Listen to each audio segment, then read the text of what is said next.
for 15 days. Load now, live more today, and tomorrow, and after, and the day after.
don't know the power of the dark side.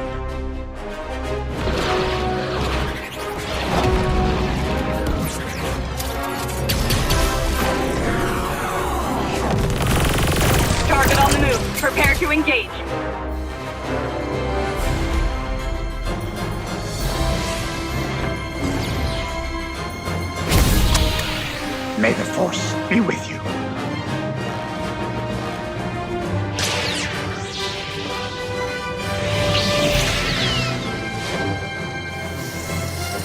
I will do what I must.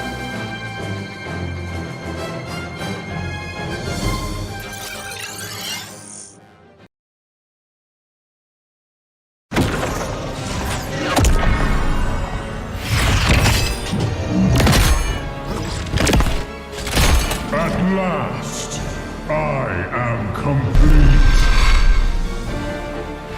Worldbreaker!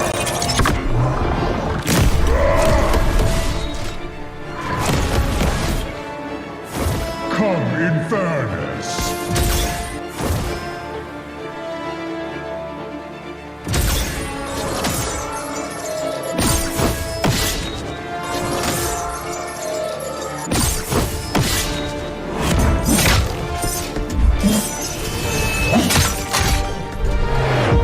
Annihilation awaits.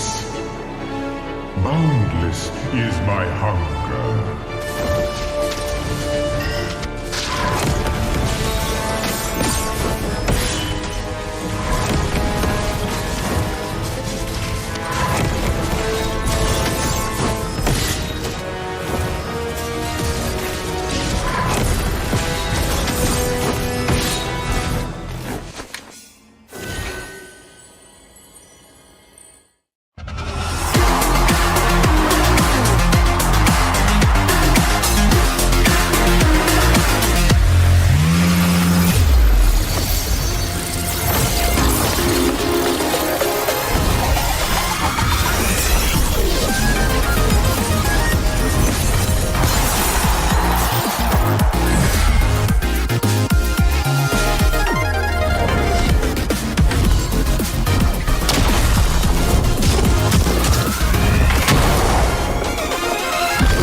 Get 8 gigabytes of all-access power. To do it all! Plus only TikTok to scroll and share non-stop.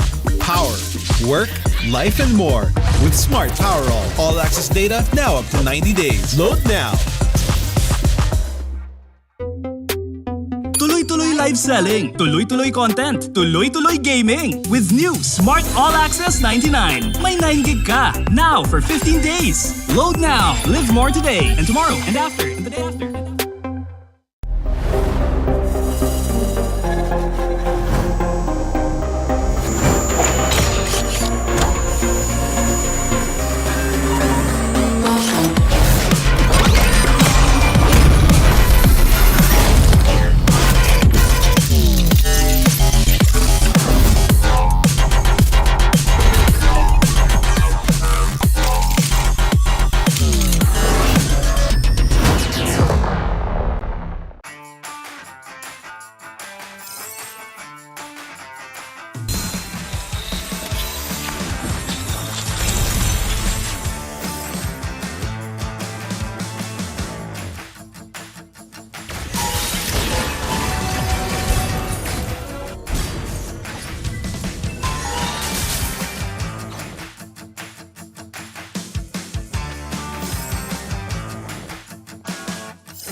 The power of the dark side.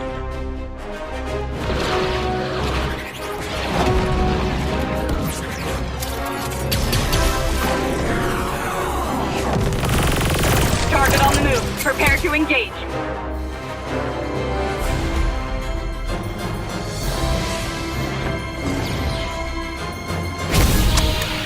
May the Force be with you.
Malakas, Pilipinas, malakas Kahit anong lane, we become the monsters. Malakas, Pilipinas, malakas Face the golden sun and ripping for the 3 stars. Look at us to the top, no ifs, no buts. Winning any game, para to sa PANAS. Di mo matigilan Ginagaming boses on your level. Nasa kalye man o mobile, you know I become a legend. Open fire, reunite with winners. Built with pressure, like diamonds are made of. Switch na lane na parang gera. HP racing, may reset up. Built agad ang buhat ni Hilda. Full load SS parang Lyra. Susundan ko ang iyong bakas. Kasama patas, tagumpay natin to. Dahil tayo'y malakas. Para sa Pinas. Nasa amin ang alas, hindi po atras. Kinikilala sa taas kasi kami ang malakas. Para sa Pinas. Nasa amin ang alas, hindi po atras. Kinikilala sa taas, ganito kami sa Pinas. Wow! Hold on. Yeah, wala ka sa Pinas. Laging every beat, no surrender, no retreat. Pag nagsama-sama, just imagine what we can achieve. Laging every beat, no surrender, no retreat. Giving 100 all my all, cause we just cannot be defeated. We are unstoppable, immune and invulnerable. Ready ang equipment, lahat frozen, malang crowd control. Pakita ko na jab like pow, beast of the southeast. Taas sa watawat, proud and loud, cause every enemy we devour. Susundan ko ang iyong bakas. Kasama patas, tagumpay natin to. Dahil tayo'y malakas. Para sa Pinas.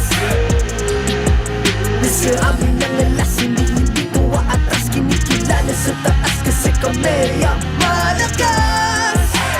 Para sa Pinas. Nasa amin ang alas, hindi po atras. Kinikilala sa taas, ganito kami sa Pinas. Wow!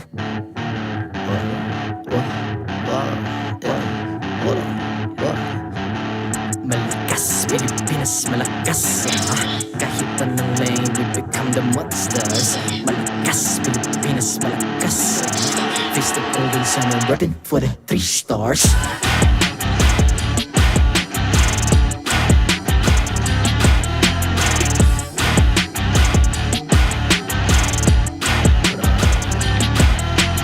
Ang lakas ng Pinas, reunite, be the stars. Ang lakas ng Pinas, reunite, be the stars. Ang lakas ng Pinas, reunite, be the stars. Ang lakas ng Pinas, we the stars. Ang lakas ng Pinas, reunite with the stars. Ang lakas ng Pinas, reunite with the stars. Ang lakas ng Pinas, reunite with the stars. Ang lakas ng Pinas, with the stars.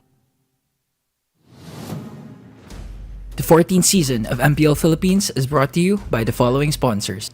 Smart, the official telco partner of MPL Philippines Season 14. The official tournament phone of MPL Philippines, Infinix GT20 Pro. Partner in esports, Maya. Official supplier, EMC Asia and Index Salon. Don't miss any MPL action by following our official Facebook and subscribing to our YouTube channel. Follow MPLPH on TikTok for more content. Experience the Lakas ng Pinas playoffs of MPLPH Season 14 action live at Green Sun Hotel. Grab your tickets now via official MPLPH website. You can also get a chance to win 1,000 diamonds by sharing your hashtag MPLS14 live experience on Facebook and TikTok. And to ensure the equality and fairness of our games, MPL Philippines is also monitored and supervised by the Games and Amusements Board.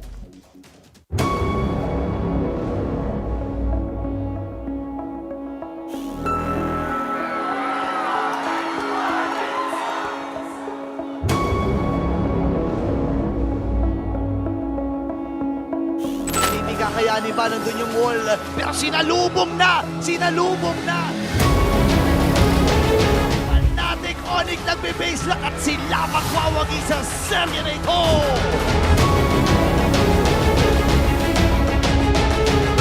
Gusto na kagad tapusin ng Fnatic Onic Philippines. Nag-aantay na lang sila ng minions at ang mga Ricos ay nandun din. Super Prince nagpapatay na lang.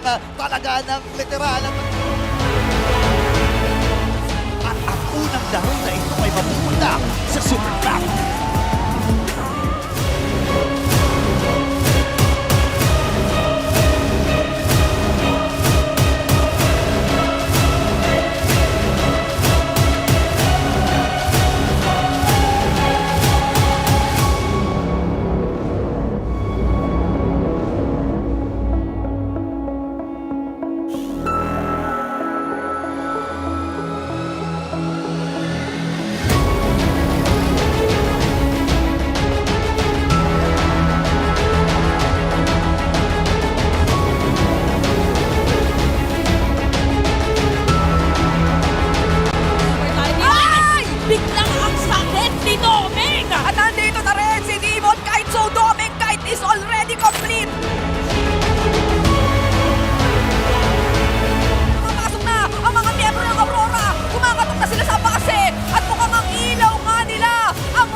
the best teams have been decided. They fought with passion and determination, game after game, minute after minute, eliminating their opponents to stand here today as your MPL Philippines Season 14 Grand Finalists. Oras na para itanghal natin ang pinakamalakas sa Pinas! Introducing the EXP Laners! For Fnatic Onic Philippines, the Young Buck, Kirk!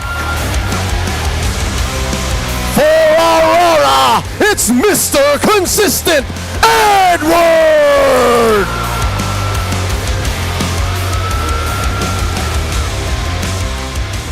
The Jungler for Fnatic Onic Philippines, the Beast, King Kong! And his opponent, the Smiling Demon, Demonkind!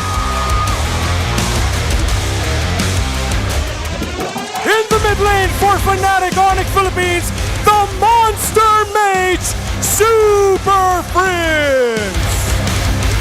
For Aurora, say it with me,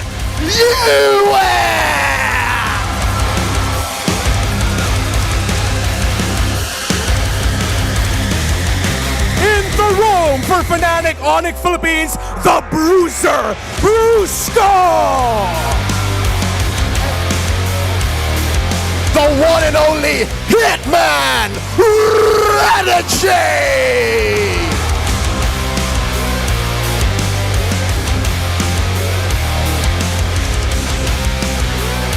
And you know who he is, the gold standard, Kara!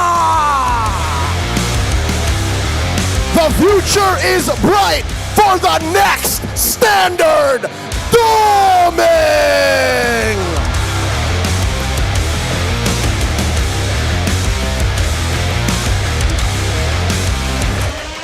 And their coaches for Fnatic Onic Philippines, Coach Why Not and Coach Hayes.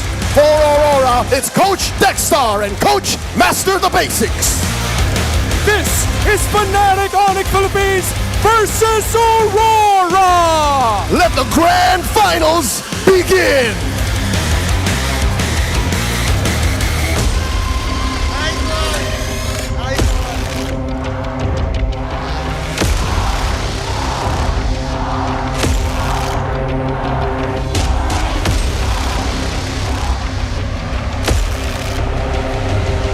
This is the dawn of a new era. For the first time since Season 9, the grand finalists and M-Series representatives are not Blacklist, Falcons, AP Bren, or Team Liquid Philippines. This is it, ladies and gentlemen. One of these players, one of these teams are coming out today with a big trophy for Season 14. The perfect way to introduce the new era.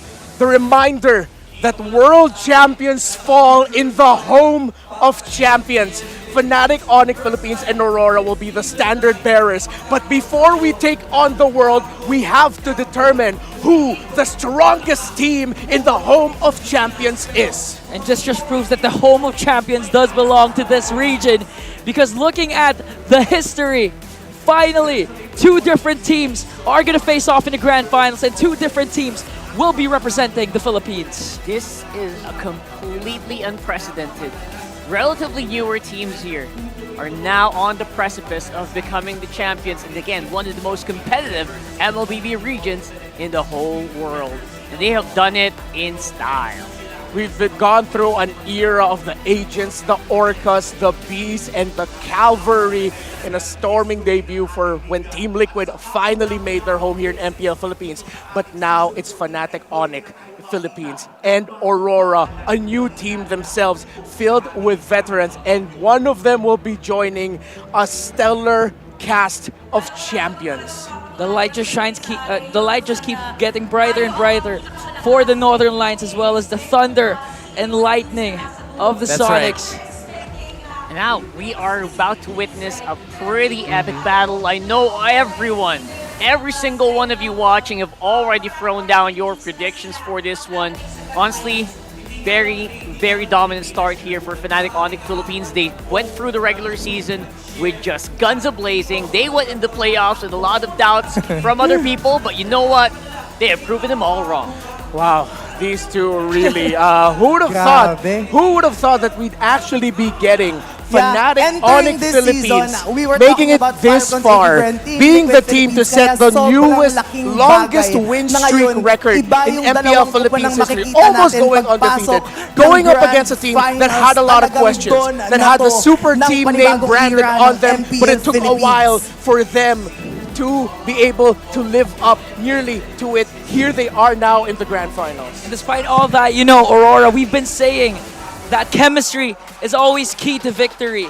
That consistency is always key. But Aurora just keeps on showing that no matter if they're just a debuting team, they can take on the Giants, the Titans. And they did make TLPH and Falcons AP Bren bleed in the playoffs. That's right. Welcome here to the Infinix Game Tambayan, and brought to you by the Infinix GT20 Pro, the official tournament phone of MPL Philippines Season 14. And now we are about to enter the battlefield. By the way, Rockhart, Renmar, and Ingan here to bring you all the action live and alive right here at Green Sun Hotel in Makati City. And now, I can't imagine a better setup here. I can't imagine a bigger story. We have so many stories that are happening right here, right now. Of course, we do also have Leo and Naisu there on the caster desk. They will be giving you the action when it unfolds later on. We're about to get into game one soon. Hello! We can talk to them. That's cool. You just can't see us very well, but hi. I can't wait. This is going to be, for sure, I think England would know this is a 7-game series. Yeah, for sure. It's going to be a 7-game series. The last time that they met, it was a sweep. But I think I'm confident enough that if this doesn't go to Game 7, Renmar will cut his hair. Sure. You can't do that. You can't do that. I can't actually do that.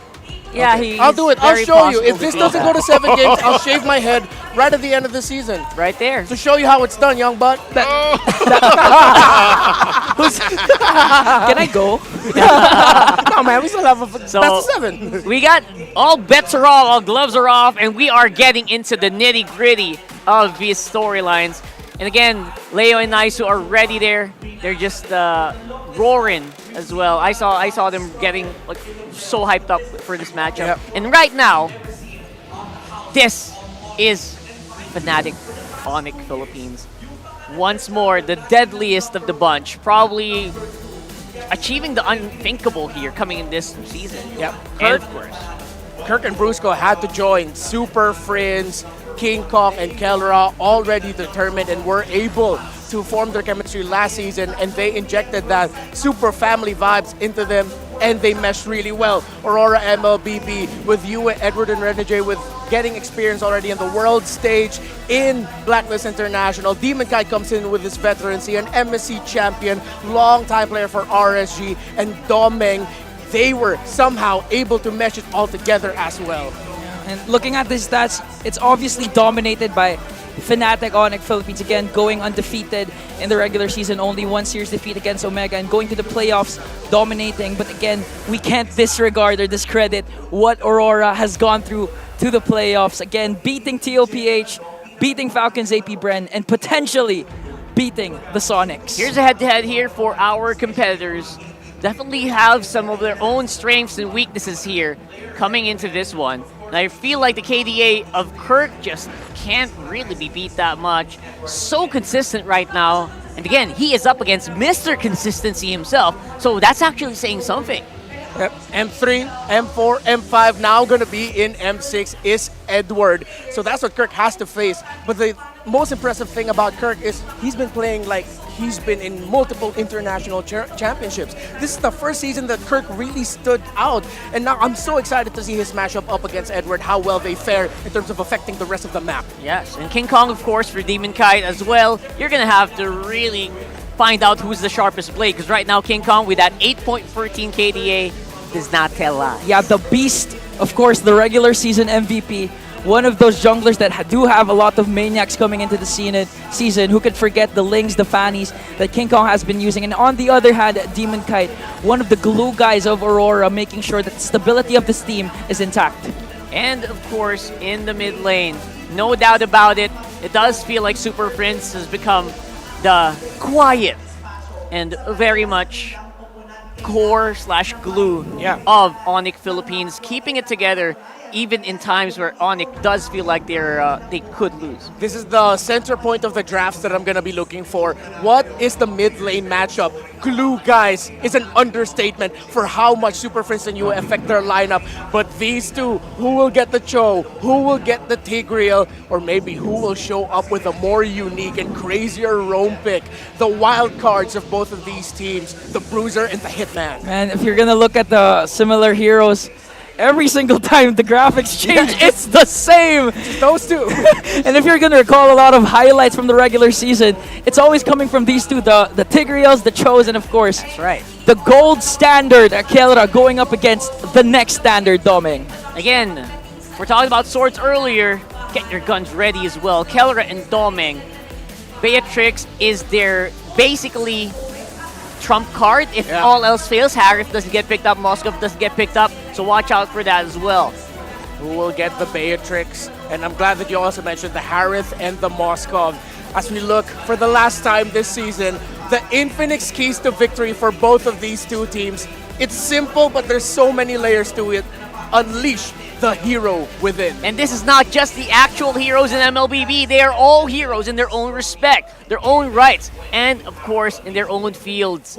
Obviously, everyone else is just roaring and gunning for that trophy. But then again, they have different approaches to it as well. Yeah, of course, they know their specific rules, even down to their monikers. I mean, the Hitman making sure to get those catches, the Bruiser soaking up the damage, and who could forget King Kong, the Beast. Are we settling with the Beast or the Beast incarnate? Let's go with the Beast. The Beast, King Kong. That's right. And we are live here in Green Sun. It's packed all the way to the brim here. And of course, we have watch parties happening all over the Philippines as well, and the world. Big shout out to all of our restreamers that are live right now on different platforms. We got people on TikTok, we got people on Facebook, we got people on YouTube, and everywhere in between, waiting patiently for the finals champion. Whoa! We have a selection for our game here. Blue side is going to be picked up by Fnatic Onic Philippines. We talk about whenever they pick blue side, 85% of the time, they get it done.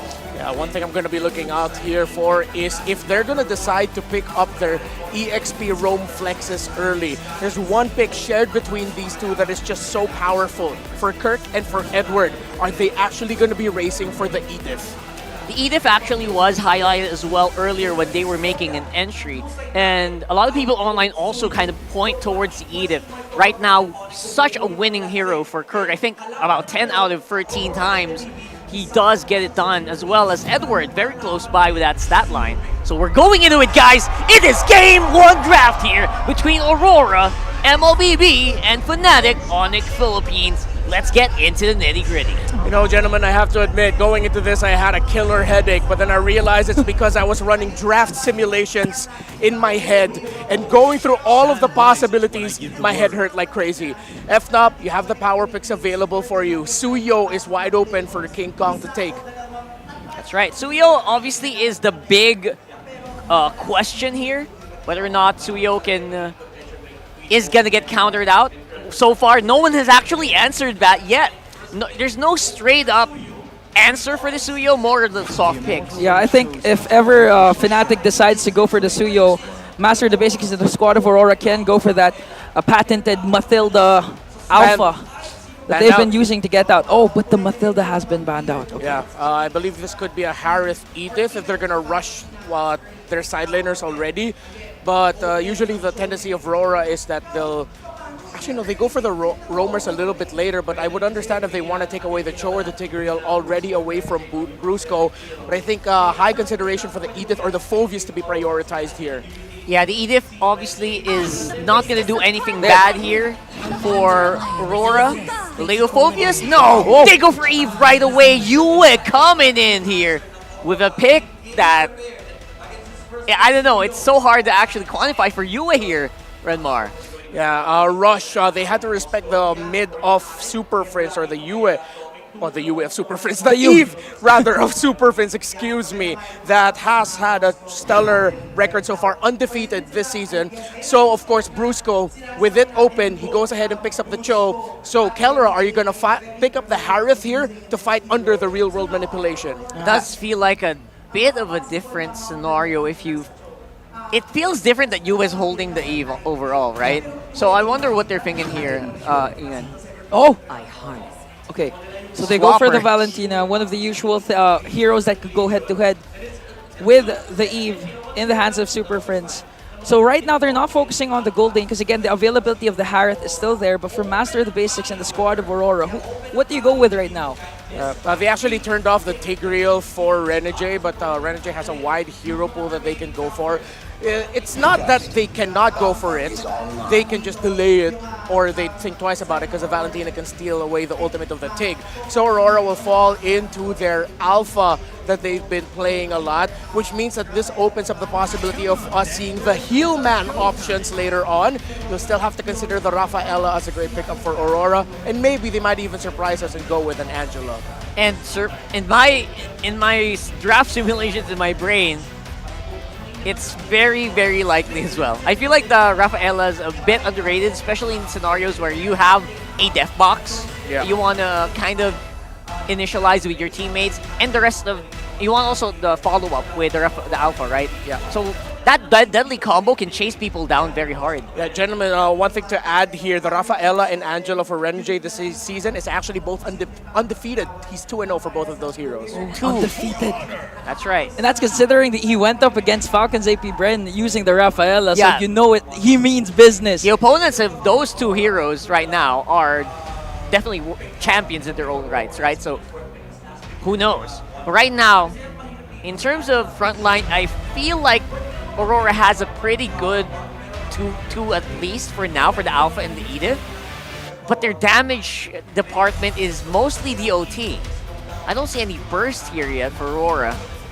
Yeah, the closest thing they have to a burst is if ever Demon Cat can actually get a nice early game going on for him. If that Alpha doesn't get the early game that he wants or doesn't have a Rafaela or most importantly an Angela that can supplement a good power spike, then yeah, they're lacking the damage right now. So burst, I think, might be the key for their gold laner pick later on. And they also need that to take out Suyo, because if you don't burst down Suyo early on, if you just DOT Suyo, he can dash out so easily. He has iframes as well to dodge out these skills. Yeah, and apart from that, imagine if King Kong just dominates the early game with the kits that Suyo has.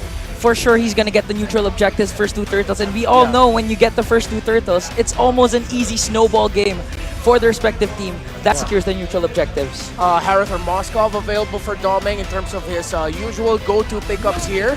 So he goes for the Harith. Kellera, will it be the Beatrix or the Moskov as his pick? What are the chances, though, that maybe if Fnatic Onic Philippines are comfortable with it, they might actually pack a gold lane Alice? However, there's going to be a gold lane Alice lacking the supplement that it needs. I'm thinking about the Angela combo that we usually see with the Alice. I really like the range here that you can get from Moskov or Beatrix, because you don't want to play up close and personal with the real world, right? You want to play around it. And if your range is limited, you might encounter problems, especially in the big team fights. Needs to be a strong, tanky EXP laner for Fnatic Onic Philippines here. If ever they want to go offensive, there's actually a CC option for Kirk, but this might fall into a Terizla. Oh, Lunox! Okay, yeah, they fall into the classic matchup, and that's an Arlot for Kirk. All right, they go for the spicier options. Yeah, very spicy. We were talking about like the safe ones. Onyx says, no, we want to fight now. Man, this is scary. I mean, the potential catch that Fnatic Onic just has right now, even the first skill of Suyo can be enough to, you know, isolate Doming during clashes, make him go out of his Zaman Force, even play out of the box of you as real-world manipulation. So right now, they're just lacking a potential roamer that Renegade has. They can go heal man here, actually, if they want to. Is it? Rafaela? No. Ruby. Okay. So the Ruby for the Kurt and for the Arlot and the Cho. However, giving the ultimate of the Ruby to the Valentina is quite concerning. It's not the most prolific hero for Renegade, but you know what? I'm not gonna knock it. We've been given surprises yesterday. We've been given surprises on day 3, even all the way to day 1. This is his 18th unique hero. Renegade hasn't played Ruby at all this season. This is his first Ruby game, surprisingly enough. We'll have to find out if that does work out. What are you thinking? I mean, based on yesterday, the index draft doesn't tell the whole story. It's been broken by Aurora despite Falcon's AB Brent's draft. So let's see what's gonna happen. Over and over again, time will tell who gets game 1. The momentum is crucial. Leo and Naisu are in the field. Things are about to get elemental as deafening thunder and blinding lights usher in a new age of Filipino MLBB. Welcome to Game 1. Welcome to Mobile Legends. Let's go. Joseph, how you reckon that draft go? Oh, man, you know what? There's a lot of, I guess, now that we've been 4 days through the playoffs, this is looking familiar, right, for a lot of the cases here, and I love how the panel kind of broke things down because there's a lot of contingencies with both the lineups and how they play out the early game, I would say. But I think a big part of this, too, again, is how Brusco utilizes the Cho here early on. The Bruiser, as he's dubbed, unable to be killed, yet still just running through opponents' formations. I'm surprised that Renegade has 17 heroes now. 17? I did not expect for him to not have played the Ruby. Man, I remember when he had, in the regular season, he had like, what, 11, I think he had? Then and everybody 14. was like, yeah, and everyone's like, whoa, talk about a hero pool. And right now, yeah, he brings out the Ruby in the roam here. So this could actually play a really good role in playing around the real-world manipulation of UA. Something else to note, while the action is rather mum in the land of Dawn, check out Super Prince's talent.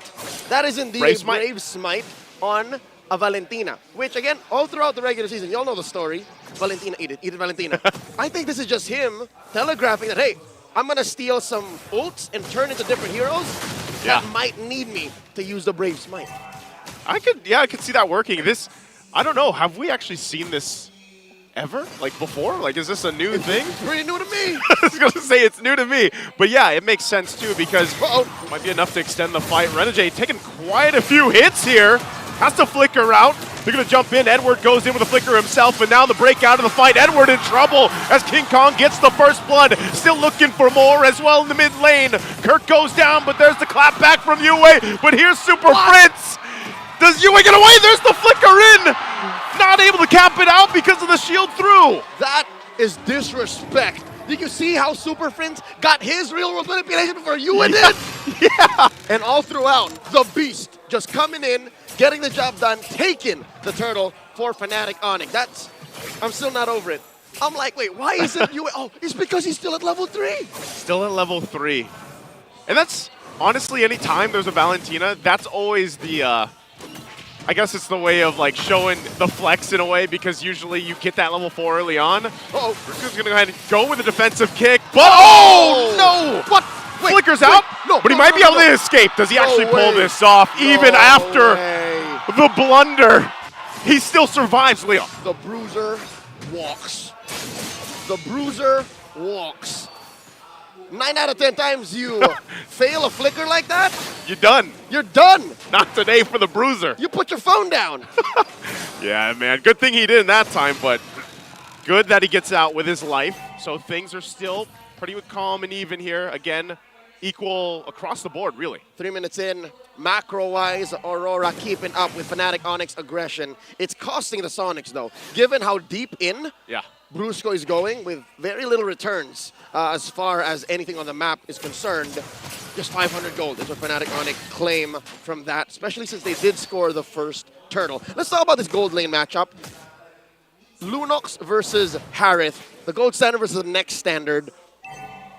At what point do you think the Harith is going to be, you know what, I don't care. I don't care. Just fight you. You jump in. Because look, Kelra is on a flicker. So he's the more aggressive one. Yeah. When is Doming going to say, nah, you can't do this to me, Kelra? You know what? I think after what we've seen Domeng do throughout the playoffs, he's almost willing to go toe-to-toe with Kelra. Immediately. Yeah, flicker or not, or lead or not, or wherever he's at, I think Domeng has really gained a form of like confidence, if you will, throughout the playoffs, and he's just Oh, got so much better over the season. There's a toss-up through. Real-world manipulation, and Kirk out of the picture so quickly. Turtle still for the taken here, started up by RORA with member down. Looks like FNOP just going to call it off. Oh, actually, FNOP is going to call for Grand Theft Purple as King Kong takes away DK's purple buff. And now Brusco gets the kick. Whoa. Brusco kicks again. He's been struggling, you know, this is the thing. He does survive most of the time, but now look at the top side. Kelro might be in trouble here. Dropping down, pulled on through.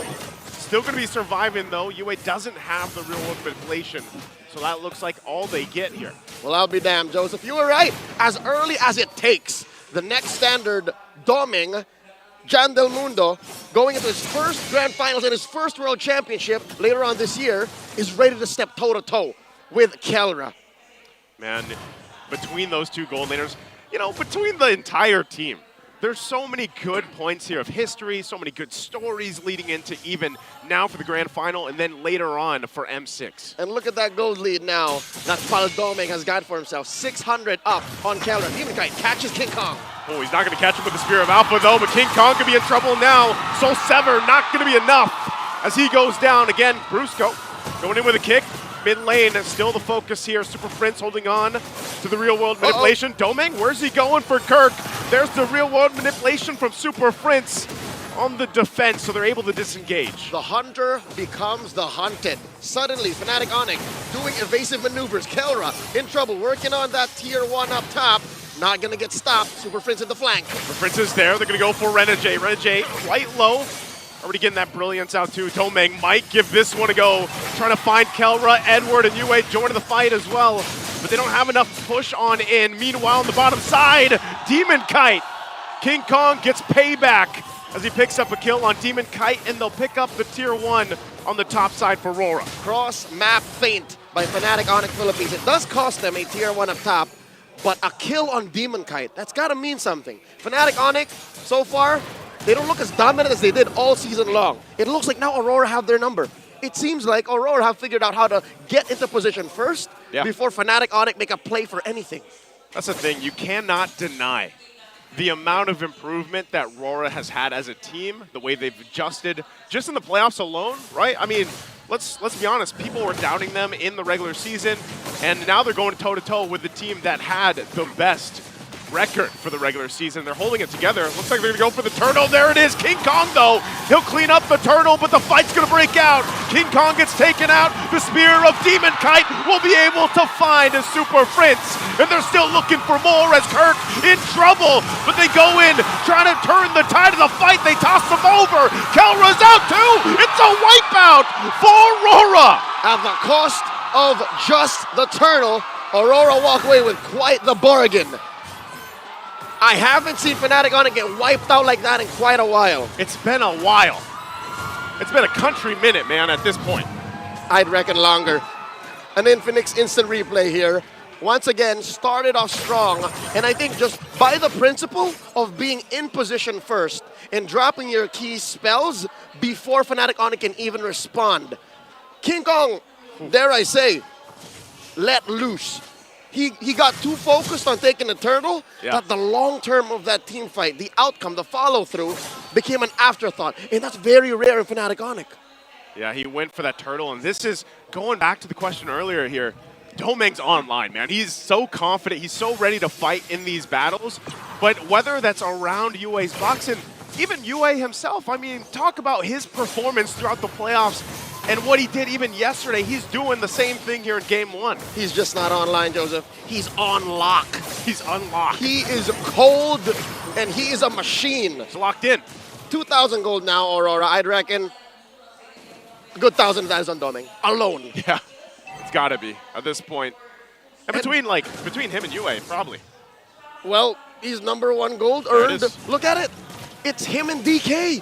So DK's been getting beat up, right? Yes. But still, that doesn't stop him from farming up. The fact is he's taking his side of the farm while King Kong is taking his time. Look, King Kong's just about to take an orange buff and a smoke camp. Look at Aurora's map. Nothing. Nothing. Nothing to take right now. And this Lord being up here, Leo, they're in a good position. Whoa, whoa!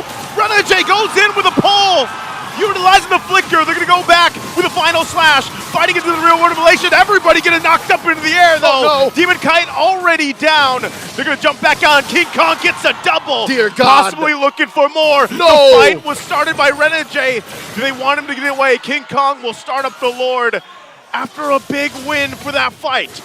And in just a flash, a 3-2 trade. Fnatic Onic Philippines saying not so fast. Suddenly a conversion into a Lord, and now King Kong's gonna start stealing buffs. The beast has been unleashed. Here's the Infinix instant replay. How did that happen? Renegade started that fight. He pulls him on in. Blasted Brusco. And then look at that final slash from Kirk. Really able, and then they get rid of the RWM. That, Aurora gets knocked up, everyone tastes a fistful of Sever. Yeah. And that's an HP-based damage, ladies and gentlemen. The more you lose out of that, the more it hits you. That's why King Kong suddenly got a double, triple out of nowhere. It's a cone, too, so everybody all stacked up like that, that's just easy pickings for any Suyo. Was that the hold or the I'd reckon it was the hold. Had to be, again, that type of fight, Fnatic Onic Philippines is going to feel good about it. And because of that, King Kong now 1,500 up on Demon Kite. Next up on the to-do list for Fnatic Onic, fix that whole Kelra doming situation. Yeah. At that point, though, I think they're happy enough with this slight swing. I mean, this Lord's going to be cleared up.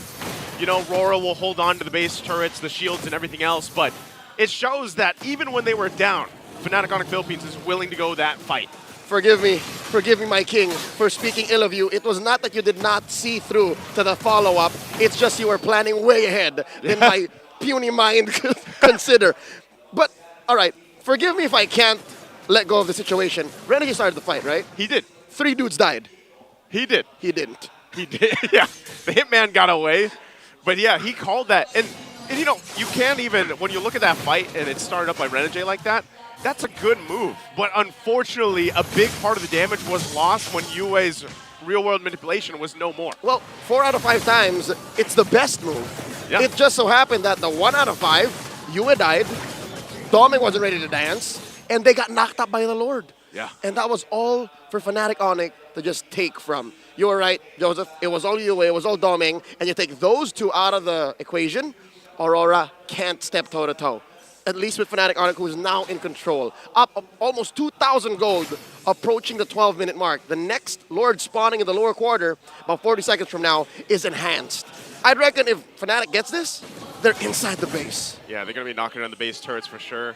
You can kind of see, too, you know, getting a glimpse of the player cams, that RORA also probably kind of trying to reset after that. You know, trying to get mentally prepared for this next objective in about 20 seconds here. Looking at the items, though, there's a Divine Glaive picked up now by Yue as well. That, and the gap is closed between Doming and Kelra. So suddenly, this is just net gain for Fnatic Onic. Yeah. It's just 1,500 across the board. Across the board right now, too. You saw, even for Fnatic Onic Philippines, they were able to pick up some key items.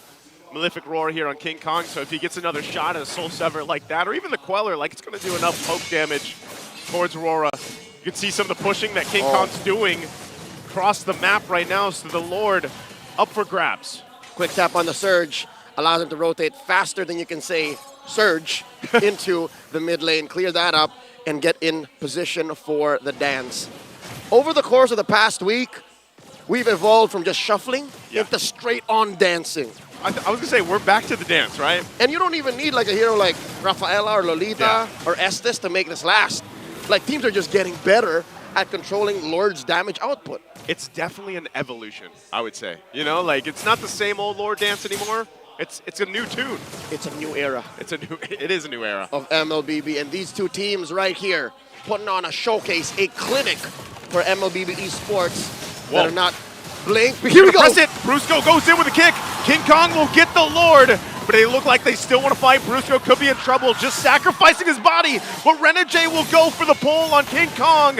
They're still trying to hold him at bay. He's able to escape for now. Kirk goes with a final slash to disengage. A good usage of the final slash from Kirk. The young buck coming in clutch, saving what's left of his team as Fnatic Onic still secures the Lord, but just by the skin of their teeth. I almost look perfect if you ask me for Brusco's kick, but Aurora so fast on the punish, and you think Fnatic Onic can do better to like get back on track and say, you know what? Maybe we have to choose our targets. Maybe whoever Brusco kicks, Kirk, you hit with the final slash. A -1 here in the situation would be best. Look at this. Look at the collapse. Look at King Kong. Ooh.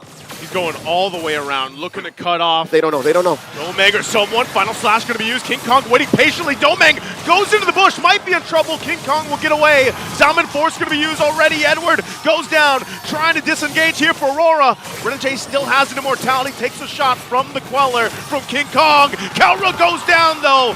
Setups from Demon Kite comes forward. Brusco able to get away for now. Domeng might be on the hunt, looking for more. The trade, the 1 for 2. Again, King Kong with the Queller shot to keep Domeng at bay. Final slash deterrent on cue by Kirk, the young buck, pushing back Aurora, giving Fnatic Onic still a small victory. Again, 2 for the price of 1, but if it's the gold standard here, I'd still be a little skittish about that. I'm not too happy, but the map is blue, and that means the Sonics are still in control. They're in control right now, holding on to a very small lead at that point.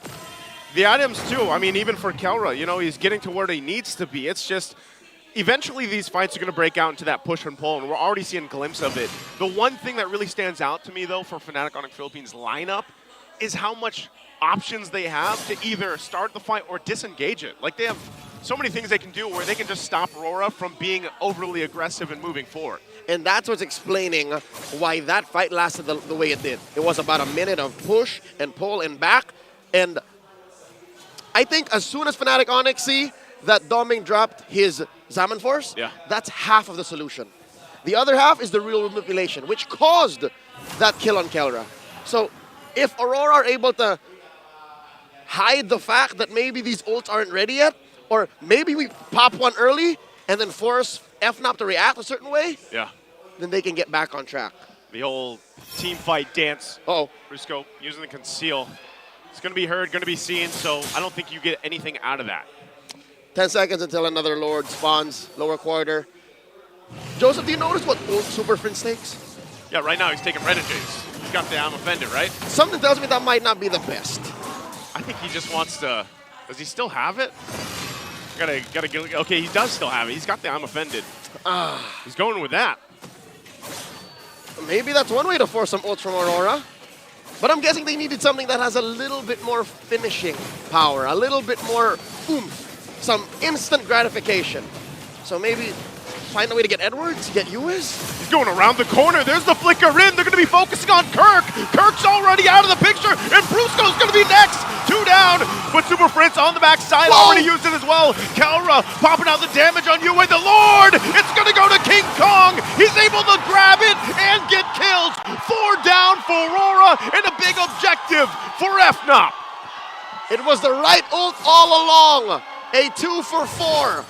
Fnatic Onic's frontliners take the fall for the bigger picture, the greater good. And now Fnatic Onic knocking in through their doors, mid and bottom.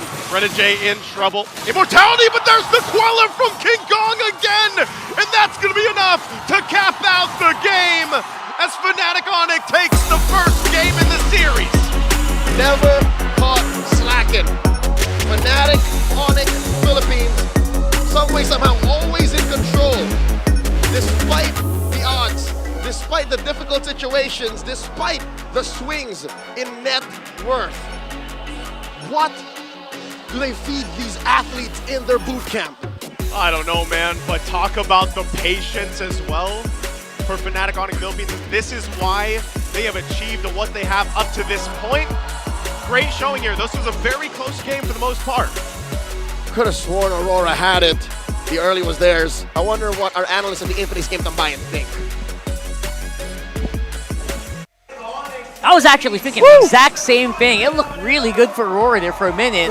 Even in this fight they were supposed to lose, Onic just kept going. Yeah, it looks like that was a statement from both of these two teams. Drafting-wise, Aurora was able to handle the Lunox up until they couldn't. Kelra was struggling to teamfight for a majority of the game, and they were stopping the rotations that Fnatic Onic Philippines wanted to do, but then FNOP got to crawl back. This is going to be a more closely contested grand finals than a lot of people probably thought. Yeah, and when it mattered most, you saw Kellera just dominate, kill Doming in the right time when Aurora was focusing up on Kirk and Brusco. Yeah. And just the last clash, King Kong, man. King Kong, the regular season MVP, the beast! Yeah, that's why he showed he's a regular season MVP. He just stood there, he waited, was able to deal damage. The retribution of Demon Kite was early, and King Kong got it.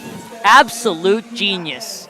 And again, it doesn't always need to be Onic Philippines in the lead, right? Yeah. They play from a deficit even in the exact same way, shape and form, and they actually take the wins. Yeah, and one thing we have to talk about when it comes to King Kong here is that he was actually the long lane manager. They were playing a 4-1 split for majority of the game. He was cutting top, he was cutting bot. Wherever the Lord is, that's where he's not, because he's clearing the minion wave away from it, and then he'll come join in the Lord fight. That shows the trust in the chemistry of Fnatic Onic Philippines to tell their jungler, manage that wave, will manage the Lord. Yeah, and it goes to show that the mobility of Suyo is just really unparalleled, unmatched. King Kong really doing a lot during this game, and even down to the third turtle, where in Aurora, you thought Aurora had the driver's seat there, they were in control. But during the first Lord dance like this, the kick coming in from Brusco and the counter-attack coming in from Fnatic Onic, which is too much. Luckily, the knockup was there from the Lord as well. The knockup from the Lord helped, and there, early retry by Demon Kite. This is what I was going to talk about. In the first 30 seconds of the fight, it looked like Aurora has won. Okay, they look like they're going to win.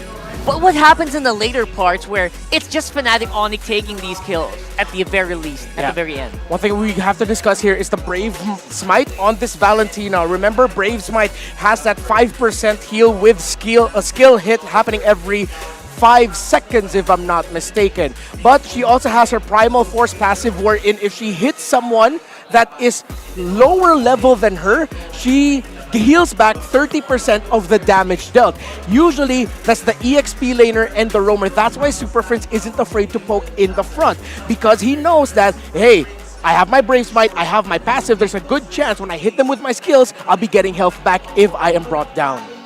And I think he built the Blood Wings a bit earlier as well, making sure that you were able to stay in the fight longer, help out, Primal Wrath when you need to, and set for your team. Yeah, and this was considering the fact that in 12-minute mark, Yue was actually the highest damage dealt for the whole game. Right. So doing this up against that was amazing. So the play here for Fnatic Onic was during those times, crucial clashes, it was really Kirk who stepped up, just making sure that the real-world manipulation wasn't really utilized during those crucial moments. Yeah, and we really have to give props here to Aurora, because their draft looks like it was played with the idea that Kellera will probably end up with the Lunox. The last pick into the Ruby, of course, picking that into the Lunox. I get it now. Every team fight, once that real-world manipulation is dropped down, Kellera is almost always inside of it. The one time he wasn't was the team fight that Fnatic Onic Philippines won right there in the end, where he was able to flicker Brilliance and then Shadow Assault in.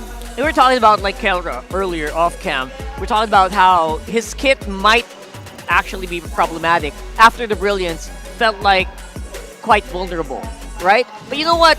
It didn't rely so much on Kellera. The team fights actually revolved more around Kirk getting a good set and King Kong and Super Prince just giving the bombs. Yeah, and there was even a time when Fnatic Onic got the Lord and there was a supposedly counter-attack from Aurora, but Kirk with an amazing final slash flicker from Edward's Earth Shatter. That was so clutch. Yeah, early on in the game, I could feel like Kirk was forcing a few decisions here and there, quite shaky. But then, I don't know, I think this is the chemistry of the Super Fam telling them, yo, young buck, chill out, relax, we got you. And then he was able to get that final slash to bring Fnatic Onic Philippines in a little bit of a closer, more comfortable situation for themselves. And again, it's always when Aurora just is about to get that win in the team fight that it happens. So we'll throw it over to a special analyst that we have here. Look who he is. A surprise comeback performance coming out from the Super family as they take game number 1 against Aurora MLBB. Once again, welcome back to the Understand. But we're not done with surprises yet. As we introduce you, Coach Wolf from TNC. Coach Wolf, how are you doing? Woo! Feels like home. Feels like home. Do you miss it? Do you miss it? I miss it a lot. And special thanks to everyone who welcomed me here as well. And to those who are howling today. So thank you so much. Thank you so much. Now we are going to be talking about what happened in game number 1, and I need your professional insights on this. We have prepared a lot of statistics for you. First of all, now we look at the goal graph here. Wolf, I know you've been fighting against Aurora and FNOP for in the past few weeks. Can you tell me what happened in this game? So if you're gonna look at the composition that Aurora was that Aurora deployed, it was a box type strategy with the Alpha, the Harith, which usually spikes around the 8-minute mark. As you saw, third turtle, we saw their dominance. They won that box fight. However, because of maybe the positioning coming out from Fnatic Onic, they were able to bring it back. They were able to find for lack of a better term, split pushes around the map, which didn't really look like an actual split, but more of like a macro win that they got from the map. Yeah, it was kind of working in the mid game. Like if you look at the the power spike 8-minute mark, the highest net worth advantage the Aurora had was 2.1k.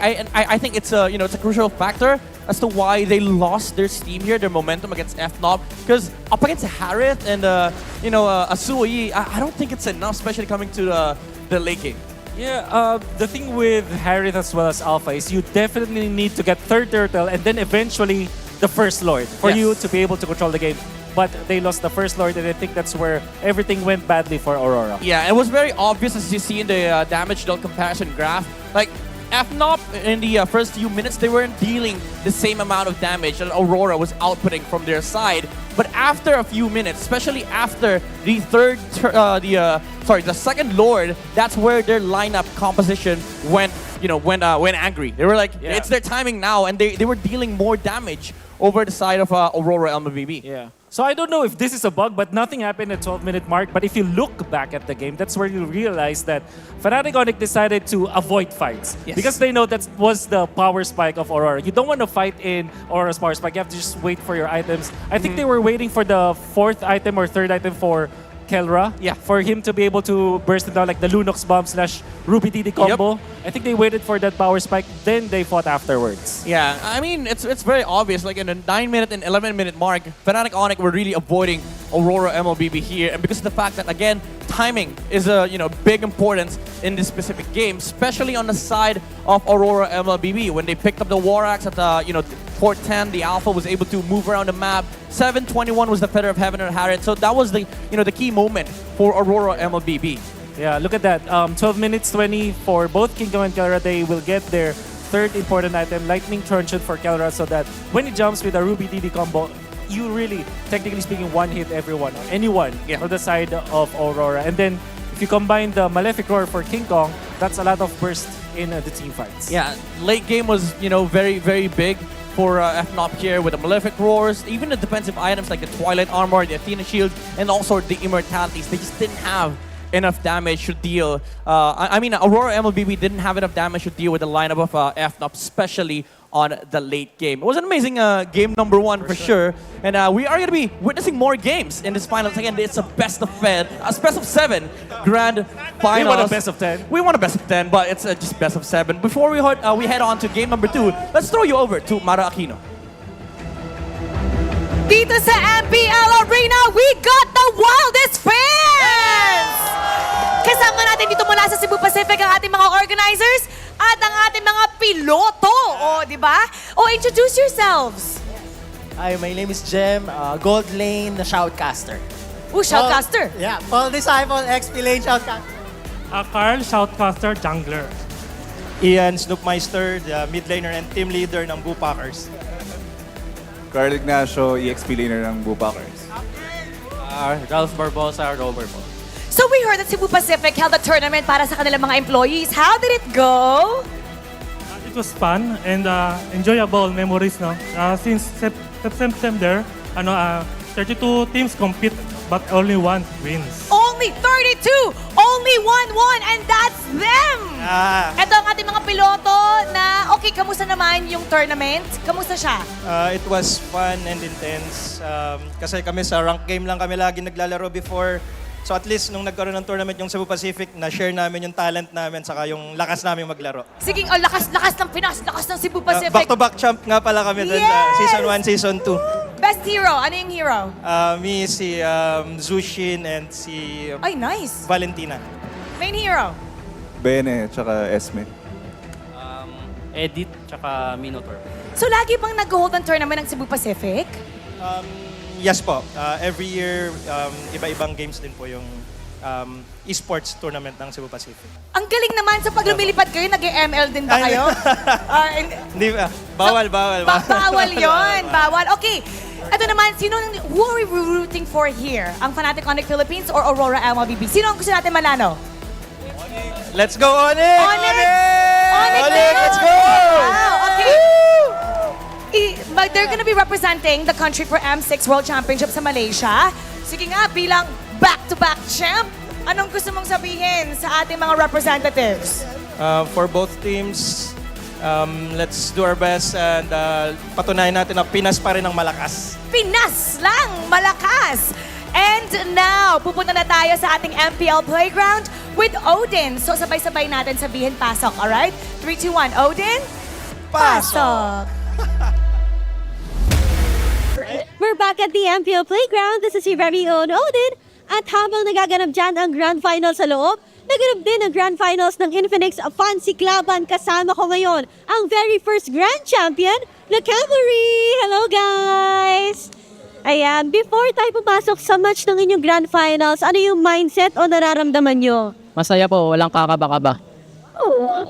Coming from a sweep yesterday, na-sweep nyo ulit ang Smart Omega ngayon. So ano naman ang nararamdaman nyo ngayon? Anong overall experience nyo dito sa ating Infinix Fancy Cluban? Masaya po na excited kasi kahit hindi kami masyado nakapag-practice, nakuha pa rin namin yung championship. At ngayon, mag-uwi kayo ng medal, ng inyong trophy. Meron din silang GT20 Pro. At ngayon, gusto ko naman kayong tanungin kung ano ang prediction nyo for today's Grand Finals ng MPLPH Season 14. Sinong mananalo at anong score? Onic po, 4-0 po sa akin. Fnatic Onic po, 4-2. Fnatic Onic po, 4-2 rin po. Fnatic Onic, 4-0. FNOP po, 4-0. Alam natin kung sino ang sinusuportahan ngayon ng The Cavalry dito sa MPL Playground. Kaya naman, tingnan na muna natin kung ano ba masasabi ng iba pa natin kasama dito. Ano po ang inyong pangalan? Ako po si Brent. Ako si Barry. Sino ang champion nyo for MPL Season 14? Of course, Fnatic Onic Philippines. Sa score na 4-2. FNOP, 4-3. Sino ang mananalo ng championship sa MPL S14? RORA. RORA for sure. Aurora. 4-3. Aurora. 4-0. RORA.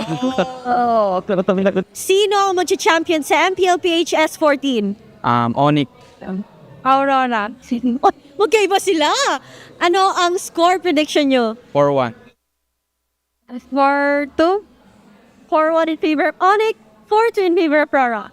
At narinig nyo na nga ang predictions ng ating mga kasama dito sa MPL Playground. Sa mga team bahay naman dyan, pwede pa kayong humabol dahil we have an Infinix Watch Party kasama ang paborito niyong talents na si Brigada at Burrito. Hatid sa inyo yan ng Infinix, kaya pumunta na kayo sa Pop-Up Katipunan. At hindi na rin ako makapaghintay kung ano nga bang magiging resulta ng ating Grand Finals. Kaya naman balik na muna sa inyo guys! There you go, our very own Odin, giving us the down low, downstairs in the MPL Playground. Yeah, happy for the Cavalry, able to win a trophy, their community trophy with the first ever Infinix Fancy Club. Yeah, and they also got phones, each. Yeah, one each. And 5,000 diamonds. And 5,000 diamonds, so yeah. If you've ever wanted an Infinix phone, maybe you should have played. Why didn't we set up a 5-man? Why didn't we set up a 5-man? There should be a 9th team there. MPL Philippines talent. They're the winningest right now. Those are really good phones. So right now, obviously, we're very happy that at least you guys also get a chance to watch. And of course, don't forget to also feel the power with every tap from the Smart app. Effortlessly manage your prepaid, your postpaid accounts. You can buy promos, you can pay your bills, and all of that is down all in one app. You can use that, scan that QR code right there, and unlock the next level gaming with your Smart app. And of course, if you've ever wanted to experience the World Championships live on site, we also got you covered. All you gotta do is gather a 5-man squad and watch out for the Road to M6. That's happening on nationwide tournament. And more information is going to be available for that on the MPL Philippines Facebook page, YouTube, and TikTok.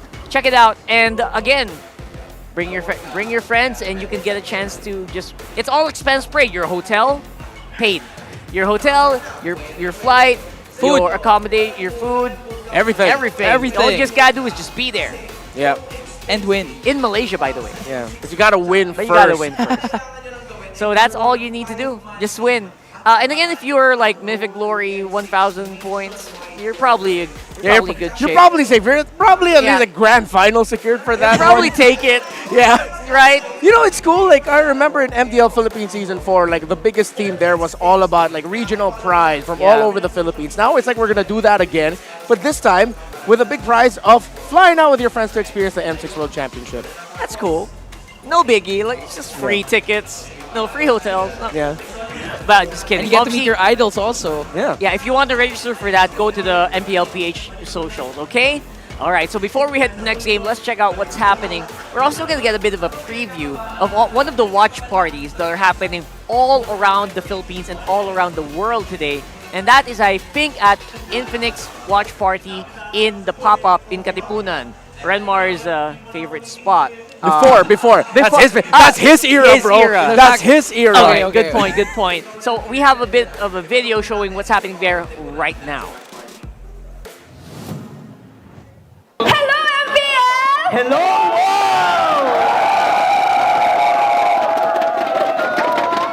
Wala man kami ni Burrito dyan sa venue ay never kaming mapufomo. Dahil kasama namin ang marami pang MPL fan dito sa Pop-Up Katipunan. MPL fans, magingay! Damang-dama talaga namin ang suporta para sa ating mga kupunan. At kasama natin dito, ang mga Sonic! Aba, syempre hindi magpapatalo ang mga RORA! Sobrang hype na namin dito, guys. Nakikita nyo naman. Kaya naman gusto namin pasalamatan ng MPL and its official tournament phone, Infinix GT20 Pro, for mounting this watch party para sa ating mga taga-North. Mula Greenson hanggang Pop-Up at sa iba pang mga watch party sa buong Pilipinas, let's hashtag experience victory like never before. Sabay-sabay tayo, guys! Hashtag! Lakas ng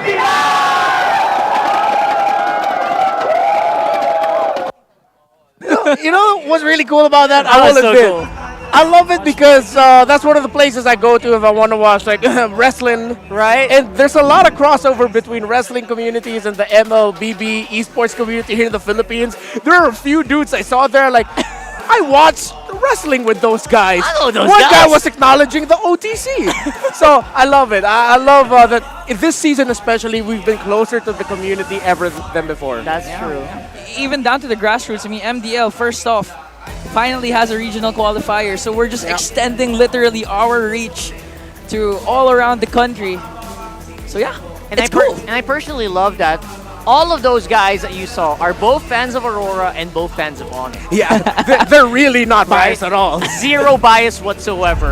We're heading into the drafting phase right now. We got blue side picked here by Aurora with a 64% win rate. I think that got bumped up a little bit since yesterday. And I gotta say, it does feel like they could do something about that. What about the first pick though? Ooh, we all know Aurora though. Matilda's open, and they've been securing Matilda first pick for Renegade, so let's see. Sorry, it's actually banned out by Why Not. Yeah. Second ban. Oh, again. So it's Suyo. However, this sets up Fnatic Onic Philippines for going for an early Harith. When you take out the Harith, it's a little bit better to fight. When you take out the Low Yi, excuse me, it's a little bit better to fight as the Harith. And at the same time, if I'm FNOP, they can just go ahead and steal away the Valentina as well. But FNOP, one of their best picks has been this Gatakacha. And Eve is making a fierce comeback to the meta. Becoming the mage of choice here. Yeah. For both of our teams so far in the grand finals. And remember, Super Friends 4-0 with this hero going into this grand finals. Okay, so right now, Aurora, they can actually secure one of the specialties of doming when it comes to the gold lane. Let's see. Because a while ago, he did pick... What did he pick again a while ago? He did pick a Harith. And this time, I think he could go for the Moscow. Yeah. Yeah, obviously the hero pick earlier for Lunox did the job, but it wasn't like what I was expecting as well. Yeah. There's the Harith, obviously a lot easier for doming. And on the other side, Ooh, this is what we're talking about. Yeah, early Rafa pickup. This means Fnatic Onic Philippines might actually have to commit a ban onto the Alpha later on. Yep. But then one hero that actually still pairs well with a Rafaela, and we haven't seen this combination yet, it's the Bane, which we've already seen Aurora dish out. And Bane into the Eve means that, well, both teams just don't want to fight under two big ultimates. It sets up for the Harith. So Fnatic Onic Philippines have to watch out for that. But there's already a Suyo for Demon Kite. They yes, can't excuse combo me. Sorry, I it. got a little bit too excited about that. Unless Gold Lane Suyo. No, Just kidding. I think kidding. Leo's You the know one who me. got excited with the Bane I like idea. the Yeah, joke no, around. like I was playing ranked with Leo earlier, so you know. Okay, so they go for the Nolan here, strong burst pick. Usually with lineups like these, you will need one burst because you don't have the -1 crowd control. What you do get is the -1 burst delete. But Fnatic Onic Philippines needs to layer their damage properly because if that burst doesn't get a kill, they'll just heal through it and then they lose the fracture of the Nolan already. And again, if you have a Nolan trying to catch up, that's not a Nolan that you want to see. Right? We saw a bit of that yesterday where the Nolan fractures were barely scratching the opposition. So you're going to have to play upbeat here early on.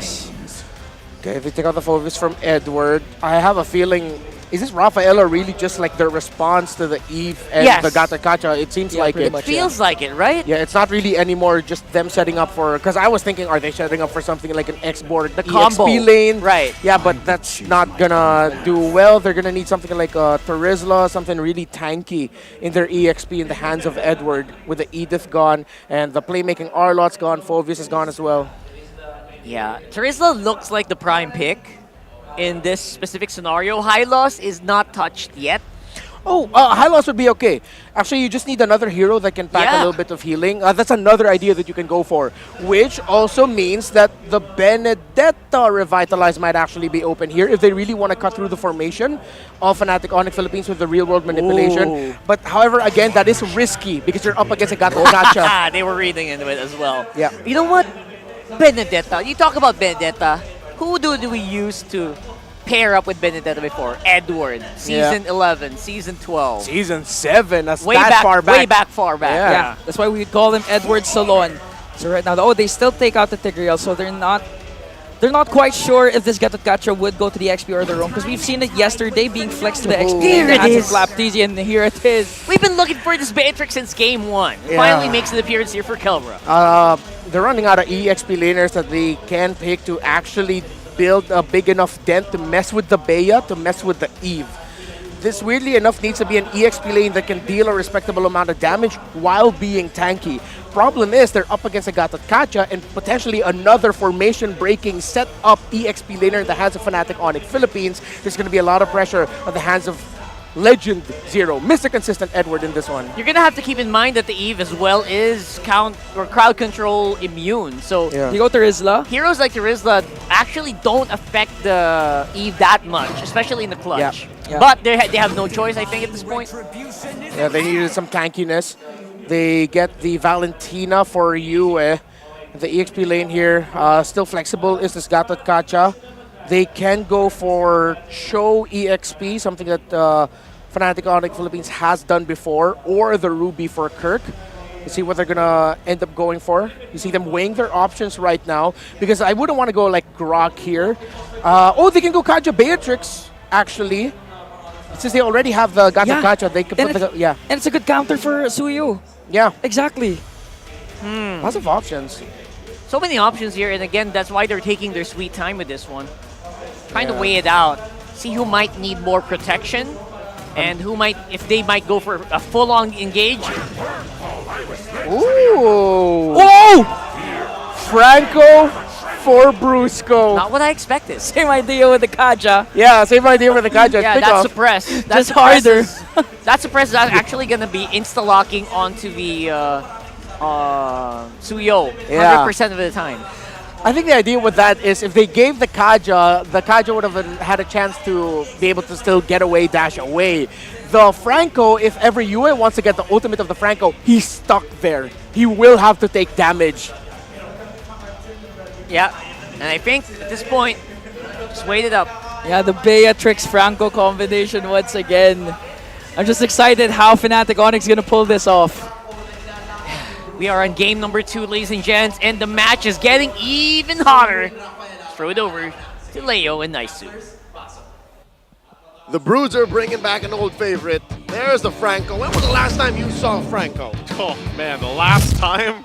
Honestly, I just think of maybe on international stage. I don't think we've seen him this season, have we? This is another hero. 14? I think it's another hero added to the list here. Still catching up though. That's just me missing the utility jungler meta. Welcome to game 2. It's the grand finals. Fnatic Onic Philippines facing off against Aurora.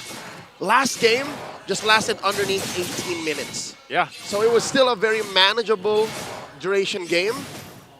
But now, with this new hero, I wonder if Aurora was ready for it. I don't, you know, it's a good question because I don't think a lot of people probably were thinking about this. I would have loved to heard. I know, you guys got a glimpse of Wolf is here. He loves to do his predictions. I wonder if he even predicted this because I think he's over on the Filipino stream. But with that being said, yeah, you're going to have this kind of play a part. And it's probably so where you didn't want to give too many of those options of mobility to Yue because of the fact that he's playing the Valentina here again. And he's got some options now, what he wants to take. It could even be an Avatar of the Guardian, but at some point in the game, it's mostly going to be the real-world manipulation himself. But I think one of the things here that could play to the advantage of Fnatic Onic Philippines is, yes, Kirk on the Scatakacha. We know how good this hero has been, and the Revitalize. So that's always something that RORA has to keep in mind, especially if they try to actually take out Kirk. And it's going to be difficult to take out Kirk alone. If anything, it's Kirk who's going hunting, and Aurora who's constantly shifting their zone, shifting their box. That penalty zone, that Zaman force, it's going to constantly change, and luckily they have the tools. I'm loving the heal man. I'm loving the Rafaela on Renegade. It's a very different flavor compared to how he was looking for fights with the Ruby earlier. Here, he's controlling the flow of battle. He's saying, all right, we heal up here. They can't come close. We're going to Holy Baptism over here. And with his first turtle up, let's see how Edward can reach level 4 first. And then maybe, hold up. There it is. There's the hook, Iron Hook on Renegade. He flickers out defensively. Super Prince set up that box, still the fight for the turtle. Yue's got his own real-world manipulation. He's going to drop it down. Kirk taking a couple shots. Edward might still go, try to get the kill, has the passive, but there's Kirk. First blood in the hands of Yue, plus the objective to RORA. That box is too mighty, and it's too large. Not only can they steal it with Yue's IMU, but again, you have to consider the Zaman Force, you got to consider Edward. Yep. And it came into play, literally. You saw how, as early as Super Friends locked in the real-world manipulation, King Kong had to think twice, like, I can't walk in there. Yeah. I don't have the damage just yet. Not only that, but you saw how important the placement was for it, where Super Friends set up. And it was just a little bit out of reach, right, around that turtle pit. Just a tip. Just the tip, basically. And Yue, he had the right positioning. Well, again, that is knowing where Friends put it, so he had better information. Now going to the gold lane again, this was a interesting interaction in game 1. It was clearly dominating in the early, and then, oh wait. King Kong, okay, he's going to get out. Fracture going to be used too, so able to escape that one. As you were saying about the gold lane. Yeah, earlier it was clearly Doming who was in control from the first minute to about the 10th, up until Kelleher was saying, yeah, I don't care. I'm a damage dealer and I'm a sponge. I'm going to go for it. Take me. Right, but now, look at this. An old flame for Kelleher.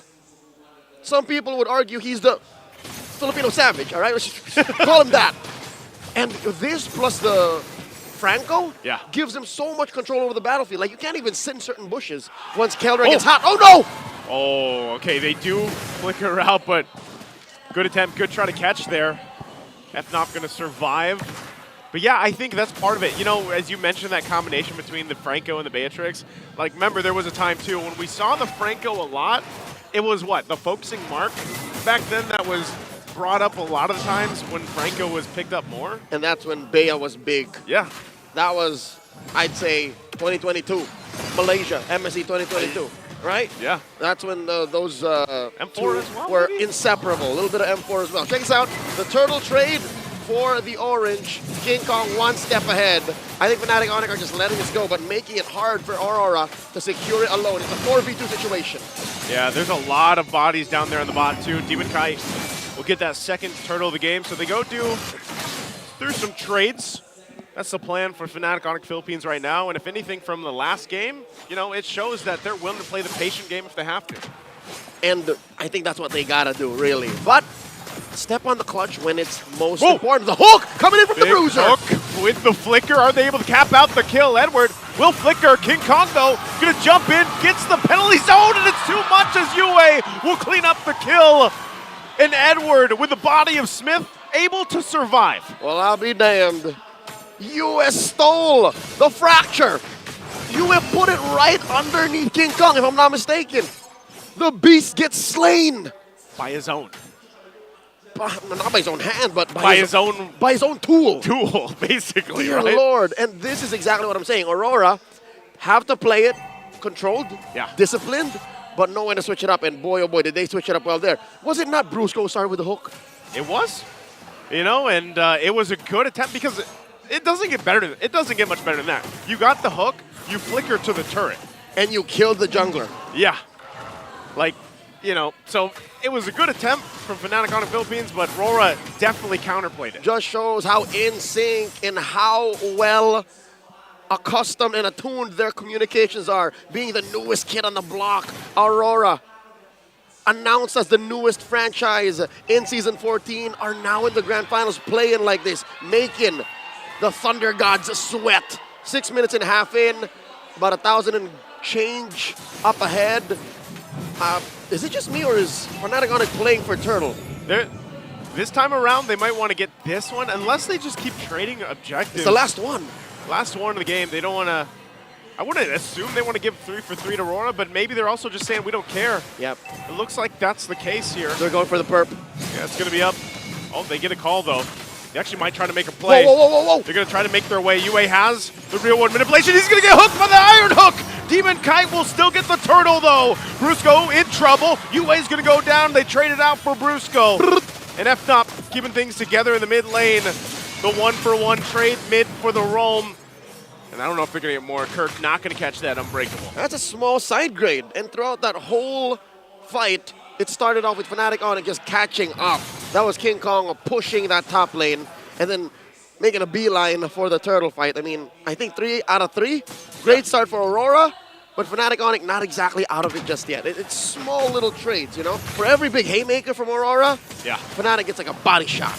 And I think that's why you really have to kind of look at, once we get to these Lord takes and everything else, the way that Fnatic Onic will approach those might be differently than what they did for these 3 turtles, because, you know, the itemization as well is important to them. There's a Malefic Aurora now for King Kong. Going to be working to take out some of the tankier members, and so far that's been Edward on this Terizla.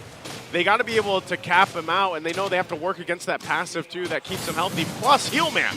So that's a lot to deal with if you're And FNOP. that, I think, is the fact of the matter.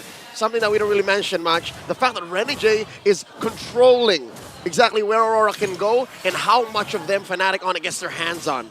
He's at the center of every single rotation. Yep. He's just a stone's throw away from Domeng, a little bit from Yue, and then DK, the smiling demon. He's having a great time. Just, all right, I'm going to rotate, I'm going to clean up. Oh, we might see some 1v1 here. Uh-oh. Now King Kong doesn't want to fight it off yet. He's still behind. You know, he's a couple levels behind here at this point. Itemization-wise, too, he's probably just down maybe a half item or an item or so. Which I think is accurate, because the last time I checked, the Beast was down about 2K. Ah. That's tough. That is tough. Tough place to be. Whoa, whoa, whoa, whoa! Again, the play coming out from Brusco. Gets the hook with the flicker, and he finds Renegade. Perfect target, still going back. There's the jump. Avatar the Guardian won't be able to find anybody, but they're looking still for more. Edward. Yue drops down the real world manipulation to keep Fnatic Onic at bay. But this might be a window. They're going to start with the Lord here. Small victory for Fnatic Onic, picking off the Hitman. Now it's a 5v4. Domeng taking the top flank. I don't know if Fnatic knows. Lord down to 1/5 of its health. Kirk not going to be able to get the flicker. Oh, Domeng goes in, forcing King Kong off the Lord. They're looking to take it, and Demon Kite will get it off the play. They're still really low. Kirk, though, looking for more as Domeng falls, but Demon Kite picks up Super Prince. Kirk next on the chopping block as it's a double for DK. They get the Lord and they get some kills. Now, momentum for Aurora. A kill on the next standard is definitely something to celebrate, but if it comes at the cost of Kirk and Super Friends, I don't know if that's just a fadeaway punch, a sucker punch in a retreat anyways. Here's an instant replay brought to us by Infinix. I think they gave too much to Demon Kai, man. Yeah, that was a great forward positioning and idea from Domeng too. You know, coming up from that angle more on the top side, enough to just force King Kong off. The Lord allowing that small window for DK to come in and actually get it. That was a great play. And so they'll further themselves, like getting these turrets now, give them that advantage to move around the map. Lord's going to be worked on pretty quickly, but FNOP looks to hold on to as much as they can, and it looks like they might actually hold on even to the tier 1 and mid. Fnatic Onic so fundamentally sound. They understand the economics of the trade, these neutral objectives, these kills even, I'd consider they thought about. If we're willing to do this so that the Lord only marches up to here, I think that's sound math to me. If I give up 2 bodies to protect tier 2 and tier 1 in mid, by all means.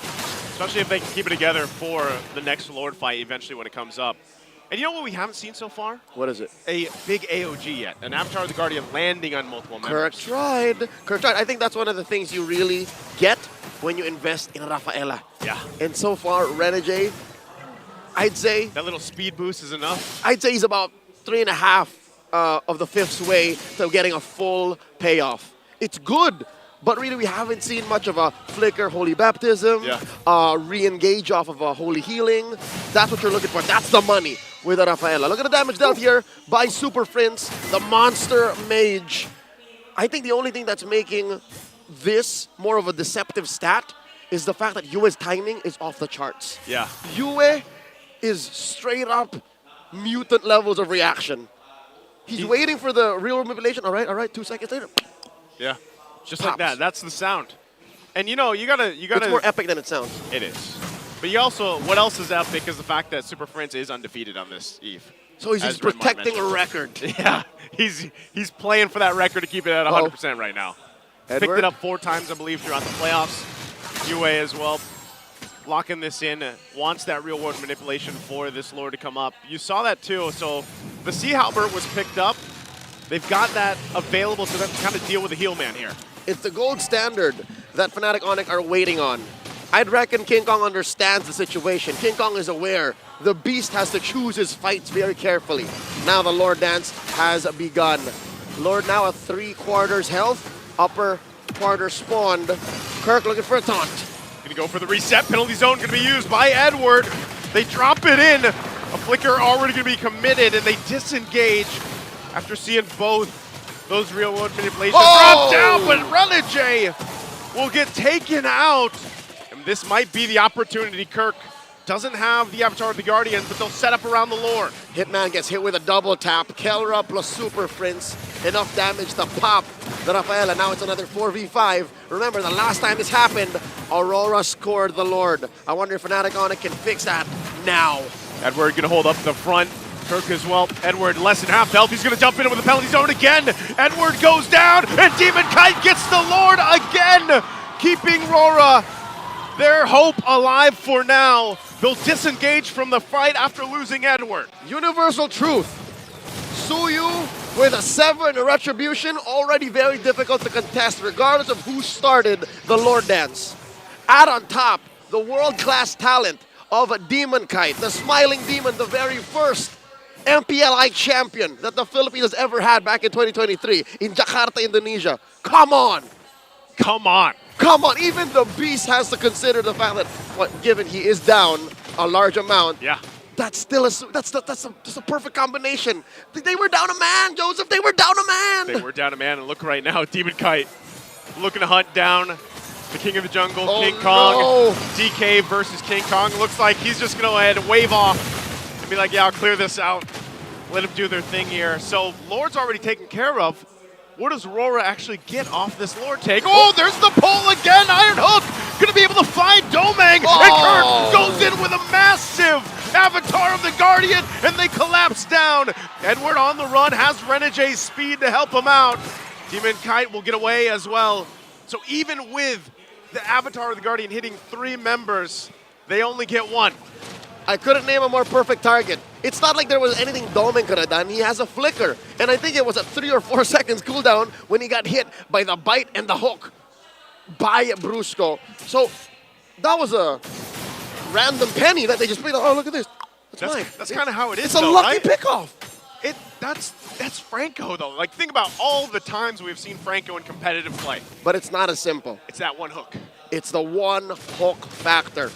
And the Fnatic Onic, because of that kill onto Domeng and how well they've taken care of the map, have nullified Aurora's gold lead. They're up now by about 500 gold. See the massive difference between Kelra and Domeng.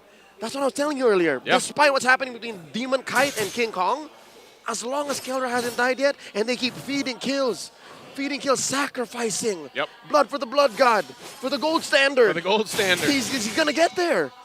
It's already there. I mean, look at the goal difference right now, and this is really what you're talking about is that, what, 2,000-ish? Almost 2,000? And the question is, who's going to find him? Who's going to get him? Is it going to take another Domeng flank? Is it going to take Demon Kite show himself early so that he just bullies Kelra into a kill? It's difficult. There's a lot that Rafaela can do. The difficult part of it is Kelra so protected with this lineup. But not the dive Beatrix like this. Yeah. Not the dive Kelra. And now look at this, he gets the win in nature. So it's even more difficult because even if you get in range, if you're Aurora, to get to Kelra, he's gonna be able to move. I mean, we've seen a preview of his mechanics so far. And that's to protect him from Demon Kite, one of the easier ways to get at him. But if he's just standing there, him versus Domeng, him versus Yue is another story. Yue and Domeng would have died from a Wesker shot. Yeah. At this point, before anything happened. I think they're going to play into the Iron Hook here once again. And it looks like RORA wants to go ahead and just allow Fnatic Onic Philippines to go ahead and play into this the way they want to. The ultimate tempo breaker. The ultimate format of a formation breaker. Look at this. Brusco showing himself. Kelra also visible. But one thing Aurora have good is their bush control. They're controlling the river brush, making sure that the pixel brush is safe. But look at the pressure Fnatic Onic is done. They're going coast to coast. This is what we've seen King Kong do time and time again. He'll play the map at a macro level that some junglers don't do. Is he going to get in time here for this Lord? RWM set up by Yue. A quarter of the health on the Lord here. King Kong joining the fight. Kirk won't land the Avatar of the Guardian. And Super Fritz firing back with Domeng will get the Lord before he's taken out. He's down. Edward goes down next. And they're on the hunt. Fnatic Onic Philippines, they have to deal with the Lord again as 2 fall for RORA. And now, I think, for the first time in a while, this is a trade that Fnatic Onic are happy to take. Whoa, King Kong bursting down. Oh, King Kong does it again. How many times have we seen him do this? He'll take that 1v1. The beast devours the smiling demon. A shutdown kill on DK. And now, despite having a Lord, Aurora are up against the ropes. 4 members of FNOP in the base with Renegade and Yue left to their own devices. They should be able to defend, but the base turrets will be worked on. They hold on to 1 in the bottom lane. And Kirk gonna jump out defensively here. But man, what a swing for Fnatic Onic. It was a long time coming. I'd say it was a spring, just coiled up, up until it just gets released. And the fact that King Kong held out. King Kong was down about what, like 1,000, 2,000 for a while? And it was just the threat of Kelra keeping Aurora honest. And now suddenly, he's up 1,000. Man, we saw this just in the previous games throughout the playoffs even. If you've just been watching King Kong alone, he loves to do that. He loves to play these side lanes and put pressure enough. And then either he'll join those fights for the Lord takes or he won't. And you have to respond to him. He just makes you acknowledge him. And now Fnatic Onic are forcing Aurora to acknowledge their threat of taking the Lord. In about a minute and change, upper quarter of the map, this long lane has to be worked on again. We talked about how King Kong keeps doing this, how King Kong is so good at working the long lane. Now he has to find a way to get back around there and then force a response from RORA, who, by the way, right now is going full on Ube. This I was is gonna say, yeah. Ube RORA right now. Playing around Renegade 100%. Looking at just the formation that they're rolling with too. And that's the thing, you know, they have to kind of keep their head on the swivel. Even if they have this movement speed buff from Renegade here, Kirk was looking for the jump earlier on. I think what makes that jump something that Kirk has to hold on to is the threat of Edward. Mr. Consistent. Yeah. In that last Lord fight, it seemed like he had it. But he got bursted down so quick by Kelra that he didn't even get the pop his ult. Yeah, he so did. if someone come out, what? That's a huge iron hook. Edward, as we were speaking of him, will survive. He spent his flicker. He spent his flicker. That's good timing, It's though. what you That's gotta work. do. It's what you gotta do. That Impressive. Lord's up. Impressive how we got away. Unfortunate that he can't use it offensively. Yeah. Good that he stays up, but now this Lord, and FNOP knows this. That's a minor advantage for them as they approach this fight. And we're getting in that territory now where these items, potions, and everything else will be picked up. So they're going to go ahead and stand this off. They know Edward can't force that penalty zone the way he probably wants to in this fight. It's an honest engage from Mr. Consistent, and that's why Aurora. Oh, full on Ube. There's a Purify. Oh, it's a flicker out. It's a dash out. Is it going to break out? I don't know. King Kong limit testing there. Queller shot. Kelra lines it up as well. He's going to find Renegade. Look at the backside, though. You ain't going to be in trouble, and King Kong will pick him off. He's going to go straight for the base. King Kong doesn't care. Gets a kill and goes for the win. He'll do it himself as they take game 2. The beast strikes straight out of Skull Island. King Kong single-handedly taking down the base to put Fnatic Onic Philippines at 2-0. Leo, did I not say that? You did. King Kong has been doing this all the time. You did. Man, he does it again. You got to keep an eye on him. The question is, even if you do have an eye on him, what are you going to do about it? Analysts at the Infinite Game to buy it. What's Aurora going to do about it? And that is a big question, isn't it? Wow. It just feels like King Kong has a different overview of the game that we are not seeing. The difficult thing about the lineup of Aurora against the lineup of Fnatic Onic Philippines, since the Beatrix was already in the power spike, they could not send anyone if that 5-man lineup from the objective to manage the split of King Kong. They just had to hope that Fnatic Onic Philippines would slip and that they can get a pick so that they can get the objective. But Super Prince on point, 6, 1, and 5. He's been hitting and finding the marks with the real-world manipulation. I mean, even during the down to the 12-minute mark, highest damage dealt at that point for Fnatic Onic, and just all throughout keeping Fnatic Onic afloat, because there was a time that Aurora was really in control, securing 3 turtles plus the first 2 lords, and this guy was one of the catalysts why Fnatic Onic, specifically why King Kong, was able to extend the game and end the game that way. If you have a lineup that loves to, your enemy rather, if your enemy has a lineup that loves to stick together, you know what? Go ahead, stick together. More targets for Kelra to hit. More targets for, of course, this guy's Super Friends to make life hard. Yeah, the lineup of Aurora, going back to this play, right after this happened, I was questioning the positioning here of Aurora. Why is your gold laner there in one of the most hot areas that you are gonna check with your hook if you're a Franco? It's a hot hook. Aurora was able to readjust after that, but then King Kong really was just a menace. Again, harking back to why Selangor Red Giants was able to defeat Falcon's AP Brent. The 4-1 split. This is a strong 5-man composition from Aurora. This is a great 4-man team fighting composition for FNOP that you can send your Nolan to manage the long lane. You know, I just like to commend Brusco because there was a certain time that Kelra was ahead 2k, 3k gold lead over Doming despite Aurora's early dominance. This was because Brusco was making sure that the Iron Hooks was connecting to Doming, giving him 3 deaths, landing 2 deaths first off early to mid game because of those hooks. So it really was a team effort for the whole squad of Fnatic Onic. You know what? If you hit someone with the Iron Hook here, they're gone. Because they don't have Purify. No one has Pure. Everyone has Flicker here. Yeah, that was the difficult thing about the lineup that Aurora was facing. They couldn't pack up Purify for them because they had to get away of the real world manipulation, the Starfield.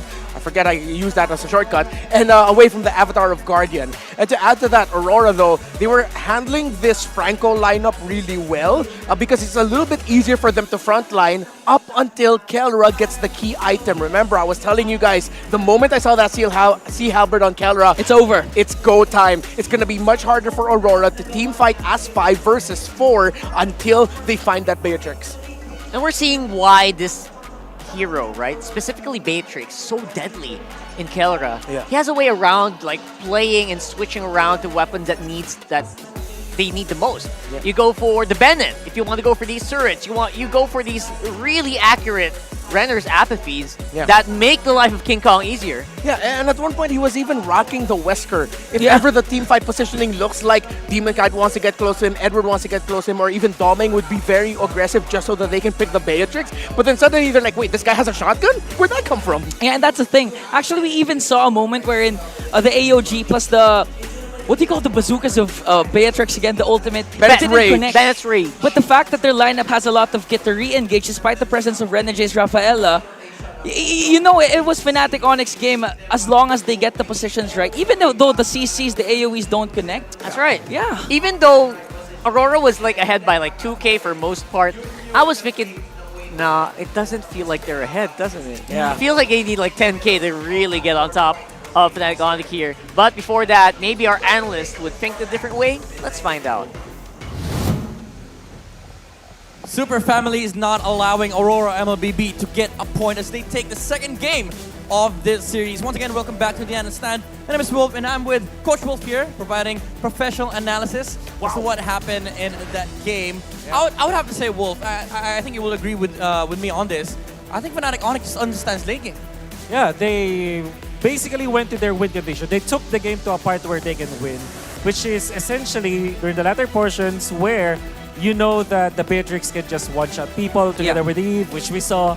And then the walking win condition of the Franco where you just have to hook someone or blood hunt someone, you're gonna win the fights. And obviously, the map split coming out from King Kong with this Nolan, nobody from the side of Aurora can actually catch him across the map because it's just so difficult to do. That's the strength of the Nolan. Yeah, I just want to highlight, like, you know, Aurora MLBB, they took a lot of the neutral objectives, they took a lot of towers, but again, it's the same storyline as with game number 1. The gold lead doesn't really reflect how much they're stronger compared to Fnatic Onic, and as you can also see on the other side, they keep finding trades from Onic. They keep finding the towers, they just keep farming, and it came to a point where the Franco and the Beatrix was able to find the targets that they need. Now, looking at the damage dealt comparison here between these two teams, again, it was Aurora MLBB that was leading the charge in terms of damage output. But you also see Super Friends contesting the damage output here of Fnatic Onic, contesting the team fights, allowing to sort of delay the game up until the point where you hit the critical mass on the Franco and the Beatrix. Super Friends also made it difficult for the backup of Aurora to have a good positioning. For example, when Renegade is trying to run away, he gets slowed down. Obviously, you have anti-slow because of the Rafaela. This extra kit you get from the Rafaela that you don't get slowed as much.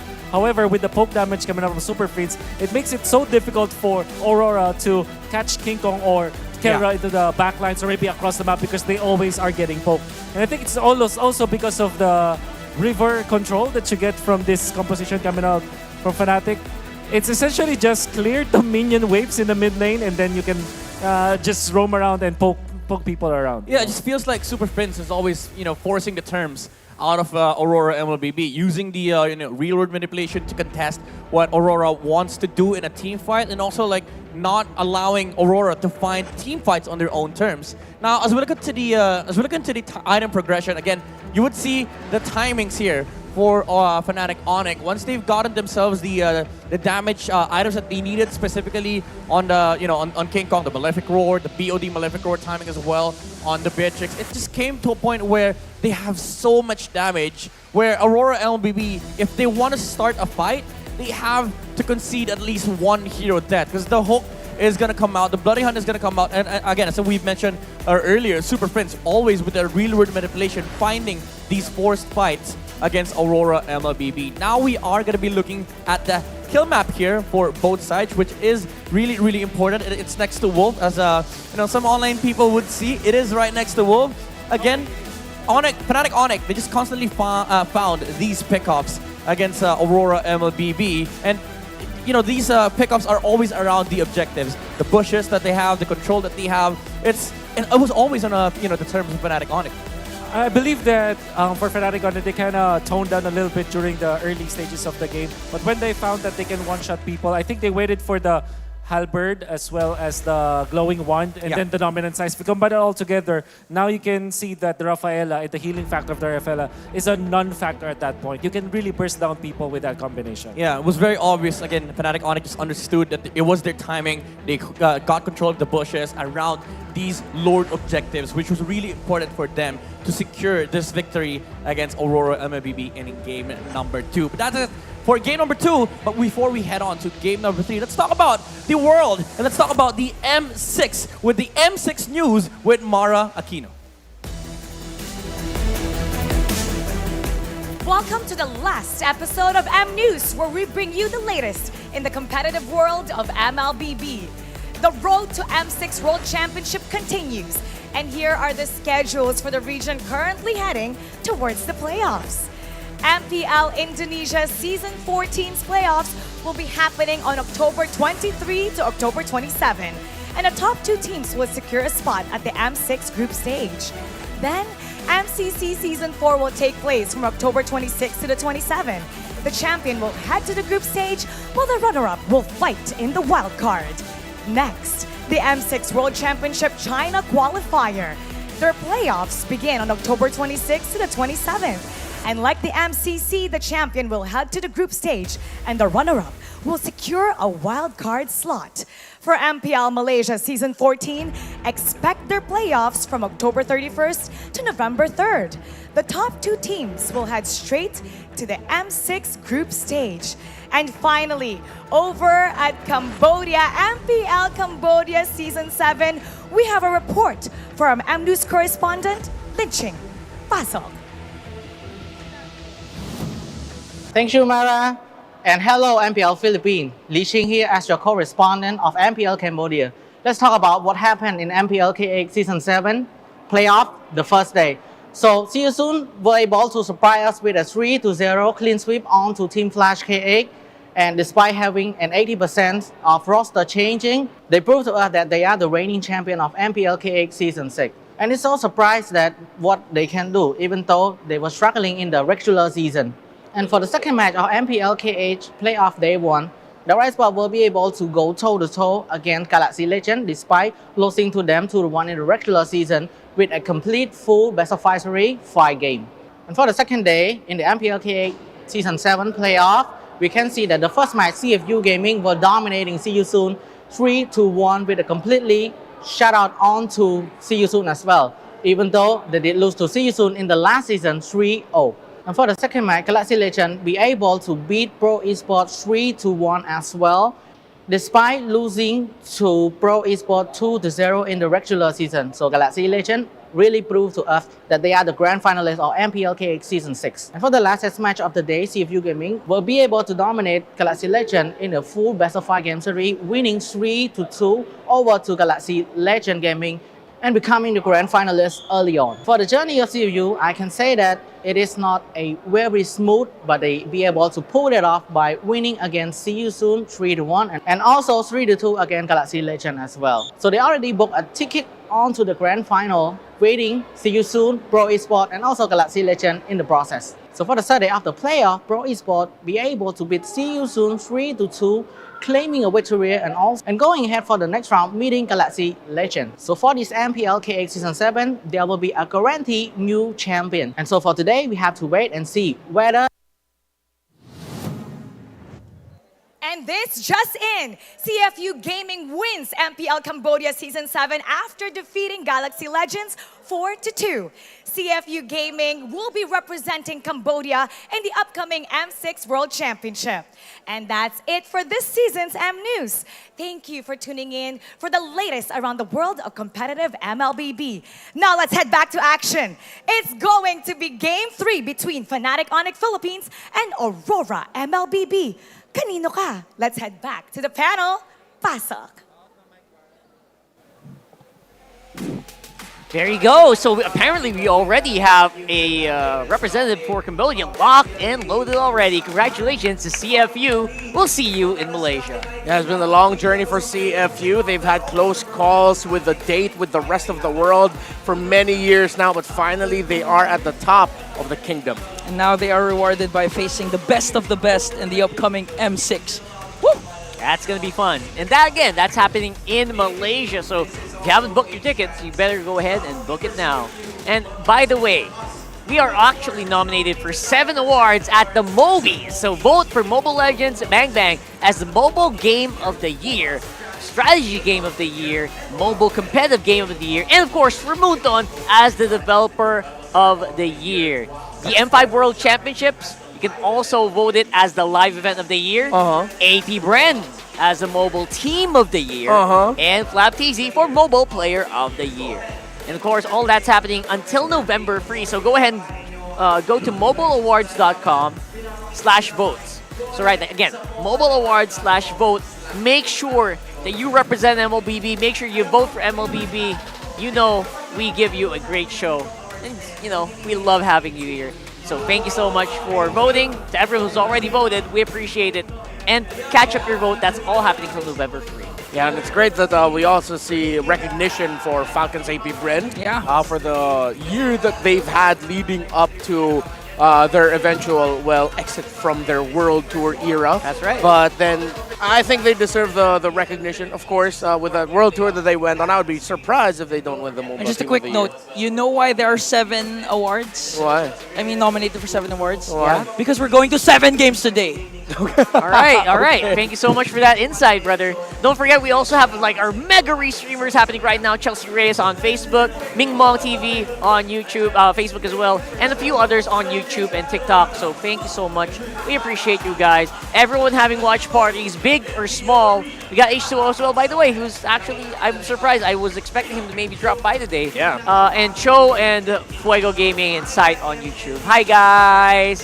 Yeah, we hope you're enjoying the finals right now, who seem to be getting hotter and hotter. And Onic, we're starting to get into it. By the way, don't forget to order your Maya card, by the way. Limited edition right there. Zilong, Layla, and Nana all get for $199.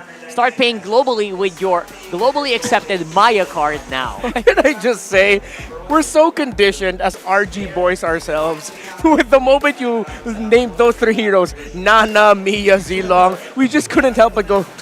That's right. By the way, look at this story that's unfolding in front of our eyes right now. The Uncrowned King's Retribution. Kelra is actually facing off a few players who eliminated him on his road to getting that MPL trophy. Yep. Demon Kite, Edward. Edward, he fell to him twice. Demon in MPL Philippines Season 7, and then Demon Kite he fell to him in MPL Philippines Season 9. They are the reasons why he's an uncrowned king. The gold standard is facing off against his demons. Yeah, and you know, I just love Kelra's mentality, because when he was interviewed, when they were awarded as the first team to go for M6, his focus wasn't on the world stage. Yep. His focus was on this grand finals.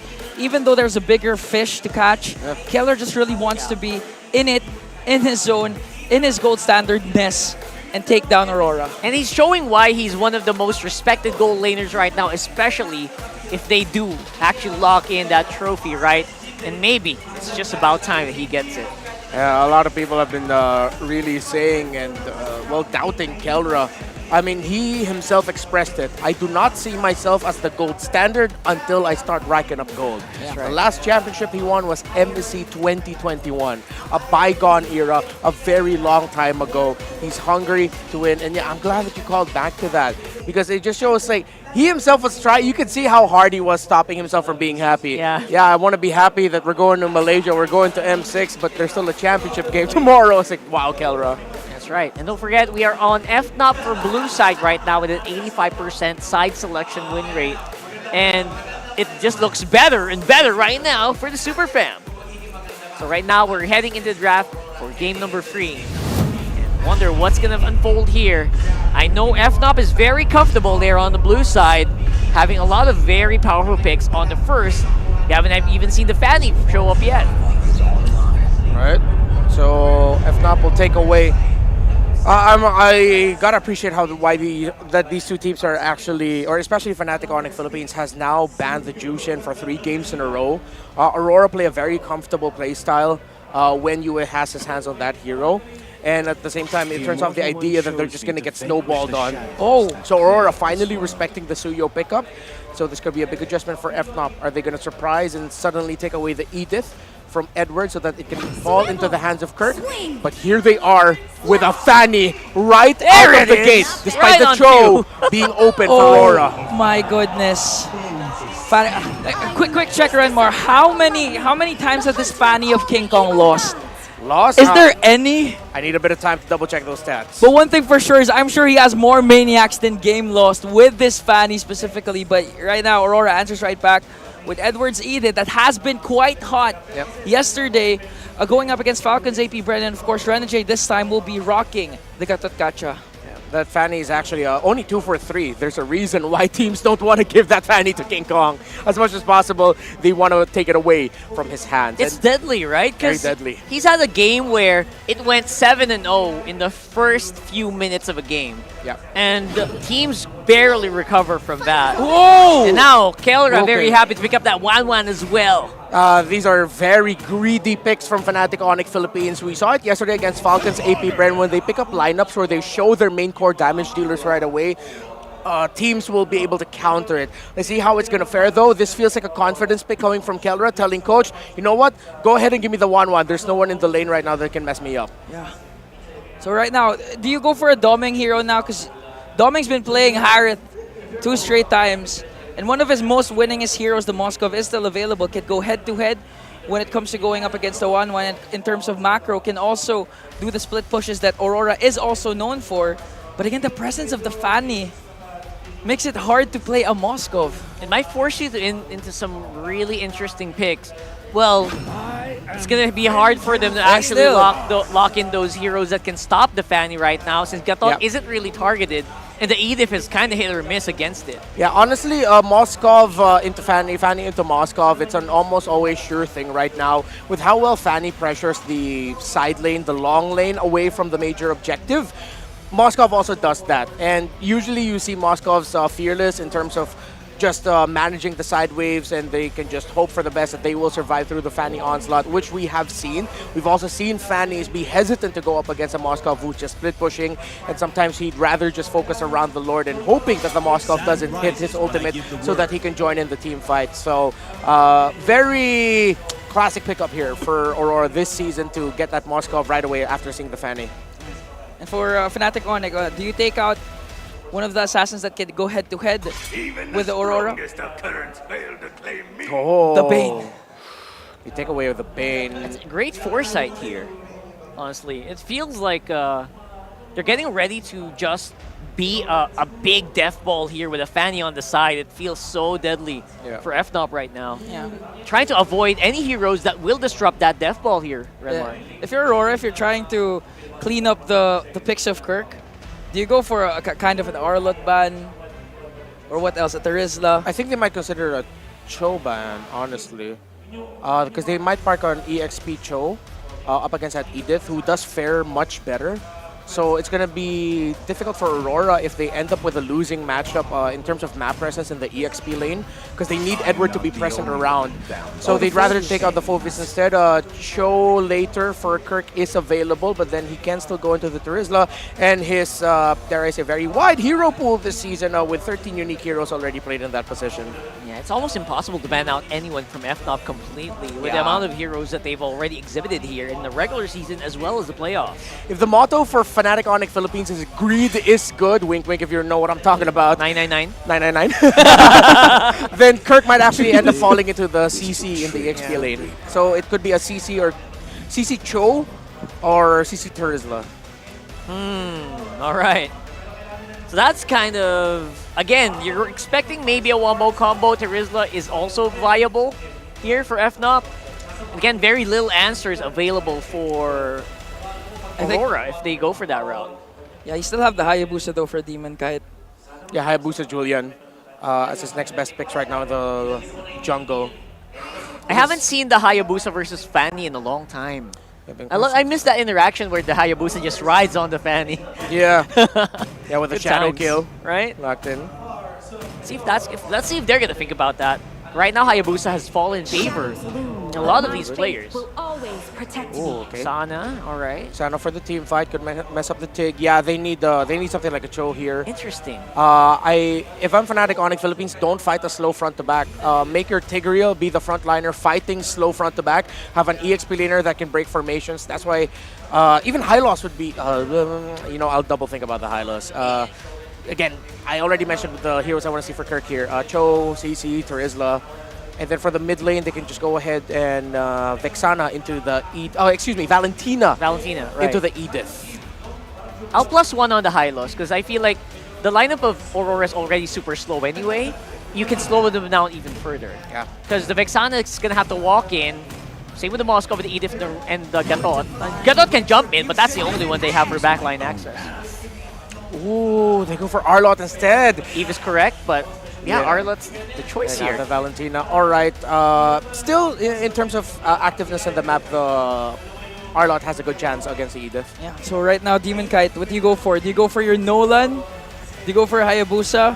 Or if you want to go for utility, there's still the Alpha. Yeah, they're thinking about like map presence, speed of rotation. I think they default into, if not the Julian, then the Nolan.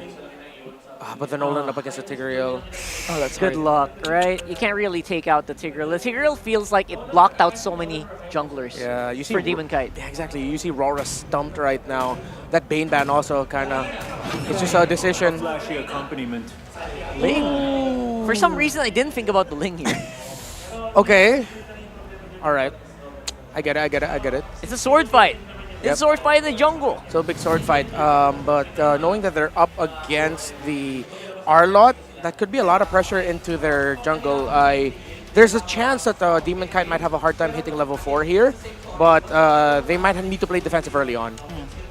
Right now for Aurora, there's still a high chance of them dominating the early game again. Edward has been performing well with the Edith.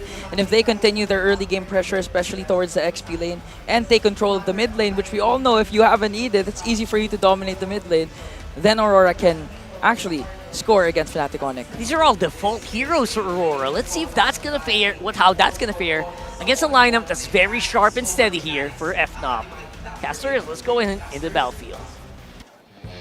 Here's the hoping. Aurora isn't out of tricks just yet. Game number 3 and still not on the board as Fnatic Onic Philippines push on to match point. Possibly after this. Possibly. They got to get to that point. And you know what? So far, man, you know, even for our viewers that might have missed the previous 2 games, King Kong's got to be controlled, and the fact that they went with this Fanny right away, that's a statement here. More than just King Kong needs to be controlled. They gotta make sure that whatever King Kong is planning for the comeback is accounted for. Make sure that after the 10-minute, 12-minute mark, King Kong remains under control. Because remember, they didn't even trade turtles the previous game. Like Nope. they were just all in, moving around the map the way they wanted to. And you know, looking at the emblems here, they're going to want to do the same thing, like this time too. That you see Super Princess running Warcry emblem here. That's a tailored pick. Only few mages would actually want Warcry. Yeah. So here, telegraphing Super Prince. He wants to fight. He wants to deal a lot of damage very fast and get in that early game advantage. Spike up in the mid to late when he has items. Turn him into a right-clicking mage. Yeah, Domeng, Kelra, this has been the story in the gold lane. You know, throughout the series, these two just kind of duking it out. Domeng, you know, already had to use that Purify early on, and that's just what they want to do. Both of them want to get the upper hand earlier if they can. You can see Brusco visiting up here top side. Demon Kite too. Kelra's pretty low. He's dead. Tempest Blades, goodbye Kelra. First blood in the hands of Demon Kite. The Smiling Demon starting hot early on. Not even 2 minutes. Turtle still preparing to spawn lower quarter. Let's talk about that XP lane matchup. Arlott versus Edith. This is Kirk's old flame, by the way. Yep. In his debut season with Minana in season 12. Back when Arlott fit all roles. Season 13. Yeah. This was the one here that made us all just stand in awe. It's like, wow, Kirk knows how to play Arlott. And he showcased it. What was it, game 1, right? Game 1, he brought it out and made it work here. So he's pretty close to that level 4. Should have it by the time they actually commit to this turtle. Super Prince grabbing his own Primal Wrath. Oh. So they'll work through it. The perfect ulta steal. Some would argue, yeah, maybe you should steal the Eternal Guard. No, Super Prince wants this. This is the perfect pickup for the ult since he has Warkrights. It's so good. Which is funny because remember before he ran Brave Smite. Yep. Right? So like, well, the many different flavors of Super Prince's Valentina. It's nuts. Likes to kind of approach it that way, and it looks like, you know, for now, they'll just kind of ignore the turtle while they go ahead and look for something else. Part of this also is just, again, having those level 4s available. Demon Kite on the top. Oh, that implosion's not going to catch him. From a different angle, Demon Kite forced to use Tempest Blades. From a different angle, an implosion would actually catch a Ling mid-air. You did this earlier today. I did this earlier, yeah, when we were playing. It works pretty good, and I think that's why when we were in the draft, you saw the facial expression of Demon Kite, you know, as they were trying to work through it and figure out, like, yeah, what are they going to take? They know that Tigreal's over there, but you're more so just relying on that skill, that mechanics that Demon Kite has shown us before to have the upper hand. The instincts. Because at this point, he knows that it's a cure. It's not even prevention. Like, he knows it's going to suck when he comes into the range of the Brusco's Tigreal. And that was one key situation wherein he was forced to use his ult defensively. Now the turtle started up once more. Lower quarter. This is a delayed turtle, man. This is probably about as delayed as it gets because both junglers, they want to just make sure they have their purple buffs. You know, and both of them right now, they just like, all right, let's ignore it. Shades of Demon Kite's old team, RSG.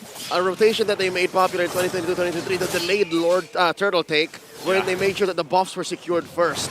And now look at this, King Kong He's just staring at him. Whoa! Oh, that's enough damage to come through with the cutthroat as well. Might be looking for more on UA under the turret, King Kong. Won't. Oh, does he get away? No. Renegade will get him that one cable off, but still that's 2 kills now for King Kong. The beast is slain, but I think he's happy with what he got away with anyways. But I think he'd be happier if he survived. What was that? Did he miss the angle of one cable? And that's what it looked like.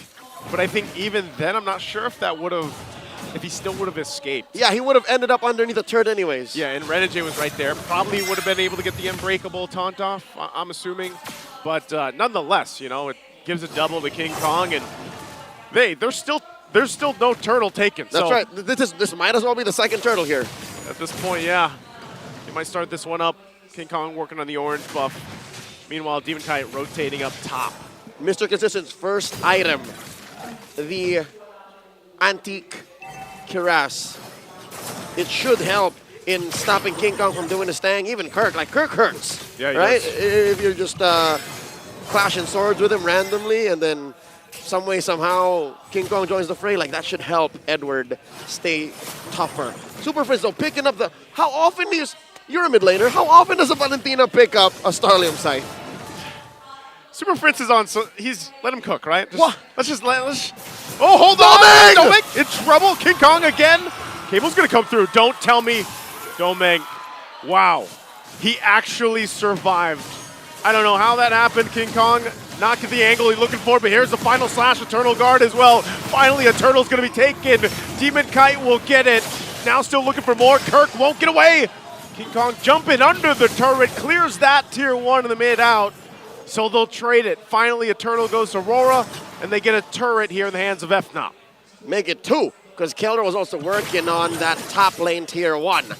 So that puts FNOP slightly up, because again, I think turrets are more valuable than turtles in the grander scheme of things. 6.5 minutes in, Fnatic Onic constantly playing the map. Aurora taking what fights come their way. Back to the man of the hour here, Super Prince. What was that, game 1? It was a Brave Smite. Yep. Game 3 now, it's a Warcry. He's building Starlium Sides. What's he on his way to? I reckon that is a Glowing Wand. Could be, yeah. Dude, Super Prince, what he's up to with this Valentina is just pure anarchy. It's got to be a combination, though, with taking the Primal Wrath, right? Like, that's what I'm assuming here. He's basically cosplaying as an Edith. Yes, that's the perfect way to put it. That's him. Hey, the ultimate is called IMU, so it works. He is Edith. He is Edith at this point. Renegade. Final slash. Renegade going to try to jump away. Will escape, utilizing that Avatar of the Guardian. Meanwhile, purple buff work done by Demon Kite. And again, this is going to be a game where only one turtle gets to go to a team, as the Lord is coming up here in about 30 seconds. Aurora scored more kills. Aurora took the first turtle, the only turtle in this game.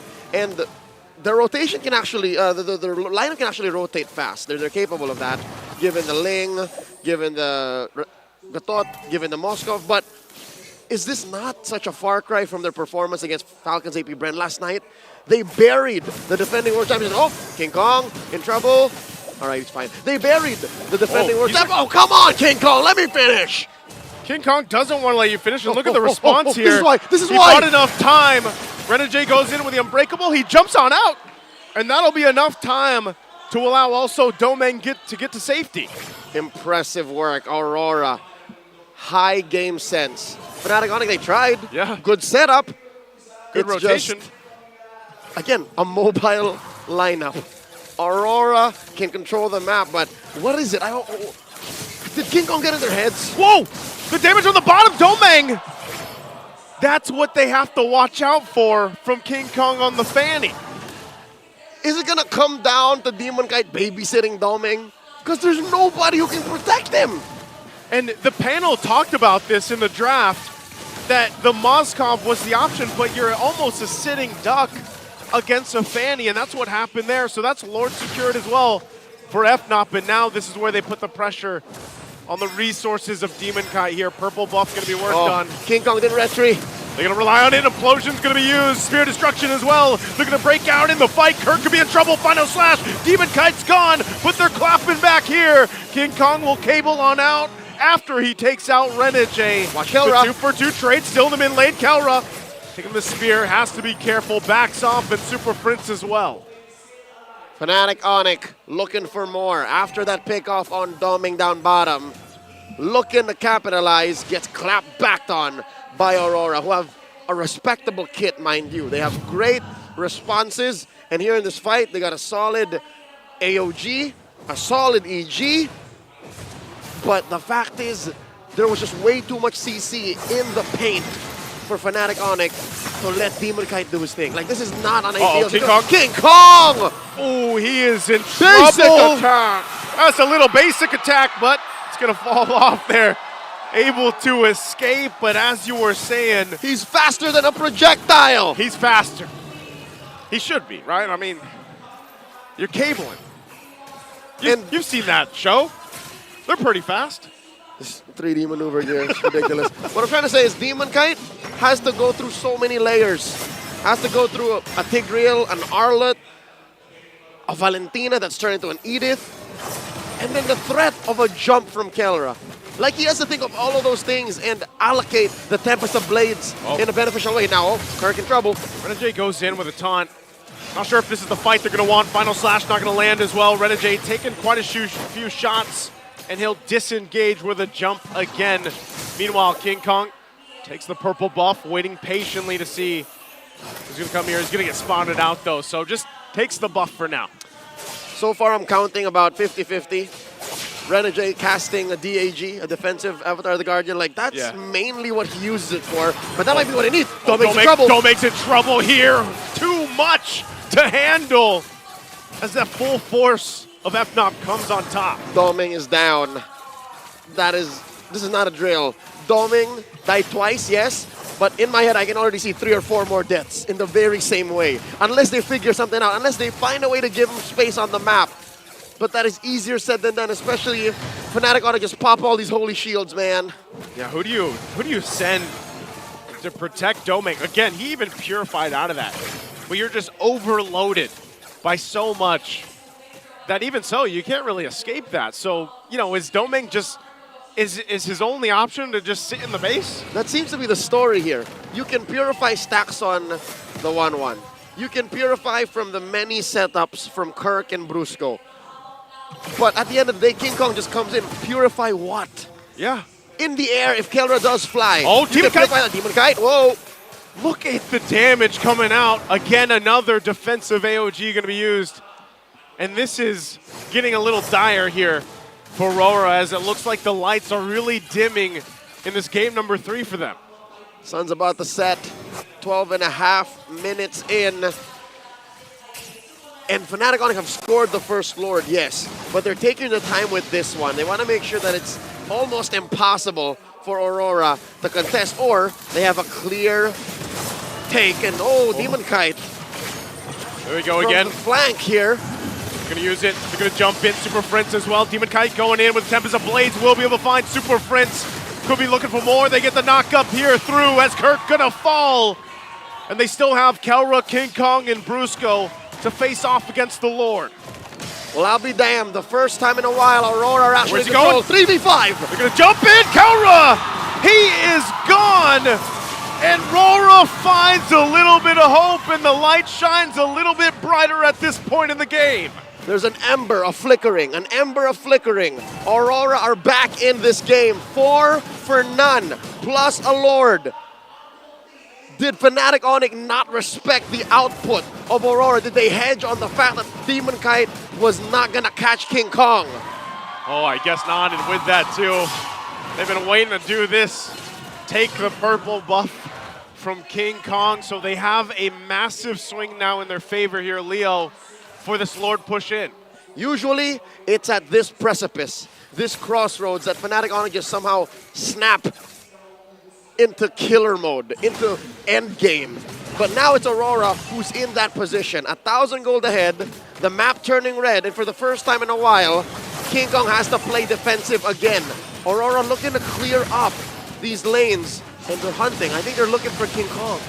They're trying to find him right here. King Kong, is he going to be able to escape? Spotted. He gets stopped for now, and they won't be able to catch him any further. But right now, RORA playing to get these turrets down, to get some space to work with, because remember, Doming has had a hell of a time trying to push these side lanes in because of King Kong. And now, I think Doming has gone through the tough part. I think Doming is in a better place right now. There's an SOD thrown in, threatening the skill. A little too dangerous. Rora's going to choke out these resources. Get together. Part of that, too, why Doming feels a little bit more comfortable as well, as he did get that Wind of Nature. So even if King Kong shows up, at least he has an option to play into it. That's right. Safe from King Kong, safe from Kelra. He only really has to worry about a rogue final slash from Kirk, or like Super Prince coming in from a weird angle. Those are the only real threats, the only natural predators to Doming's Moskov right now. The purple in jeopardy. Aurora choking out King Kong. There's a final slash. Failed. Slash, AOG going to be used. Not going to be able to find the connection. Eternal Guard drop down to Kirk. In trouble as Doming will get that one. And again, RORA will find another pickoff, and they force it down right now through the mid lane. SOD! SOD going to be dropped down. They just want this mid turret. It's one hit away. It finally drops down, and that looks like what RORA's going to get. Tranquilo. Tranquilo. Say the Auroras. Slowly but surely, there's a Lord spawning in 30 seconds. They'd rather play for that than force anything that may be a regrettable call. Checking out these items right now. Doming up by about 1,000 gold, so he's a fully built Moskov, on his way to being a barefoot Moskov. Oh no. Oh no, King Kong. Do they know? They They don't hear this, no? Yeah, they don't hear. They don't see the thunder. They're all right. Oh, but now they do. now they see that he's there. They'll make their way to the Lord here because that's the prize for RORA. They have to secure this one. And you know FNOP is going to want to fight, make them work for it. Win a crown picked up by Renegade. It was a 12-minute drought. It was a very difficult early to mid for Aurora. And now that they're in control, they got to do this right. Brusco coming in. King Kong from the east going for the flank. So is Kelra. They spot him. Kelra zoned out. King Kong taking a ton of hits. Spear Destruction won't land. Demon Kite jumping back towards the Lord. They just want to be able to secure the objective. And DK will get it. And they'll get Kirk as well. And now FNOP once again backs against the wall on the defense. The Northern Lights are now up 5,000 gold. 17 minutes in, King Kong starving, struggling to take his purple, fails. And Demon Kite now. Once again, I see the smile back on his face. Naisu, I am impressed with Aurora's micro mechanics. For 2 or 3 times now, they have overloaded the young buck Kirk. Do you see how even in the smallest of alleys in the jungle, they're just able to dodge his final slash? They've been maneuvering it, and it's impressive because it's without a Raphael they had the last game with the movement speed. It's as if they still do. And there's the SOD and the Lord marching in mid. In comes Demon Kite. Gonna jump in. Kirk already using the final slash. Tempest of Blaze as well. 2 Lords on the field. Still gonna be working through it. Implosion not gonna be enough as well. Even with the crossbow of Tang, it's not enough as RORA finally gets on the board for the series. Now 2-1. And we have a bowl game. Aurora taking their first here in this best of 7. And how perfect is that? It happened after the 13-minute mark. They held on, Joseph, they held on! It was a long ride, and I feel like especially for Domeng, man, that finally he's like, all right, I can finally fire back at King Kong. Great response. It's Championship Sunday here in the MPL Arena. Let's see what our analysts at the Infinix Game Combined think of Game 3.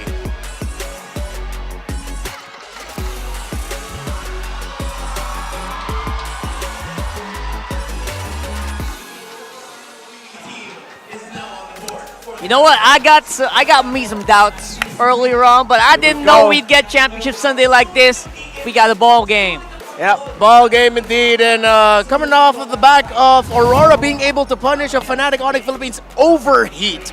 Strong punish, and Renegade coming in the clutch with clutch taunts. That 2-man taunt that he got, that was the turnaround. Yeah, during that Lord. Prior to that, they were able to take down King Kong and Kelra, I believe, because King Kong wasn't there during that fight. But clutch to the hit, man.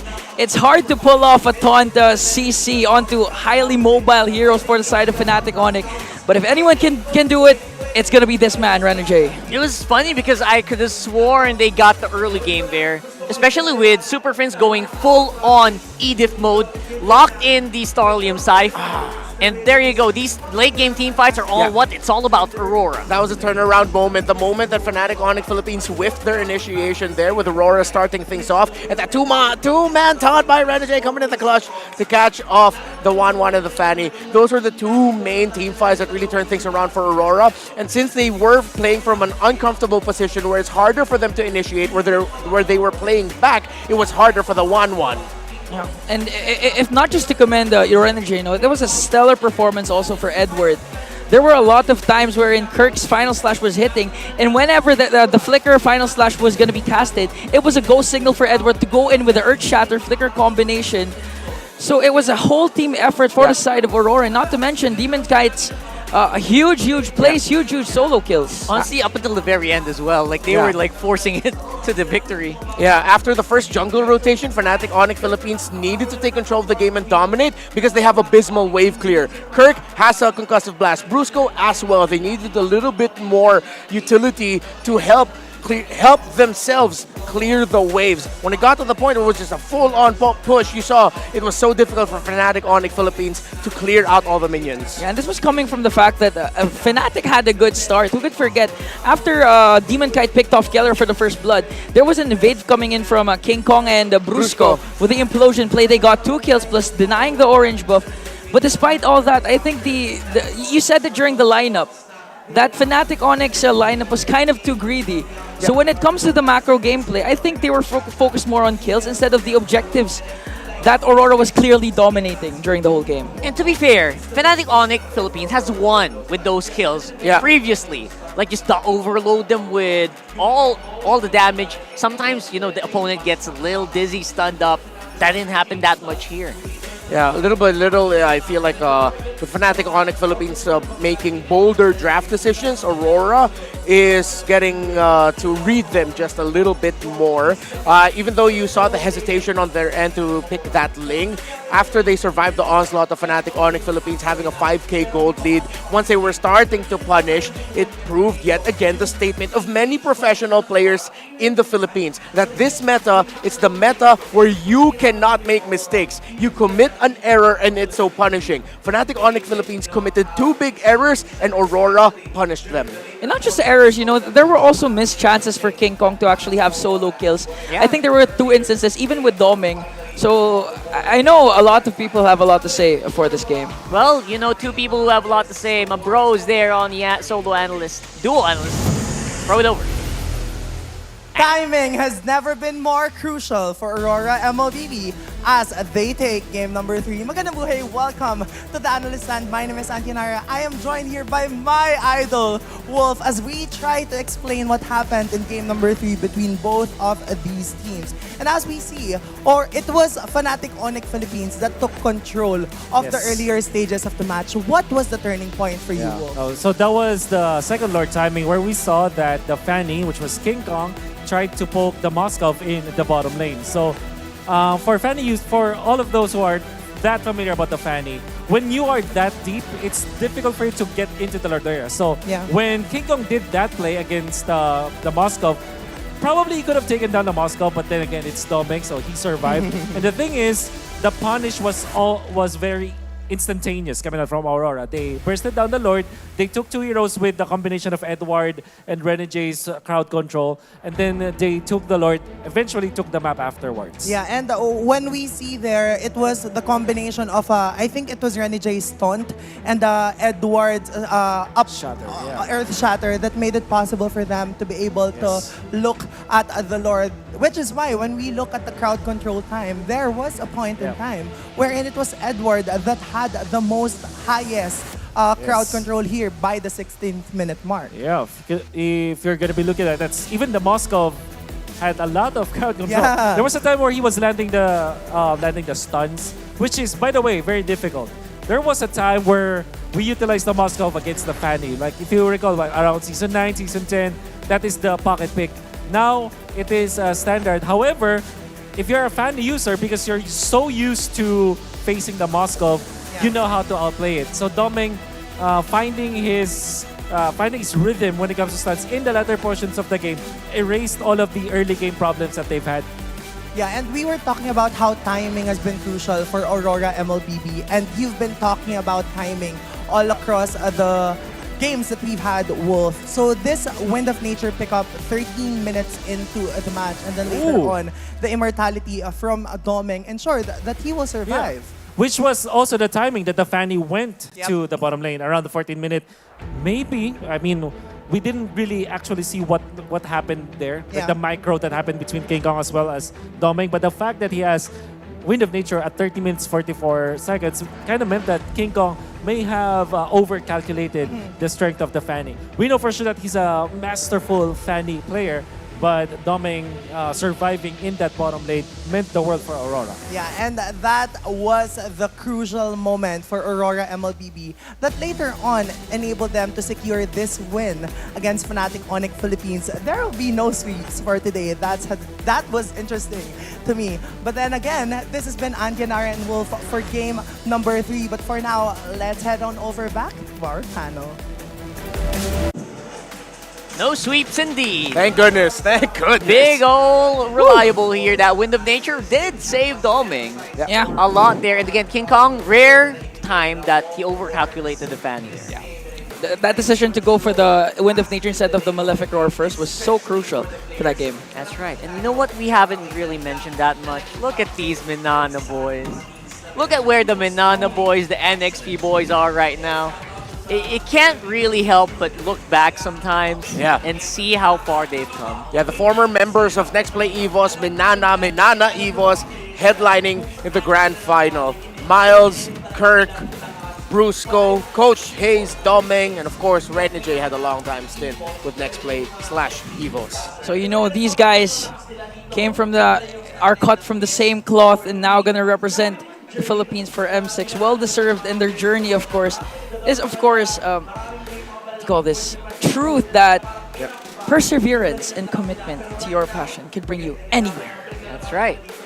Idol Banoob supposed to be very, very proud. Yeah, for sure. I just gotta say, like, they're cut from the same underdog cloth, but wait, I think we have a friend joining us? Oh, we got Really? just in. We got a friend here, international, and we're gonna talk to this guy. You know who it is. You all love this guy. He happens to be there every M series. Gideon! Yo, Gideon, what's up? And also to the English panel, that's Rockhart, that's Renmar, and that's Ingan over there, who's not bald, by the way. Too bad. Okay, we're gonna be moving forward now. Gideon, man, it's so nice to see you. I just want to know, all right? I know the playoffs are still about to happen in your region. Who is your pick to represent Malaysia in the M6 World Championship? Oh, I think this one's going to be pretty easy. I think, SRG is going to be an easy favorite to lean into this time for M6. We're pretty confident with our representative. In terms of our second seed, I honestly have no clue. I wish I could give you a clearer answer, but our regular season has told us otherwise. You know what? SRG is deservedly, right, your top pick. But what makes SRG like so good right now? I mean, we saw them in MSC, but right now, how are they? As of right now, it feels like they're holding back, which is well, I don't know whether some people are gonna feel like it's they are overachieving, or whether they really are worried about other teams outside in the world. Personally, for me, I think they haven't reached their full stride just yet, and I think no team has really pushed them into that corner as well. So for the first time, Gideon, in 6 years, the World Championship will implement a Swiss format for the group stage. How do you think this will affect the competitiveness of the competition? I think that realistically, this just means that a lot of organizations are going to have to invest more in their, especially their coaching staff at this point. I think it's a good and bad thing, right? Because you don't really know who your next opponent is going to be, so you're very dependent on your pre-preparation for these games. You're also really dependent on your coach and analysts to do their job. So as much as you're going to need them, they're also going to take the blame for a lot of it in this Swiss format. Oh yeah, that's so true. Gideon, I just want to say it's an honor to talk to someone who should be nominated for a Best Actor award after what you showed in the group format reveal for the M6 World Championship. But gotta ask you, based on the MPLPH Grand Final so far, and I know you've been keeping tabs all throughout the season, Fnatic Onic PH, Aurora MLBB, how do you like Selangor Red Giants' chances against those two teams? Oh, I don't know. I feel like we've got slightly better odds against Aurora. I think that FNOP right now looks kind of disgusting. I do think that generally people are going to be keeping a very close eye towards them. I think we have a chance. I just don't know what the percentile is. I just know that at the very least we'll do slightly better against Aurora. It's very small margins. I see it. That is valid. Midnight, you have a question there. All right, this is not a question. My idol, my friend, my sensei. I don't want to put you in a spot, but I kind of have to. It's tradition, Have you been watching, our segments with Mara? The face-off. The face-off. Are you aware of the face-off? With the fans? Yes, I yes. am aware. All right. Good. Now, it's time for you to shine. As a representative of Malaysia against all the world, specifically Philippines, Gideon, ano ang palag mo? Oh, this one's rough. Ah, man, I hate this part. Okay. I'll tell you what. I will say they've got the chemistry with them. They've got everything they need to be the best, of course. Everybody's going to doubt them, but at the end of the day, even if they have a Malaysian flag on that stage, I still believe the mind's behind it. And a couple of players too. Still Filipino blood. He's right though, right? Hey, he's right. Where's the Gideon, line? I have a question, Gideon. Okay. Yes. Gideon, am I welcome in Malaysia for M6? And if so, what food are you gonna let us try out there in Malaysia? Oh boy, there's a lot of good ones. Okay, yes, you are absolutely invited. You are absolutely allowed to come along to Malaysia. We can house you, no problem. That shouldn't be an issue, for the tournament. In terms of food, it depends whether it's non-halal or halal stuff. We're a very diverse country. Yeah. We got plenty of options. Maybe if you are lucky, we could get you a good old lamb curry, the good old classic. Love it. Great, Gideon. It was nice speaking with you, and hopefully we see you soon again. Last year you were here. Hopefully next year we'll be there. This year. Yeah. So now, any final messages to everyone? And you can invite to Filipino fans to watch MPL Myanmar Malaysia playoffs.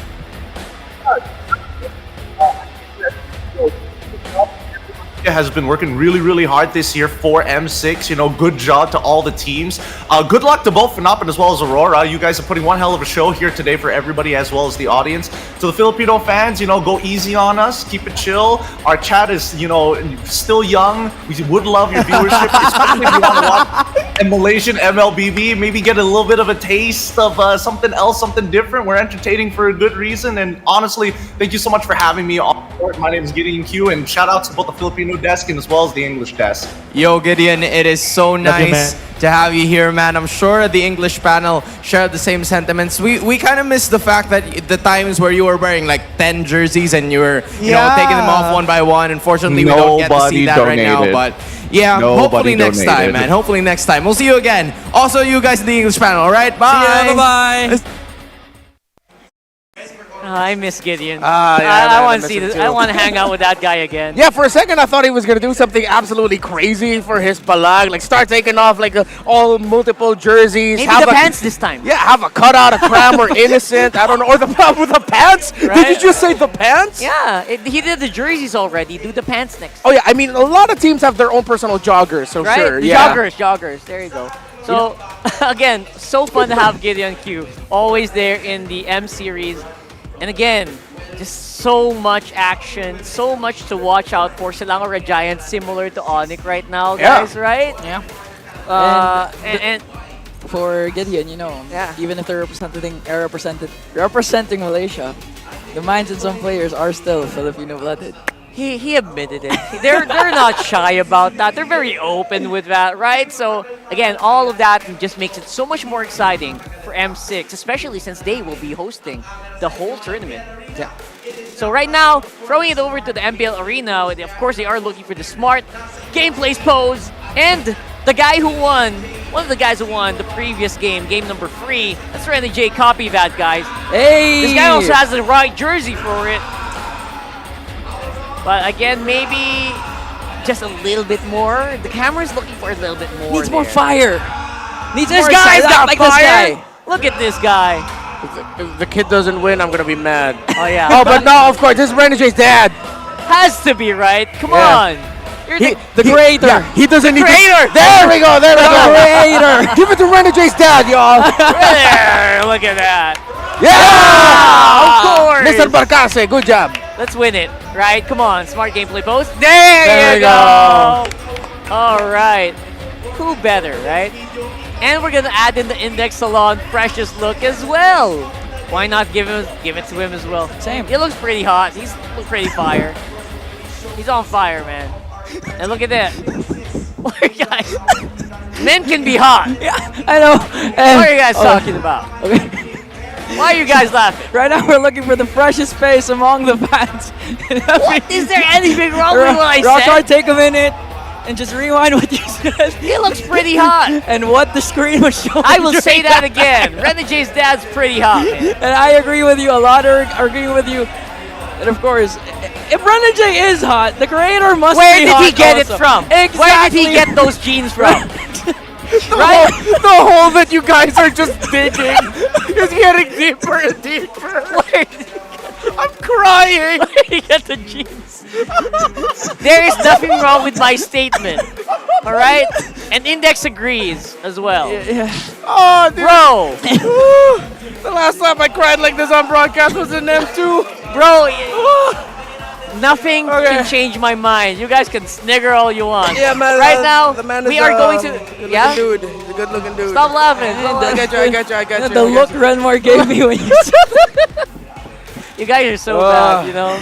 Anyway, we are getting to it. We're getting into the match. RORA side selection priority, by the way, is 57.69%. Very nice. And, of course, for Aurora, they got 64%. A big bump up from 50-something before the playoffs started. Yeah. It has balanced it out a little bit, of course, with the performance of Aurora so far this playoffs. So it's not, I believe, since we are already in the grand finals and we're at the point where we're already in the 4th game. Yeah. Plans are out the window. I agree with what Coach Panda said. Coach Panda said After game 3, your plan's gone. Zilch. It's all about adjustment. It's all about, at this point, what's that word? What's that thing that we use? Improvisation. Improvisationism. You gotta improvise now. You gotta get more theatrical here. Yeah, and look at that improvisation by Aurora banning out the Edith, the similar thing that they did in game number 2. And this is actually the same banning pattern that we see from Aurora from game number 2 with the Loyi, Fanny, Edith ban. And it's a similar banning pattern as well from Fnatic Onic Philippines with the Chip Matilda Jushin. I just really love that at least Aurora is sticking with the Loyi permaban on their side. Yeah. I said this last night. I completely have to reinforce it. Keep that Loyi at bay. Yeah, especially for Super Friends. And so far, Super Friends has been using 2 heroes. I believe it's Valentina and the Evil. What did Super Friends use for game number 3? It was the Valentina. The Valentina, yeah. So still same sticking. And now Doming, his most winningest gold laner, has been selected for the side of Aurora. Again, if you didn't catch game number 3, one of the crucial things that Aurora did for that game win was the Wind of Nature play that Doming did in order to stop King Kong from wreaking havoc from that game. I like this high loss pickup by Aurora, knowing that they're going to be playing into the Salmon Force of the Harith instead of having to face off against a combo of a high loss Gatot and then a Harith. They went ahead and take one of those pieces away. At the same time, sort of like cancels out what the Salmon Force can do. So Fnatic Onic Philippines, knowing that they're going to be fighting under ultimates, again, is the Super Friends of Eve. I personally love it. I'm gonna stand with that. The Super Friends of Eve. The undefeated. Super Friends of Eve. You know what? This is a great pick. Not just because he played it to perfection in the past 2 games, but also because it cancels out the high loss completely. I mean, if they want to go for an engagement, they better be ready to pay the price. Yeah, especially if ever Fnatic Onic does perform well in the early game and forces out the glorious pathway to be used defensively, the real world manipulation will be coming in handy for Fnatic. I think Fnatic Onic Philippines needs to respect the Zask here. Even when all is forlorn. If it's not going to be a Valentina pickup by Aurora, it could be a Zask. The Zask high loss will mess up the formation around Fnatic Onic Philippines and their Starfield off the Eve. So that would be great. I would still understand if they pick up a Valentina so that they can take away the real-world manipulation. And hey, that's not me! That's my cousin. No, we're not really cousins. You. What do you mean it? I mean, he looks like you. I mean, the cover, you know, the hat. Yeah. The hat looks like you, bro. Oh, the hat looks like me. Yeah. All right. No, but that's one of my idols. That's Fuego. Hi, Fuego. Hogan, Elgin are some of my favorite MLBB creators, by the way. Yeah. That's right. They're on site. Live in the streaming Hopefully area. they're doing a vertical stream. Yeah. I am getting our vertical streams on TikTok ready. Okay, so last ban for Aurora. A while ago, they did go target for King Kong here. So right now, what else do you target for King Kong? I mean, you have the Fanny gone. You took away the Soyo. What's left? The Julian, the Hayabusa. Funny thing is, the Hayabusa will struggle against this lineup of Aurora. Or it looks like it would. We still don't see the rumor for Brusco. Chonky. It's Chonky, yeah. I think they could actually take out the... they usually put the Gacha on the Rome. They might consider taking out the Cho. Or the Tig from Brusco. Tigreal. Still respectable in this scenario. Yeah! You called it. And this lineup is really chunky for a reason. Not just because of the high loss, but also because Suyo, you forget, in immortal form, gets 20% damage reduction. Yeah. So the Hayabusa is basically tickling him. Zask, Valentina, perfect right now. Alpha's great. Yeah. For the EXP lane, I think this is actually an EXP lane. Oh no, we don't see the EXP lane matchup just yet. That's a problem. Yeah. They can still default and go to Rizla for the chunks. For the chunks? Yeah, for the chunks, bro. You gotta go chunky, bro. Yeah, I mean, you're already up against an alpha. Phoveus is still open though. For Aurora. Oh yeah, you're right. That is great, and actually. That turns off the choke pickup for Brusco, or that would actually make the choke pickup much more difficult. Maybe Arlot. Oh, there. Arlot's all right. Retribution is at hand. And Still a valid. Okay. it's the purple lineup. Hylos just didn't get the memo. Yeah. He didn't get dyed up. But look at that. Very powerful lineup here for Aurora. Lots of comfort. I'm not the only one bound by these chains. There's the Phoveus. That was a purple guy we were looking for. It didn't appear here. But then again, Fnatic Onic says, you know what, this guy's good. We're gonna use him. What an adjustment by FNOP, man, to pick up the Phoveus that was eventually left open. Again, folks, Arlot in 5 games this season is winless against Phoveus. Straight? Yep. Really? Arlot has never won against Phoveus this season. This season, including... Oh, okay. I mean, it's just mechanics. They just counter... It just counters, right? It's a counter. Straight up. So I wonder what they're going to do about it, especially for FNOP, who are really mechanically gifted as well. My goodness. All right, this is going to be a banger here. Throw it over to our casters, Leo and Naisu, to give us the action on the field. Many gratitude, gentlemen. Nice one, Leo, at your service. Call in the bout, game number 4. Something dawned on me. Welcome to Mobile Legends. For a majority of Fnatic Onic, this is their first best of 7 in their career. Oh yeah, consider that. And that loss in game 3, which looked like a win in, you know, a portion of it, suddenly they have to deal with that reset.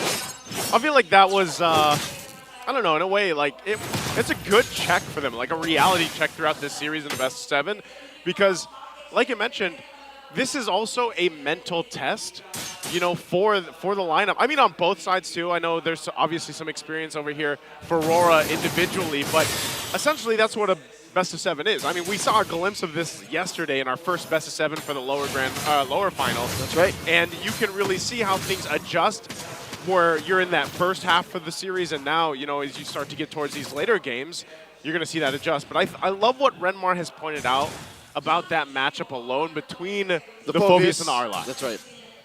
We'll see it now. For a couple of times this playoffs, it was alluded to, but eventually it would have switched out.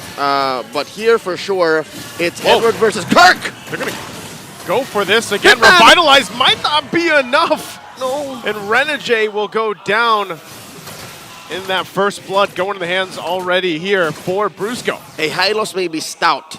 A Hylos may be durable, but not against 3. Not early in the game, not under 2 minutes. And that should open up this turtle for Fnatic Onic, putting them about a 500, 600 gold here before the turtle spawns. But you also got to consider, this is Asuyo. So again, the whole Sever plus Retribution combo, yeah, you got to consider that. Yeah, it's deadly. You know what? And I'm just going to throw this out there, too. They want to play in the fact that they just want to go in mid. Actually, Infernal Pursuit going to be dropped down.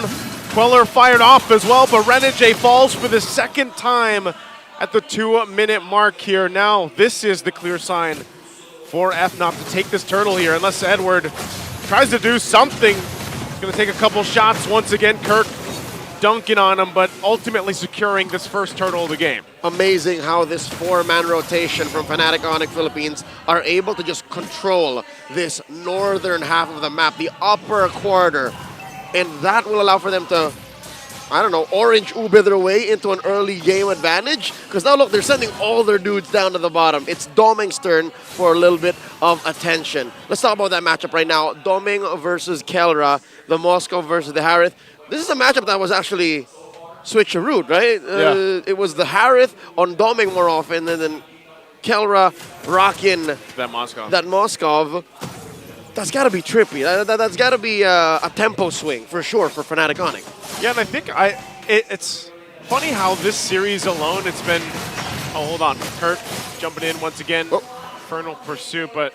Yeah, so going back to it, I think, you know, the gold laners themselves, man, here, Leo, have been really, in a way, like low-key, where they've dealt with a lot of pressure because of the way the junglers on both teams play, but then they also shine when they're supposed to, which is that mid to late game when we've seen these games get to that point. And I would honestly say that Doming and Kelro both have had great games when they finally get there. I mean, think about, hold on again. Where's Pathway? This is just going to cut him off. It's an ult for an ult. Think about what Doming did last game. How he adjusted after getting constantly killed from King Kong solo. On that same hero. Yeah. On that Moskov. And he's taking that same momentum, that same experience and wisdom from that tempo break against Fnatic Onic, from that first game they scored in the series. And they should be off to a good start, but so far, Fnatic Onic are choking down on every single lane they have their eyes on. Again, for the first 2 minutes, it was top. Now it's down bottom, and Renegade is forced to play babysitter. Yeah, you kind of have to at this point. Just with the way that FNOP's moving around the map, you don't want, again, the same course of action for Doming in the early game. You want to have him have a better time, I would say, farming up, getting to where he needs to be. Second turtle is up here, though. They'll go ahead and start this one up. Fnatic scored the last one. Renegade dropping the Glorious Pathway into the back. Already dropped down, still going for it. Spear Destruction gonna land Renegade there amidst it all. Still, the turtle, though, goes in the hands of King Kong. Renegade falls again, and now looking for more here in the mid lane. UA will slide on through and get out.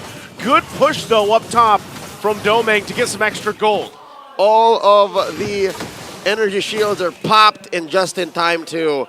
That's going to allow Aurora to keep that gold lead down despite losing out on both turtles. Edward! Whoa, that is a whole lot of damage. Good thing he had to burn the flicker. I mean, one hit, he would have been gone. Mr. Consistent, ever vigilant, keeping himself alive but barely.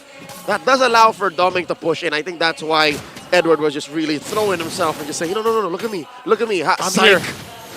It's all part of the plan. Psych, my boys pushed up top. So that is the first turret casualty for Aurora, which should open up the map, giving Doming the green light to switch up down bottom, but too little too late. Already traded for by Fnatic Onic. Up Here's top, the answer, though. They're going to put some pressure on Renegade. Glorious Pathway drop down again, but they want King Kong this time. And UA will be the one to get that. Demon Kite wants to get that orange buff. Doesn't get it. Kelro will clean it up. Kirk, Super Prince now on the counter play. There's the jump in from Brusco as well. Looking for more. Edward, the first to fall. UA going to be the next target. Has to flicker out. And it's FNOP looking to fight back, punch back on this side of the map. UA dropping down the RWM. Gets taken down under the turret with Kirk. An infernal pursuit between Tier 1 and Tier 2. And this hole started in the Tier 2 up top for Fnatic Onic, and they ran down Aurora.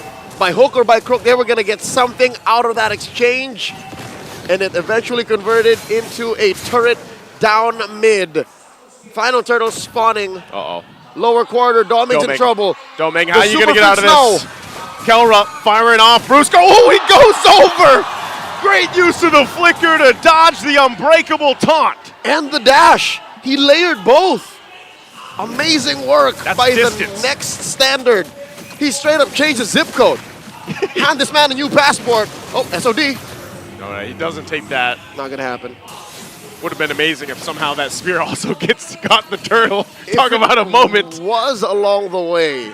But Kesara, Aurora happy with the exchange, happy with keeping Doming alive and keeping this gold lead to a manageable 2,000, 3,000 AOG. Gonna jump in once again. Renegade, the target, using the revitalized. The Glorious Pathway won't be enough. Man, Renegade's having a hard time on this Hylos pick. He's just, I mean, most of the Glorious Pathways have been all defensive. That is an understatement. His Hylos suffered a first blood death. He's been putting up glorious pathways to eventually just still die anyways. It's not very glorious. It's not very glorious, and in front of his dad too. Mr. Bacarse is here supporting his son, and I'm pretty sure he understands that his son is doing his best, but Renegade, he said in an interview, Yeah. I'm going to give it my all. In that grand finals tomorrow, I'm going to give it my all. And if by giving his all, he has to die along the way, then so be it. I'd rather see Renegade at 0-4 than Doming at 0-4 too. Final slash going to be used. Demon Kite there to try to help them out, turn this tide around. Yue still holding on to the RWM, and it looks like they'll just back off. Not a fight that they want to take here. They know they're outgunned from Fnatic Onic Philippines. That's what that 4,000 gold lead gets you. And now, Keller's having his way with these turrets. Top lane tier 2 down. And that's the long lane completely managed by Fnatic Onic. Bore down on. Look at this gold lead on the XP lane. Kirk up by about 1,500. That's huge. It's a massive game. How many stacks on that Thunderbelt? Does this not pay true to the stat that Redmar's talking about? You just can't win. The R-Lot is winless against the Phoveus. The stats don't lie, and now the gold lead is showing just how much use and value a Phoveus can bring to this game, especially with a lead like that. Almost half of the gold lead is on Kirk alone. And he's a frontliner. He's a peeler for Fnatic Onic Philippines, and that's going to allow them to bully Renegade out of position. Demon Kite struggling to score anything major here in this 10-minute game. Lord spawning here, lower quarter, it's a shuffle. Shuffle once again. Still going to keep it together here. Super Prince looking for his positioning. Demon Kite just firing off the Queller, waiting for his moment. Spirit of Destruction is going to come in. There's the glorious pathway on the aggression. Kelra goes in. They're caught in a bad position as Domain goes down. Once again, Kirk dunking on him. Renegade falls. Edward on the run. And with 2 members down of Aurora, this is a clear sign for the Lord. It's a 3 for 4, and they're not taking that exchange. 3 members for Aurora, 4 for Onic. Just the sheer numbers don't add up, and that's what's going to allow Fnatic Onic to take this clean. And look at Demon Kite, just taking what he can on the map, trading up for that orange. King Kong, a step ahead, does the same. I'm wondering, Leo, if maybe with this game, maybe the way that we saw King Kong do this back in game 2, maybe Demon Kite can play the map. Maybe work enough around the map to try to keep them in the game here for Aurora. But I think part of that is, again, do you let Domeng push those side lanes? Do you let Demon Kite do it? Here's the thing. You want both of them to get some level of farm. You want both of them to somehow affect the map. But you can't do 4 in 1. So you have a paradox. You have a little pickle, if you will. Yeah. So I would suggest you keep Domeng with the group. Let King Kong go hunt for Demon Kite, much like this, because Demon Kite can actually go duo. 1-on-1? Yeah, but they're going to no, duo here. like Spirit, that's too much! I guess DK can't go 1v1.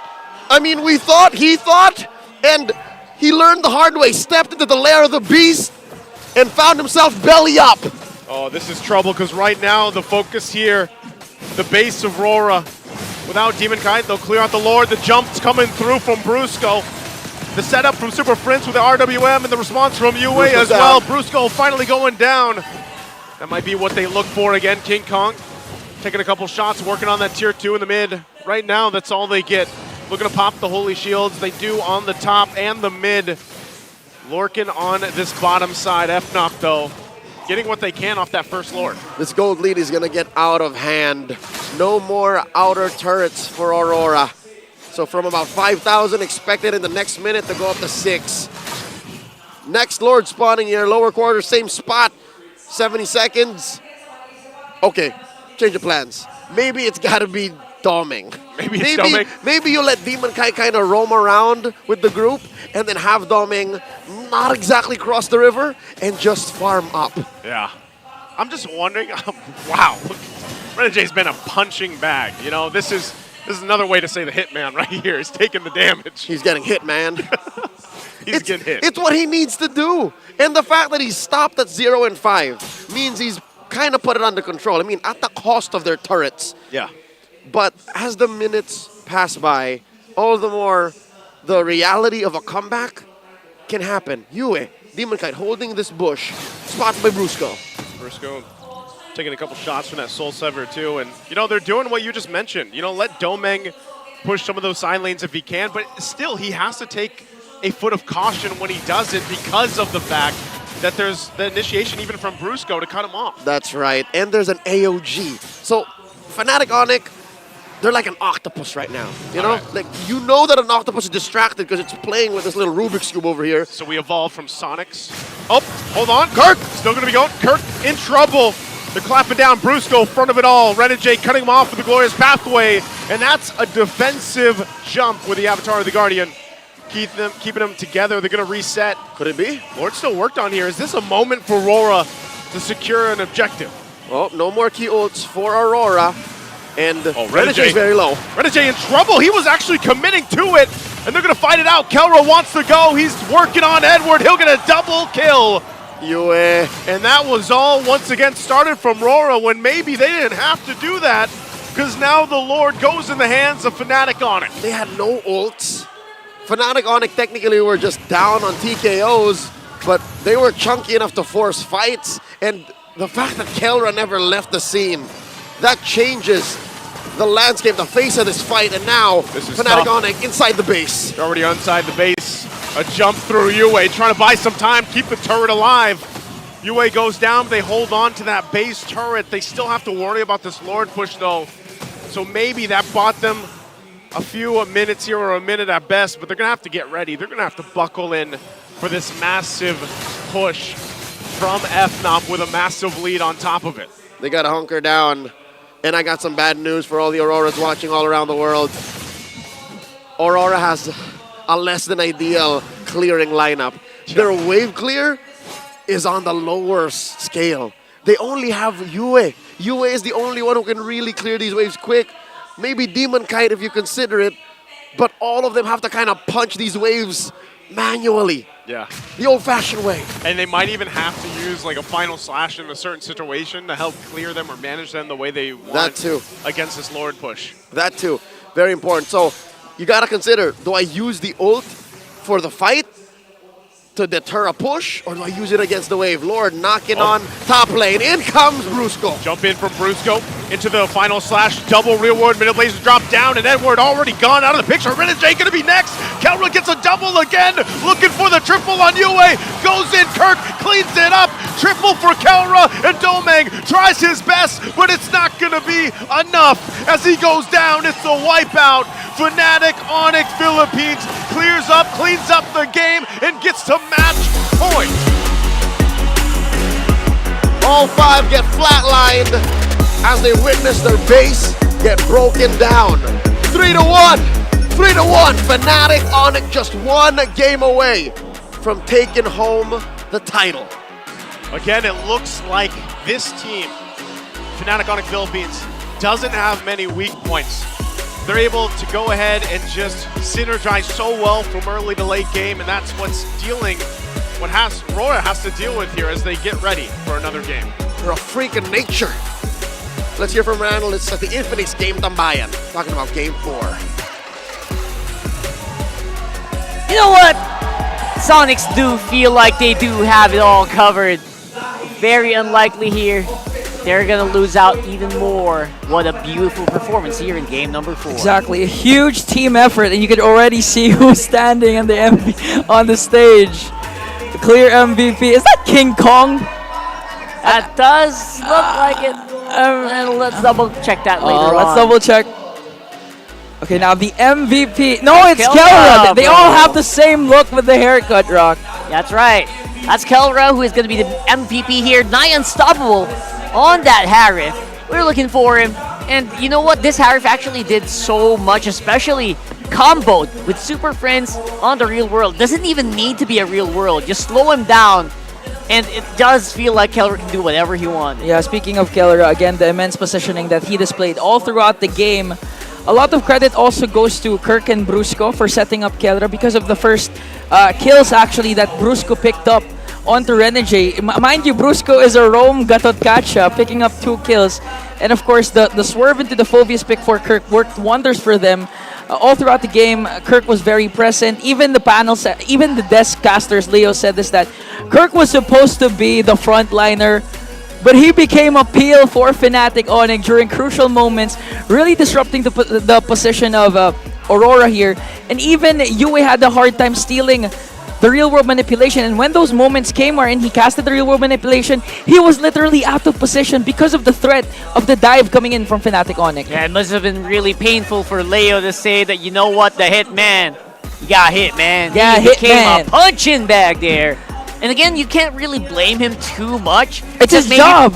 Yeah, that's the job of a high loss, especially for that last one, where these guys are they're built to slow you down, stun you up, and whittle you down so hard. And there's very little that actually can save Renegade this time around. Again, so much power here that was exhibited by Fnatic Onic Philippines. Not much of a wiggle room left for Aurora. Looking at the emblems of Kirk, the tank, he was really quite tanky, but again, he was still able to dish out a lot of damage. There even came a time that the Renegade was really soaking up a lot of damage coming in, not just from Kelra and King Kong. The thing is, there were times wherein he was taken down just by the three of Brusco, Kirk, and Super Prince, and it was more than enough to take down the tankiest hero for the side of Aurora, making quick work of game number 4, 15 minutes and 40 seconds in. Could have sworn Kirk could have been the MVP there as well. Same I thoughts. feel like, you know what, they probably could have picked up the Phobius instead so that we can maybe just do better in terms of that last one. Because, yeah, the Hylos really did suffer so much. Maybe they could have swapped out, a few heroes here and there, maybe made it a lot better for him to actually survive. And this is wherein statistics, numbers come in. Numbers really don't lie. Renmar mentioned this a while ago. Yeah. Arlot versus Phobius matchup. 0-5 prior to this match. Now it's 0-6. And there was a clear lead when it comes to the XP laners. I believe it was 9 minutes. Kirk was already 2k ahead of Edward's Yes. Arlot. So it was really a dominating laning phase for Kirk. It was also painful to watch that Moskov just try to scrap around the map for any source of gold that he can. And that's inherently the weakness of a Moskov lineup. You really have to wait for that big spike, which in this scenario didn't really arrive. And while they were waiting for the spike, Fnatic Onic Philippines was taking all of these objectives, all of these Lord fights, the turtle fights. It went to their favor. It was very hard to climb out of it. And there was a moment wherein you thought Aurora's window was really quite opening, wherein they were able to force out a lot of ultimates for the side of Fnatic Onic. Even the AOG was used defensively, but the problem was, but the problem was the slows coming in from Super Prince plus Kelra's dominance again. They were able to take down Renegade and eventually Edward. Then they got the second Lord. After that, you know that it was just time standing between Fnatic Onic and winning game number 4. Yeah, it was so simple for FNOP. All they needed to do was Void Crystal and maybe another layer of protection there with the real world. Then they got the advantage. It felt so easy for them to activate Kelra this time around. And when Kelra gets activated, you saw how deadly it could be. Yeah, really, again, the gold standard performing at the highest level. That's right. Throw it over to our analyst. I think Renmar's there as well. Take us through it. Thank you so much, panels. Renmar here, still joined with Wolf for a very special live episode of the Ocho Kahatang podcast. Oh, little thing for you there. So I asked you this before we went into here, the burning question: why pick the Arlot over the Phobius in the last 2 picks for Aurora? Maybe they're afraid of the fact that they'll have Phobius and Hylos, 2 high HP heroes that kind of want to stand in front of the Alpha, a box type hero that also deals true damage, HP-based, true and HP-based damage. It's probably why they wanted Arlot's displacement, I guess. All right, yeah, that makes a lot of sense because once Phobius goes in there, will be susceptible to the Alpha, but then again, the burning stat is that the Phobius has completely dominated Arlot all throughout the season, 6-0. Looking at the goal difference, it was just tough. You think there could have been a scenario where the goal difference wouldn't have been this so dire? It's difficult to say that, especially because draft-wise for Fnatic Onic, their composition is tailored to win the early game. And if you saw how FNOP played it, they played it so perfectly that they kind of accelerated the game to a point where they're in the mid game, but Aurora's still in the early game. That's what I felt like. And also, it's difficult to deal the damage when you look at the composition of Aurora, because it is Valentina against Alpha. Even in the draft, I was saying that you don't pick up Valentina when going up against Alpha. Typically, you pick up Alpha after the Valentina. But this time, they picked Valentina after the Alpha, which kind of made it so that if you're looking at the early game. It was Suyu, there was Valentina, and then they have Arlott. They have a lot of stuns. They have Terrifies, they have crowd control. They don't have the damage. Yeah, they don't have the damage, and they didn't have that stopper for the Phobias. Real quick, I just gotta ask you, you've gone up against Fnatic Onic Philippines. Yeah. There was a past where you were a coach for Onic Philippines, but that was way back. That was way back. What's the best quality of Fnatic Onic Philippines this season in your book? Oh yeah, very quickly, and this will be very long, but I'll just sum it up very quickly. Their map reading is superb. It's unlike any other. If you face them in the battlefield, maybe you're not seeing them through the broadcast, but if you're playing up against them, you're gonna be so frustrated on how well they read the map. Yeah, it feels like they have vision everywhere. But right now, it's time to see what else we have in store for you here. Again, Renmar here, but now we're gonna toss you over to Mara. Pero syempre, bago ang lahat, baka naman, Fuego Gaming, welcome! Hello po. O, kamusta naman ang vibe dito sa MPL Arena? Ito sobrang solid ng mga nandito ngayon at sobrang energetic nila. So you're energetic streaming. nila. Nag-restream ka right now. What's happening here? Nag-stream ako ngayon, nagla-live ako ngayon sa live venue. Ganun. Imbitahan naman natin lahat ng mga manonood. So sa mga nanonood dyan, ayan, pwede kayong manood sa iba't ibang mga streamers natin. Ako po, nakalive ako sa TikTok. Ayan, hello po sa inyo lahat. You know, I love your analysis. I love your voice. Thank you po, So thank ano you. masasabi mo tungkol sa mga pick and bans na nakikita mo ngayon sa ating Grand Finals? Analyze this, Fuego. May, nakakatuwa yung ginagawa ng Aurora ngayon kasi nung Game 1 and Game 2, sila yung nakakakuha ng early game. As in, sila yung dominant sa early game. Pero pagdating sa late game, dun sila nababawian ng Onic. So, nitong Game 3, nakabawi naman, baliktad naman nangyari. Early game naman ng ang Onic, nakabawi naman ng Aurora. Parang ganun yung mga nangyari ngayon. So, dito sa pinaka-last match na nangyari, isa sa mga naging magandang pick ng Onic kaya sila nanalo sa game na yon ay yung Phobius. Na talagang nagbigay ng malaking space and maraming crowd control at damage sa kanilang team. So kung magpe-predict tayo ngayon, predict time, ano ang prediction mo? Score. Score? At sino? Hirap eh. Tropa ko yun lahat sila. Pero prediction based on what you're seeing, dun sa analysis, may facts tayo dito. Feeling ko nandyan ba si Chantel? Siya ba yung Nandito si Chantel, yes. Siya ba yung nagkakas? Siya yung nagkakas. Pag si Ma'am Chantel yung nagkakas, umaabot ng last Game round eh. 7. Game 7 eh. Oh, kaninong team? Feeling ko ito ay 4-3. 4-3? Kanino? Favor of... Sa ngayon, lamang yung Onic kasi. Okay, so feeling mo, Onic. Feeling Okay, ko. ano naman ang masasabi mo sa ating mga grand finalists? Mensahe naman dyan. Sobrang galing nyo. Good luck sa inyo sa ginagawa nyo. At syempre, alam ko sa M6, mas lalo pa nilang gagalingan at itataas ang bandera ng Pilipinas. That's right, Yes. M6! At kung hindi nyo pa siya napafollow, baka naman. Now we're gonna head back to our panel. Yes, Pasok. thank you.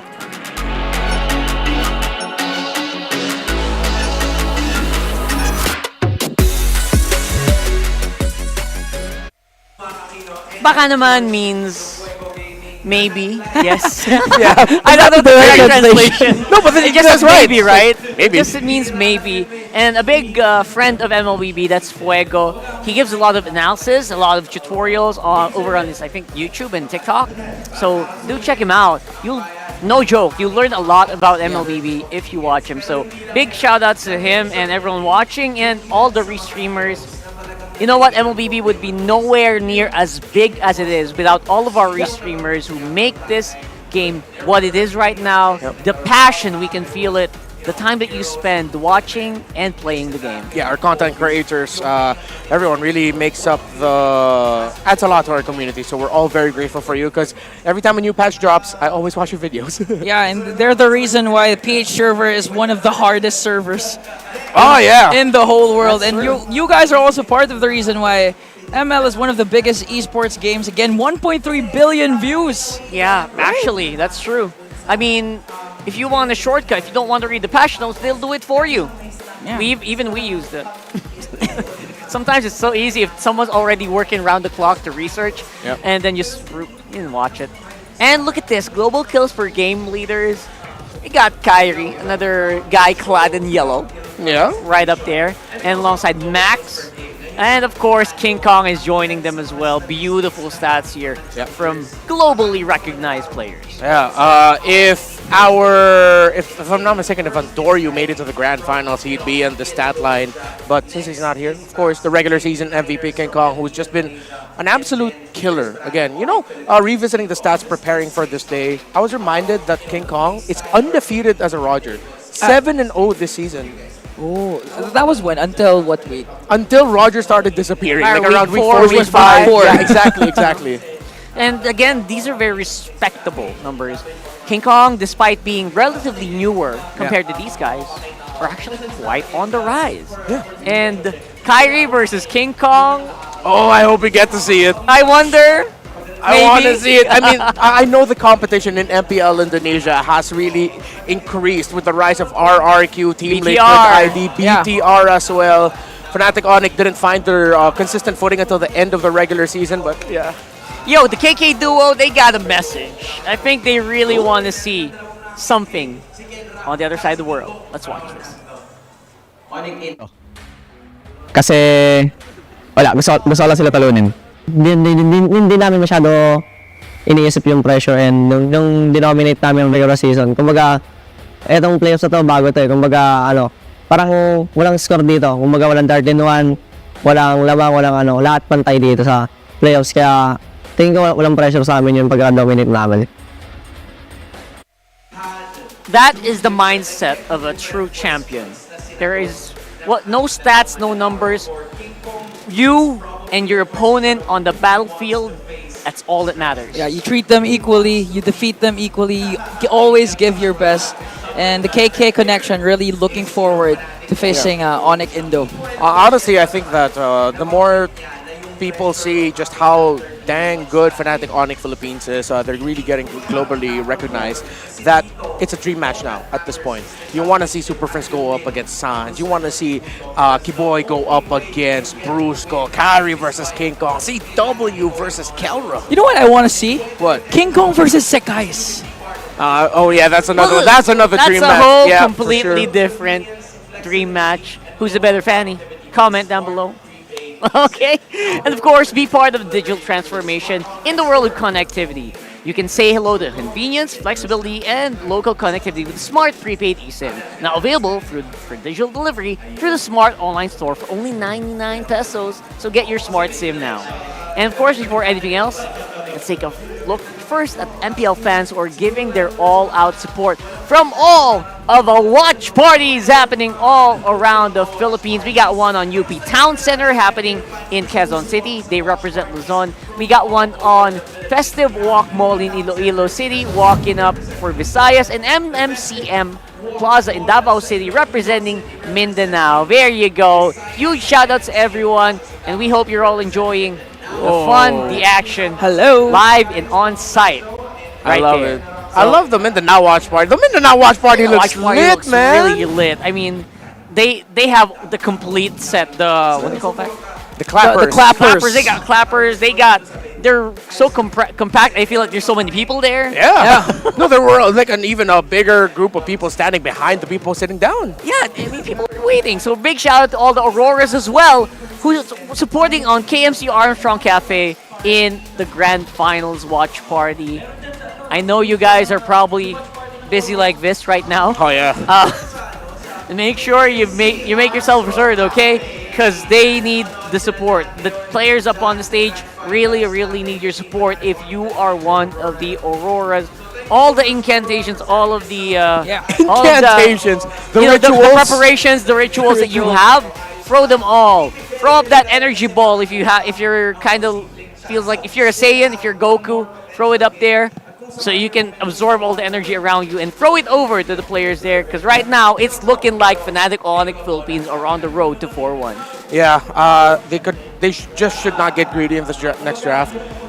Don't pick an off-kilter Kelra pick early. Yeah. If you're gonna pick it early, make sure it's the Harith, make sure it's the Moskov along those lines. If you're gonna pick something like the Beatrix or the 1-1, you pick it later in the phase. That's pretty fair.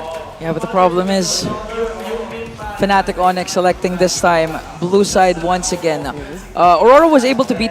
Was Aurora able to beat Fnatic Onic on the blue side? For today? Doing the math, I believe. So I'm gonna have to recheck that. because right now, obviously the Sides, it's been a while, so the sides. the side selection is equalizing from 90. It's going down to 80%, 80. Yeah, I think they were 89%. Yeah, I know they were 80.9. able to. Yeah. Yeah, so Because it was Fnatic, then Aurora. The Fnatic was blue side in game 3. that's pretty big. When That Aurora means won. they really did a bump. They bumped the Oh, numbers yeah. of Yeah. FNOP.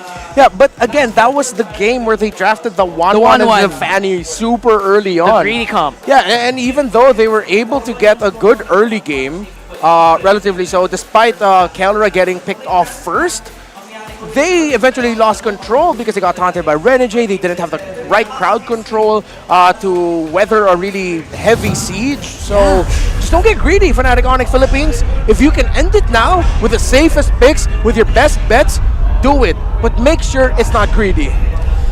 And greed is not good. Greed is not good in this scenario. So if you're Fnatic, if you're Aurora, do you actually open out the Suyo or ban it out to force King Kong to use a different kind of jungler? Ban it, bro. Ban it. Should have banned it. Just ban Suyo because it's going to be auto pick for the side of Fnatic Onic. That's right. And if you're Aurora, there are very clear-cut bans are still on the table. Number one, you still want to ban out the Lo Yi. And you're going to have to add the burden of having to ban out the chip on red side as well. Or maybe Aurora goes for something really nuts and leave the chip open. No, you shouldn't. You cannot against a team that did very well with the chip and has great macro, as Coach Wolf mentioned earlier in the analyst segment. So you cannot give the chip. You cannot give the Loi as well. And this time, interestingly enough, they take out the Khalid in as the third ban. Edith has already been picked up by Fnatic Onic Philippines, and this is such a Chad move because they gave the Suyo and the Harith to Aurora. And you know what? I don't mind it because the Edith's win rate just speaks for itself. No matter where you throw it in FNOP, they're probably going to be able to play it well, whether on the XP, whether on the roam. Yeah, and this is such a great drafting pattern. First off, by Fnatic Onic Philippines, because you counter, again, the softest counter, close to hard counter to Suyo is the Alpha. And then at the same time, you ensure that there will be no Phoveus picked up there by RORA because they have the Alpha. You take away the Edith as well from Aurora, plus Eve on Super Friends, again, undefeated. But Aurora with a good response, picking up the Suyo and the Harith, taking the Harith away from Kelra. They'll be fighting under the real-world manipulation, but they have the Rafaela to get away from it. Man, Rora standing by the Rafaela here. The thing is, Fnatic Onic was actually able to beat out a lineup of Aurora in game number 2 with the Suyo. This is wherein they placed out the Kelra Beatrix and the Brusco Franco. So if you're if you're Aurora, you have to watch out really for what are the potential picks that can come from Brusco. Because right now I'm expecting Edith will go in the hands of Kirk. Yeah, for sure that is an EXP lane Edith. In terms of the roam, again, they can go pick off into this one. However, they really want to play it safe. I think they are going to be considering Cho. Fantastic ban here, by the way, by Aurora to take away the Beatrix. If they still give that Beatrix, that would have been GG championship for Fnatic Onic. Yeah, Vexana is the one that they're actually going to stop on the mid. So that's a very curious ban, which means they're probably trying to draft a lineup that wants to go together as much as possible, you know, stick together. Yeah. Good ban for the Vexana. Really messes up the team fighting that you want to do if you have an Eve with you. Yeah. So right now the Valentine still open for Yue. I think they're just gonna resort to a Yue Valentina once again for the side of Aurora. Although the Faramis is still open that Yue can use. Yeah, difficult right now. Looks like the lineup of Aurora. If they want to maximize control and pokes, they might actually even consider picking up the Aurora. But right now the mindset of Aurora might actually just be, we need a real-world manipulation too. And the real-world manipulation actually messed up so much of the team fighting for Aurora earlier, even though they had a real world of their own. Yeah, it feels like they just were on the downside. Yeah, but the problem was with Yue, whenever he was casting the real-world manipulation the previous game, he was always out of position because of the dives coming in from Fnatic Onic. There was the Gatot Gacha, but in this case, Gatot Gacha was actually banned by Fnatic Onic, so there's no Gatot. Yeah, we have to remember Kirk is has 14 victories with the Edith. If I'm not mistaken, that's only 16 or 17 games in total. So that's 3 to 4 losses, or 2 to 4 losses alone with that Edith. That is the signature of Kirk this season. Edith is, again, also in the hands of Mr. Consistent Legend Zero here. There's just no other way around it. The Edith win rate is off the charts right now. Tigreal Cho still open here for Brusco. You know, if Aurora has it, just pick up a XP lane Barats if you can. Because they have For the Turismo Aurora? gone. Yeah, if Edward has it with him. You have to process that a little bit. In the mid lane, though, Okay. I don't know if you guys expected this. Whoa! Cecilion! This evens it out a little bit because it corrects the problem that Aurora has. They lacked a little bit of that long range, and the Aurora would have been lacking in terms of the damage. This has more damage, less control, but the control will still be there. Paired up with a Rafaela, good repositioning, and I think they're going to be packing a Purify with it. But this means this really needs to be a tank later for Edward. Who's that big tanky boy you're thinking about, though, Again, guys? Barrett's. Big tanky boy. Or XP. Or maybe even a Bene tank. That could actually go for the backline, especially for the Eve. Well, we'll see. It feels like a very Here comes the Cho. sharp sword, but the defense is not that high. And here's the picks. Cho and Clint for FNOP. Really great drafting choices right now by Fnatic Onic PH.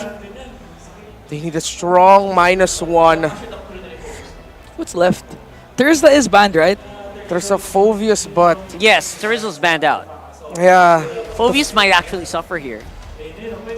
Looking at the dashes, they have the Cho, the Clint, Phoveus against the Alpha, difficult. Might just be Barrett. Might just be Bene. Grok XP, no. Edward's laughing. I don't know why. Yeah. He's locking in. Oh! He's locking in an old pick. There you go. There's the glue. It checks all the boxes you were mentioning, Renmar. Someone tanky, someone who can disrupt the formation. Yeah. Then glue. Not bad. You know what? Not bad. But you know that formation right now where Clint is hiding behind Eve in that wall? That's exactly what it's going to be like later. And the question is, can the 100%. glue actually get there? And let me remind you, those glulets get melted fast by all of the pokes of the Edith, Alpha, and Eve.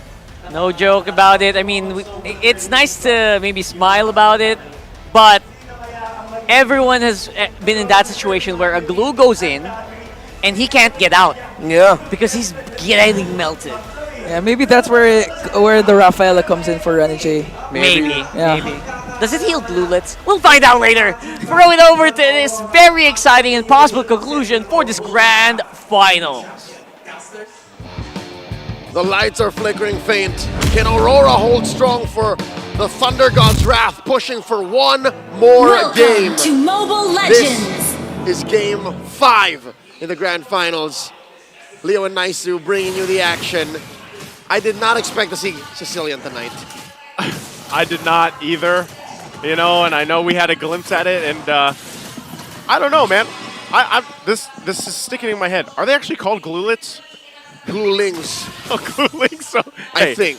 Today I learned, right? Whatever they're called, little glues. That's something that can be said. I didn't expect to see UA on the Sicilian either, but maybe there's a master plan here for RORA to go ahead and utilize the tools they have. We're talking about sustainability, maneuverability, and also they can build up here. Uh-oh. All right, I had to double check. We're fine. Action continues. Brusco on his signature Cho, aka Bruce Lee, the Bruiser, coming in looking for kicks, baiting out responses. I think that's what he wants to do. Our panel mentioned the possibility of the glulings, the glulets, from Edward just melting down on his attempt to penetrate through the lineup. Yeah. There is some truth to that, but I've seen worse. There are worse lineups to try and break through. Talk about lineups with the Faramis. Talk about lineups with a Valentina. That's true. Right? This is, that Eve still has to choose where she puts her spells. Yeah, you got to do that. This is also the first time that we haven't seen a Valentina at least come through, so there's that dynamic change as well. Part of this also is the fact that, I don't know if Clint has done very well, like overall, throughout the playoffs alone, but Kelra confident enough to pick it up. We heard the bans break down too from the panel, so maybe this was just the option. The gold standard is sitting at 100%. on the clinch. He was the first one we doubted, and the first one to prove us wrong. Man, so yeehaw. here, this is yeehaw. Yeehaw, Kelra. Howdy. This is indeed the right pickup, especially since you want a mid-game scaling marksman that can definitely threaten you as Sicilian, which makes sense because the story of the series is Aurora in control constantly, and then they lose it in the late game. But they're going to do it now. They're going to fight through it. Spirit of Alpha already dropped down. Edward getting melted down, the glulets and all. And there's Bruce Klee coming in and gets Demon Kite. Gets the turtle as well. Man, they just got everything. All right. Well, to get to a good late game and gain control of that, you got to survive the early. And not with a lineup like this. Not with how aggressive Fnatic Onic are. Look at this. The purple just disappears. It's gone. That's highway robbery. That is at that point. And, you know, it's the pacing that's being set here early on from FNOP. I'm wondering, like, how long do you need if you have this lineup from RORA to be able to catch up if you fall behind, right? Because we're talking about a lineup that does need time to build up, especially with a Sicilian. You mean right now? In that mid lane. Yeah, like right now. They're trying to catch up. What's the harsh reality right now? I'd say third turtle. If by third turtle you don't find a way to recover, then you gotta have a plan B. You gotta have a plan Z. Because look at this King Kong coming in. Spirit of Alpha again. Renegade just getting melted himself. And there it is. Purify gonna be used. Doming will live. He might look for a counterplay, but man, this is looking already dire. Almost at the 4-minute mark, that whole gold plating already taken care of by Kelra. The Sheriff's gotten good time. A full minute and 10 seconds before the shield goes away, he demolishes it. And now, Demon Kai's not in a good way either. You can't, man. No wonder the Alpha is just such a top pick right now. It's so hard to deal with the fact that you can just get thrown in the air and then obviously the true damage just early on, it hurts. How do you play against it? They're making good time. Kirk just picked up the Thunder Belt about 20 seconds, 15 seconds ago. King Kong got his War Axe. And now he's gonna steal away the purple. Oh, the beast is eating good. And suddenly the map has shrunk. I don't think I've seen a map this small in under 5 minutes. Yeah, this is, you know, when we've seen this before, it was when FNOP did get some of the fastest games or the fastest game in the league so far, right? That was, what, 9:34, I think it was. They played like this. Now, RORA can slow them down. I'm not saying it's going to be a game that fast again, but with the way things are going and the fact that this lineup needs that time to build up, they're falling so behind so quickly. It's a little concerning here, Leo. It feels like you're fighting gravity. Look at Brusco. Like you're going down 9.8 m per second squared. Squared. That's the actual speed of gravity. And Fnatic Onic are just pushing them down. Look, we haven't even seen a single real-world manipulation. And it feels like these fights are non-starters. Yeah, it kind of is. And it makes you wonder, like, for Demonkind in his situation, when you have this Suyo, and we know it's Suyo as a hero, it's picked up all the time. It does so well. But when you fall behind like this against an Alpha, that's usually the pickup. You know, you're going to have to rely on your team to help you out to go ahead and get the buffs that you need or even the space to work with. But there's just so much pressure coming out from FNOP with the lineup that they have. I mean, Brusco is literally just standing in front of multiple members from RORA. I've counted 4. The most he's strung up is 4. Like, come on, get me. And there's no real catch to this Cho. I mean, what are you going to do? Try to hit him with a Sanguine Claws? Yep. Try to ride on him with the grab? You're not going to spend your ult as the Rafaela. Renegade can't afford to do that. So, with that said, RORA have to just really sit back, relax, and some way, somehow hope that Fnatic Onic don't pick up the pace. But that's asking a predator to not eat its prey. Yeah, pretty much. You're asking a lot here at this point. And you're seeing it right here, right now. Fnatic Onic Philippines, 5,000 gold ahead. Continuing to put pressure here on the mid lane, trying to get that tier 1 down. Look at the amount of damage already coming out from UA. He will survive, though. Still purple up. Trying to secure it in. Turret finally going down. Kirk joining the fight. Flickers in. Going for Edward. And Kelra will clean up the kill. Kirk does get traded, though. 1-for-1, but the tier 2 going to be worked on here. And FNOP looking to take a tier 2 turret this early on in the game. As now the third turtle spawns up.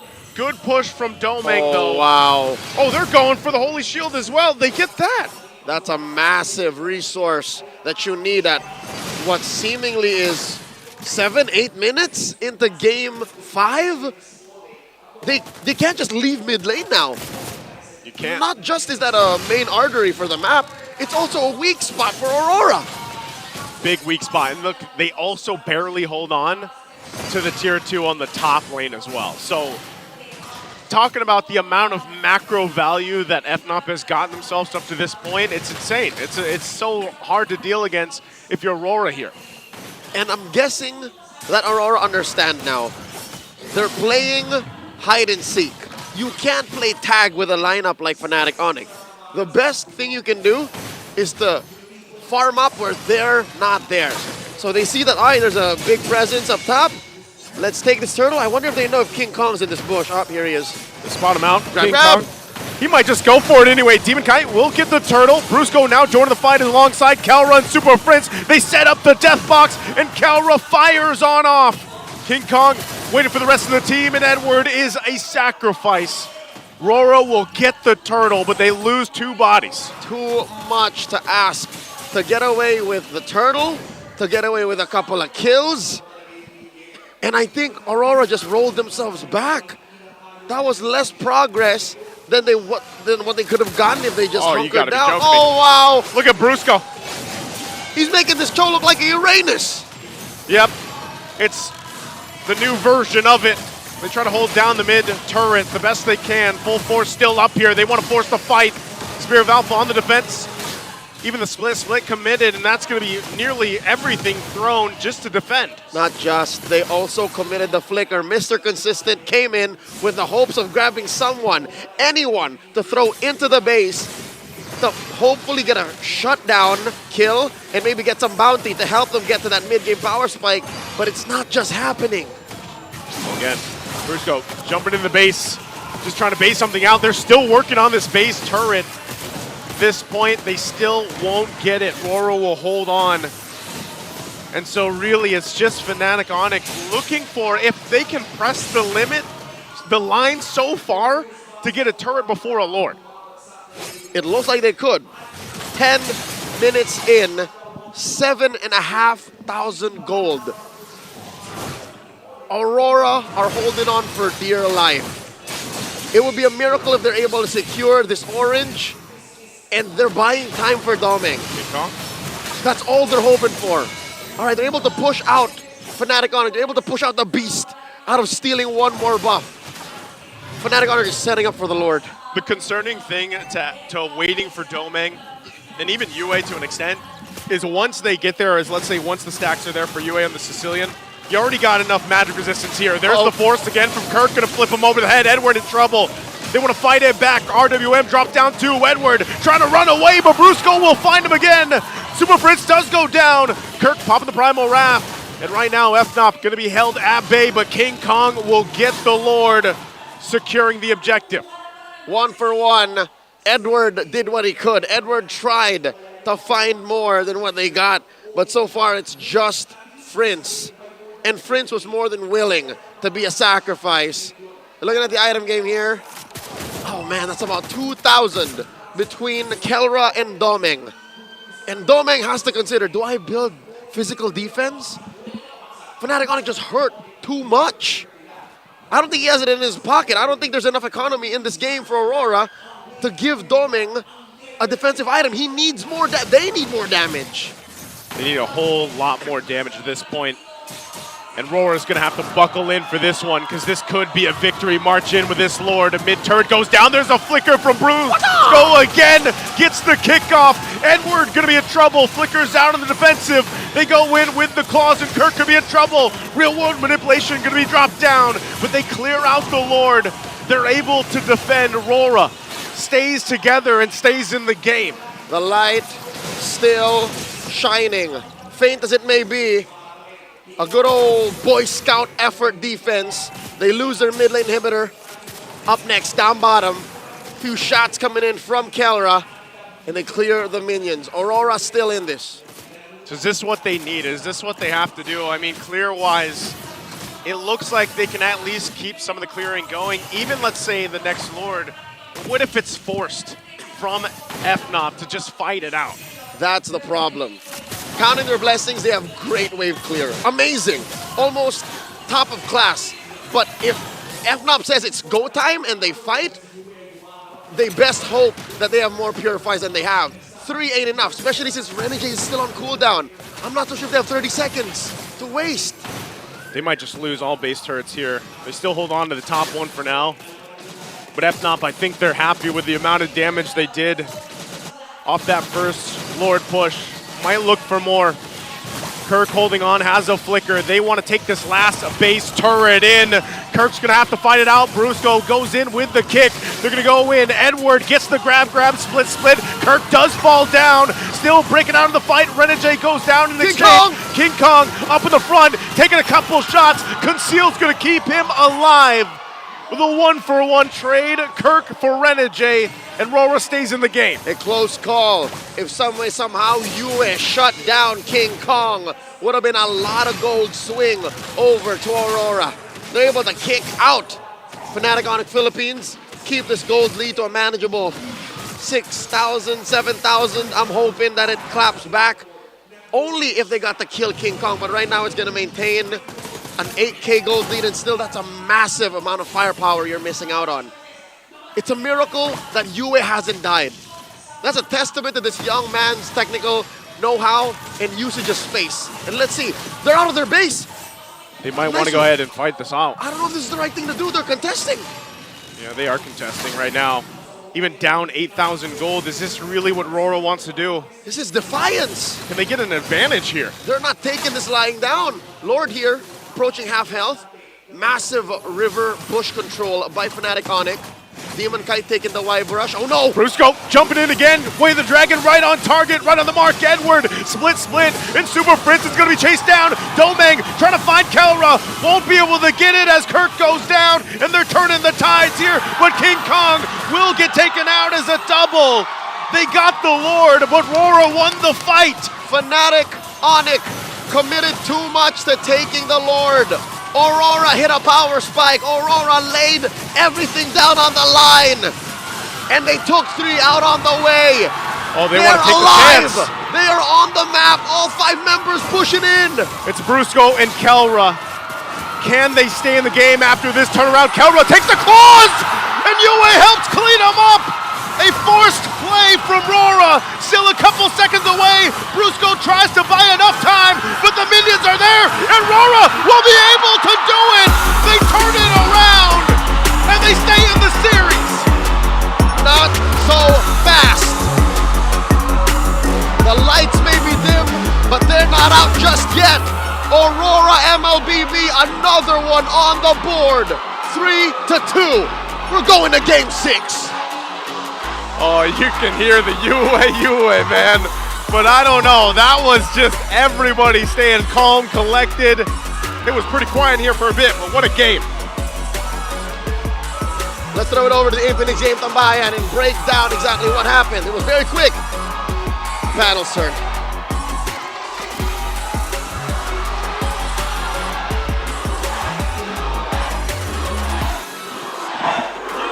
I am so glad my mic was off for that, because I was just saying no bleeping way that happened. I wasn't even here. You were getting ready. I was yelling. Ready. Oh my goodness. Imagine Rockhart. High stakes.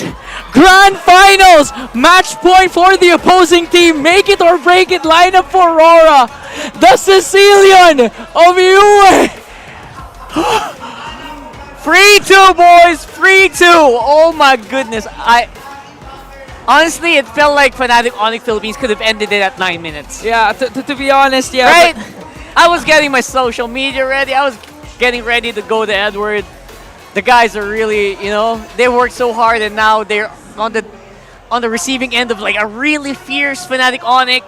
But then they do this. They do the unthinkable. Unbelievable. Man, at this point, even if, Fnatic wins or Aurora bites the short end of the stick, the things that they've done for the playoffs alone, beating TLPH, beating Falcons AP Bren, extending the game, and of course, one of the catalysts for that to happen is none other than this guy, Yue.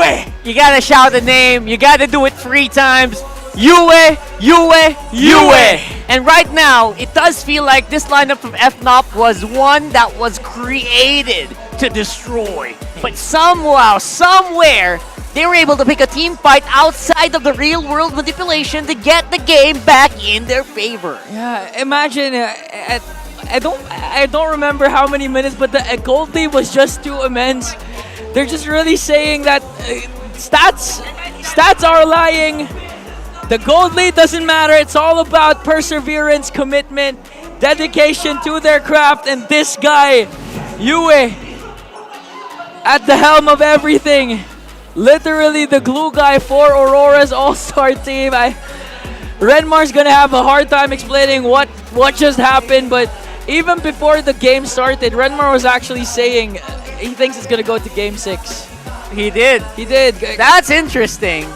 All right, so we're gonna have to wait for that, because right now, the goal lead was, I think, around at 8,000, 9,000 almost. You know, the gold lead wasn't high enough, Rockhard. Did they need 20K to do that? Because right now, the Sicilian, obviously, Fnatic Onic Philippines had a really good understanding of the win condition here of Aurora.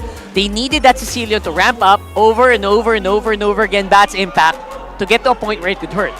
But Fnatic Onic said, you know what, if we finish it at 9 minutes, 10 minutes, the Sicilian doesn't hurt. But no, for some reason, Aurora, with just pure sheer will, held on for dear life, and they were able to score another one against FNOP. Yeah, and one of the reasons why Cecilia and Yue had a good time, I believe prior to that game-ending clash, Yue was at 2-0-1, was because of the fact that Edward was doing his job, becoming the sandbag for the side of Aurora. Even if he dealt with a lot of deaths, it was okay. It was his job. They know their win condition.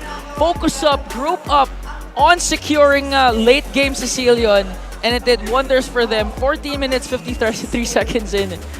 You just don't want to deal with a Sicilian late game. Sicilian, it wasn't even super late game yet. I think they didn't use pure firepower to get into this. They just used the smarts, right? The smart mechanical movement, avoiding Super Prince, who, by the way, is a true MVP here for Fnatic Onic Philippines. He hit all the real worlds except for the last one. Yeah.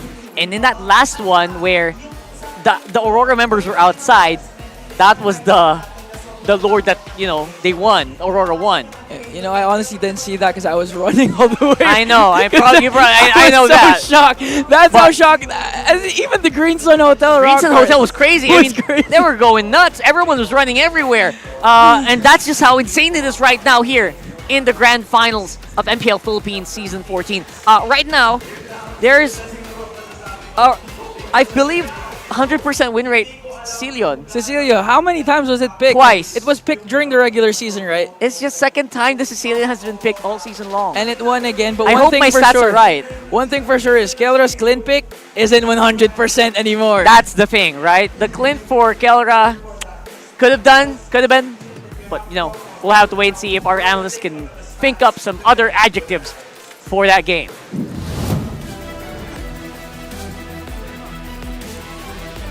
Absolute cinema. Absolute cinema by Aurora. I was looking at that draft and going, Aurora, that glue's not gonna do much in the early game. That glue will struggle. Your lineup will struggle.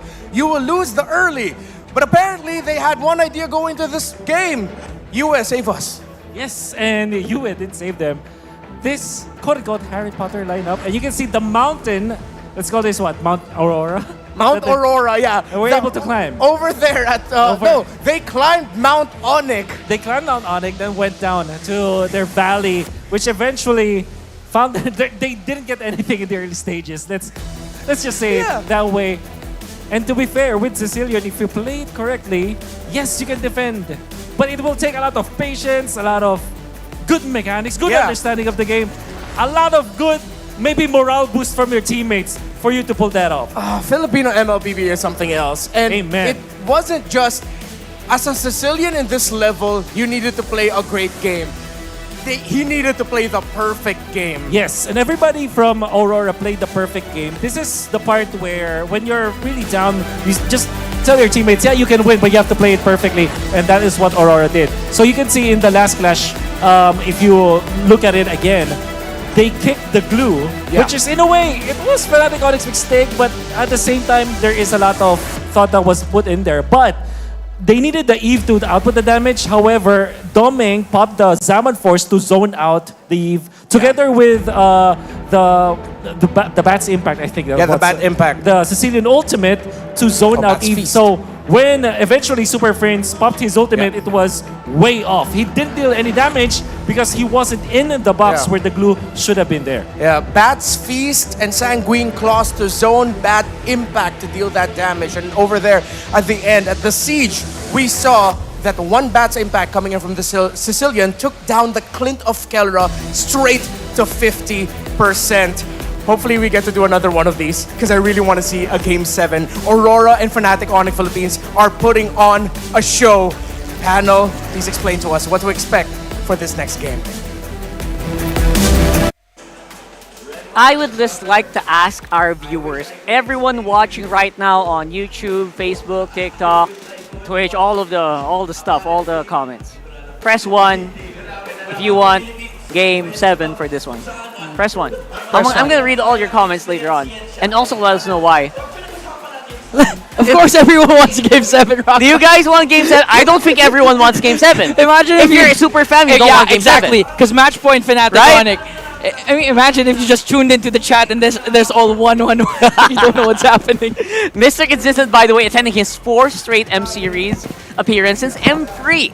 So this guy has been doing it year in, year out with different hairstyles, but the same chewed. Consistency is key for Edward. Yeah, and someone consistent who we all know is one of the greatest analysts is here with us right now. He's again. back. Wolf is here on the couch?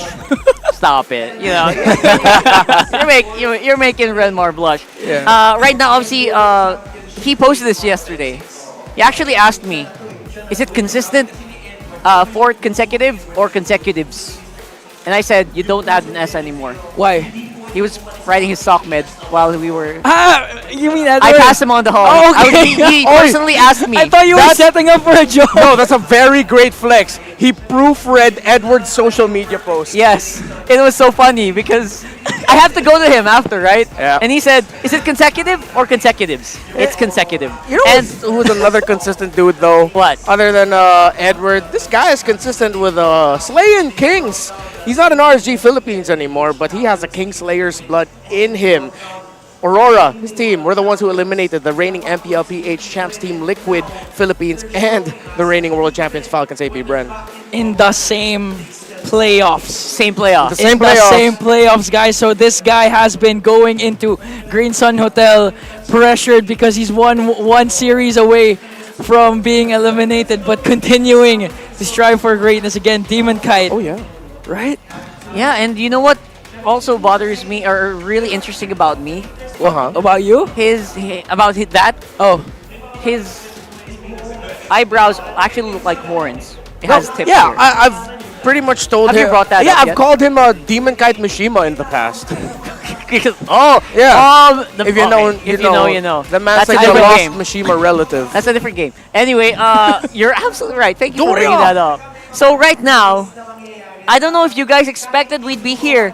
We're setting up for game number 6 of Fnatic Onic versus Aurora. Aurora are hanging on. I don't know. As a John Wick antagonist would say, by sheer blanking will.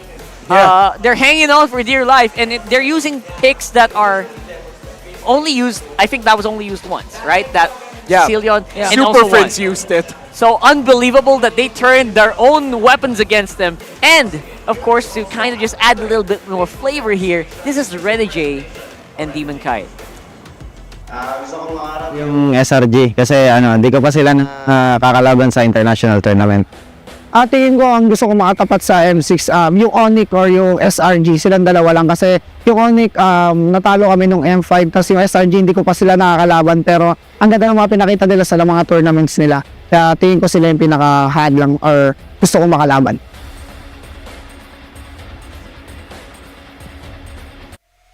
You know, I don't blame him. Everyone wants to fight SRG right now. Gideon Q very eloquently said, it feels like SRG hasn't been given a proper opponent, in their own MPL, right? Yeah. And it feels like Gideon Q feels like SRG needs some real hard mode opponents. Yeah, I mean, like, even though Monster Vicious was able to end that MPL Malaysia streak for selling all Red Giants earlier in the season, however, they are still, like, because they are the MSC champions, they're one of the big bosses in MLBB esports today. Yeah, but Gideon, be careful what you wish for. Because again, honestly, if I'm SRG or any other competing team for MC, I'm afraid of these two teams right now. 100%. With what they've been showing, especially since UA, again, if you just tuned in, Sicilian has been picked in the grand finals, and it was used against Fnatic Onic to extend the series. By the way, Coach Arcadia was here a few days ago. Yeah. Just to bring that up, he was scouting, he was studying. I saw him. He was paneling, and I saw him really watching the games. He's a double agent. I knew what he was up to, and I love you, Coach. But hopefully, we'll see you very, very soon. Yeah. Now, heading into the next one, Fnatic Onic Philippines cannot overheat. If you're going up against Aurora, you do not at all want to allow them to go into Game 7. That's all of the momentum already in their hands.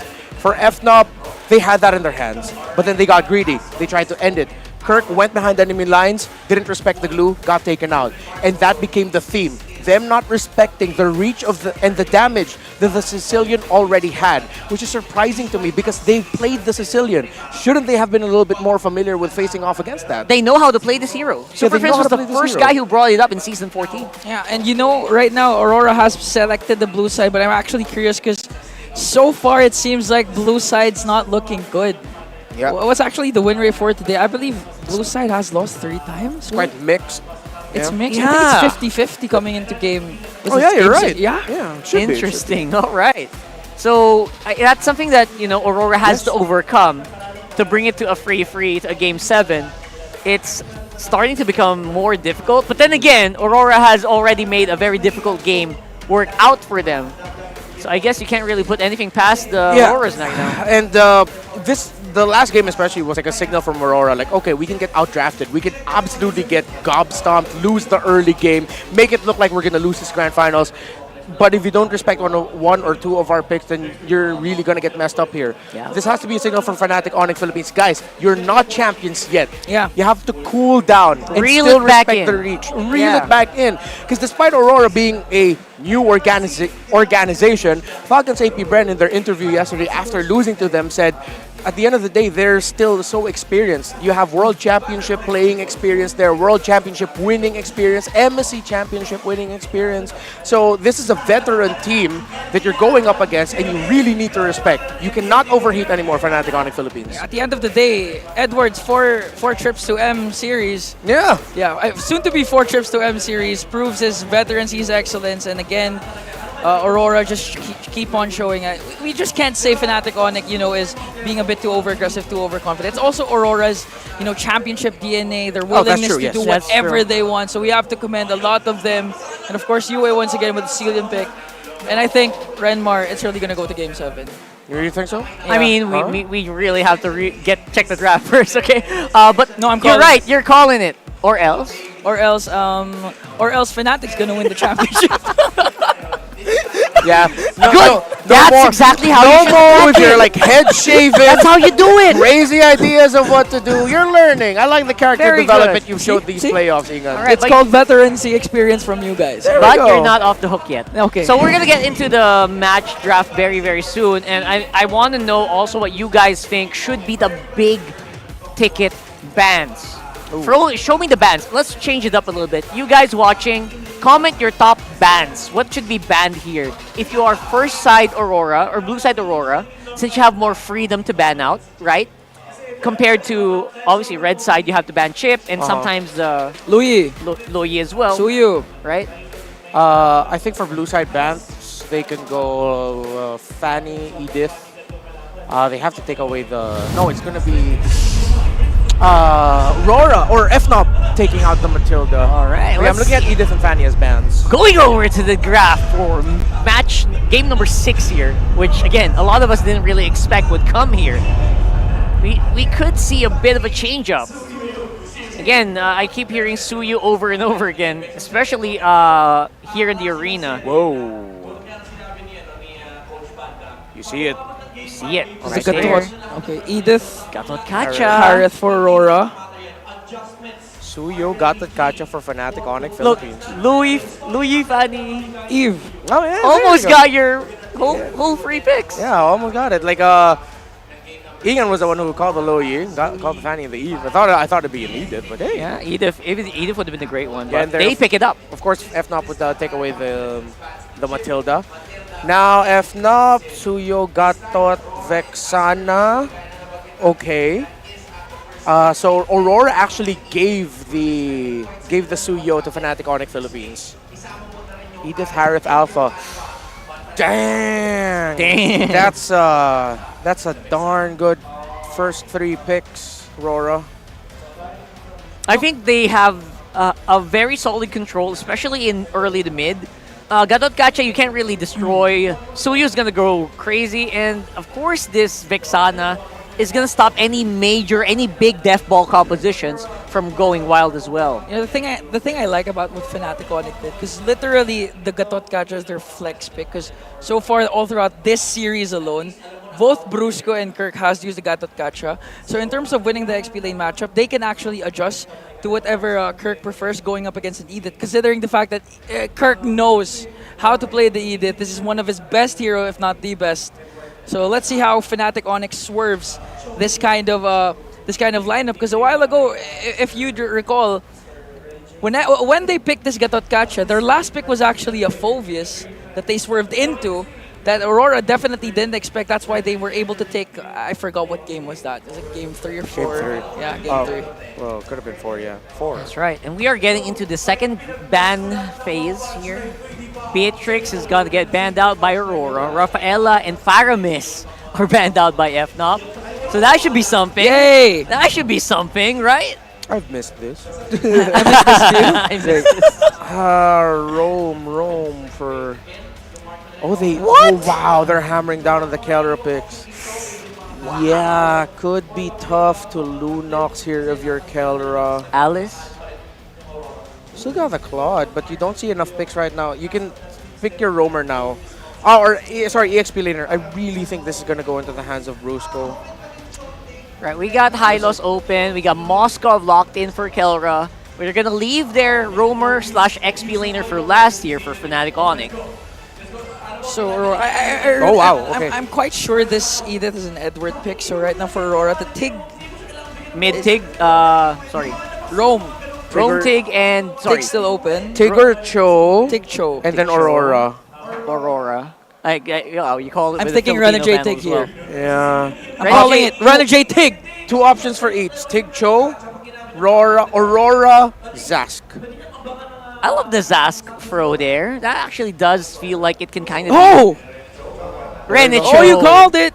So Renicho and Aurora for you. And I know, if you did your homework, if you're FNOP, these are very common Aurora picks. This is not looking good for Fnatic Onic TH. What's a good thing to pick here for last, though, for them? Phoveus. Oh no, but it's the Alpha. They have to think, are they willing to get the Phoveus? Or, do they go utility here? For Rome and just switch Kirk up to the Gatot Kacha? Something that won't be immediately cancelled out by Aurora. The Frigid Glacier, Pride of Ice.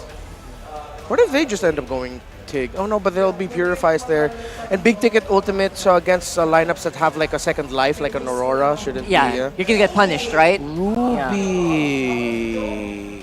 That's Ruby Rome. Yeah, this is an answer to the Cho, answer to the Harith, but Ruby into the Edith doesn't have the most glowing record. That's right. It's maximum disruption here. That's being presented by FNOP against Aurora with a very, very good swing pick. You know, it's funny. I was thinking about Ruby and Edith, right? How they fare against each other, Yeah. whether what position. They're very 50-50 in their record this season.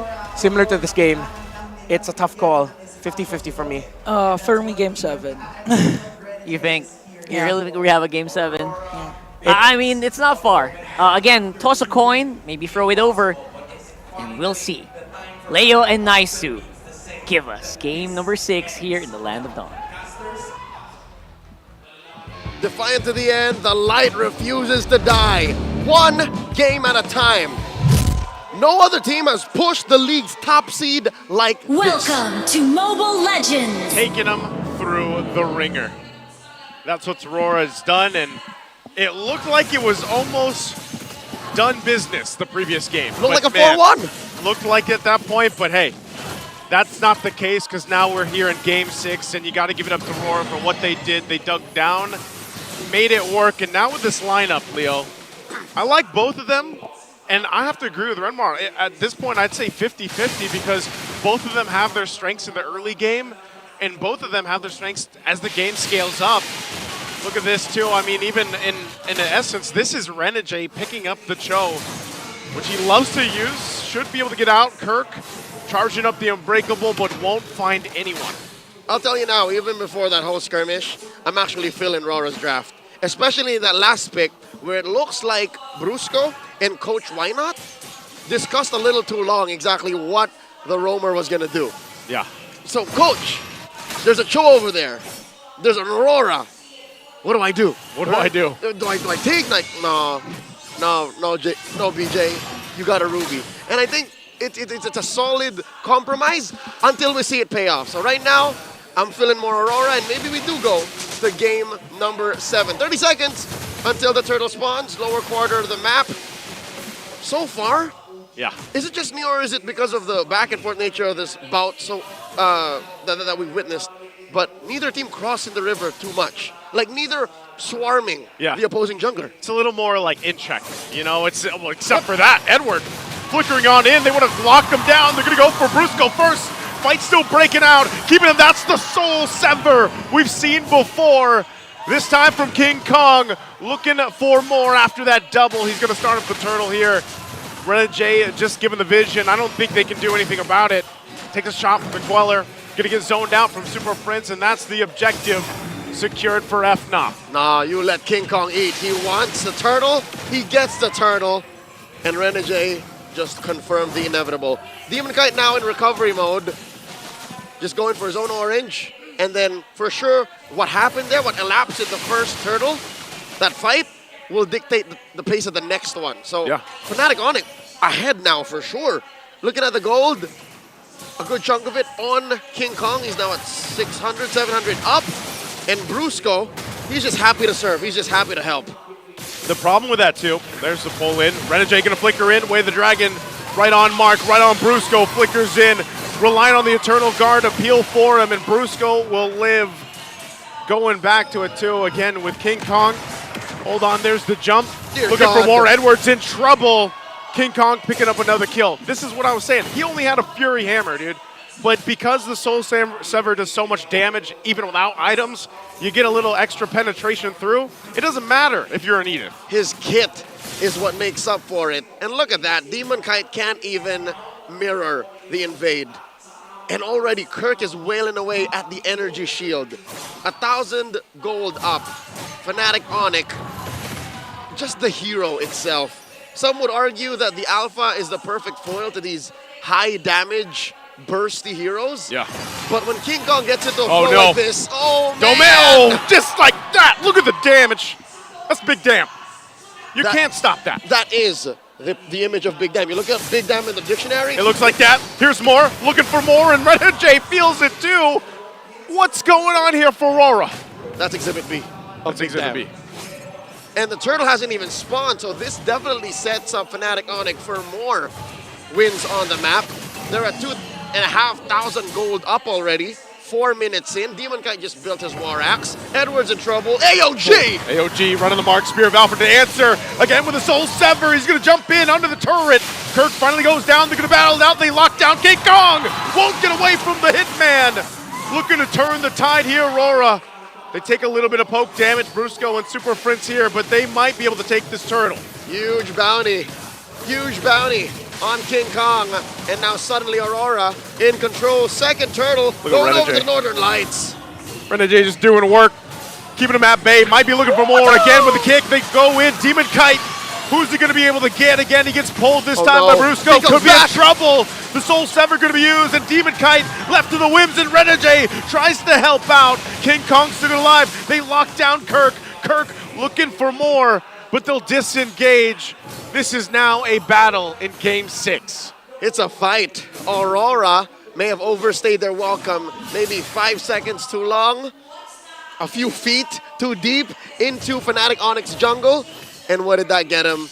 Well, to be fair, Demon Kite is closer now to King Kong. What is that, like 600 gold in between? Yeah. It definitely was much worse like 2 minutes ago. He made some big moves, and they had to. Like, that whole thing, the way they responded down at the bottom lane, kind of started them getting back into position. So this is exactly what Aurora needed because, you know, just a little bit ago, the lead was already ballooning past the 2K mark. Yep, approaching 3. And with Doming here picking up the Starlium Scythe, I'd reckon Renegade might want to start picking off random heroes hanging out up top and serving up a kill to Doming so that they can make some leeway there.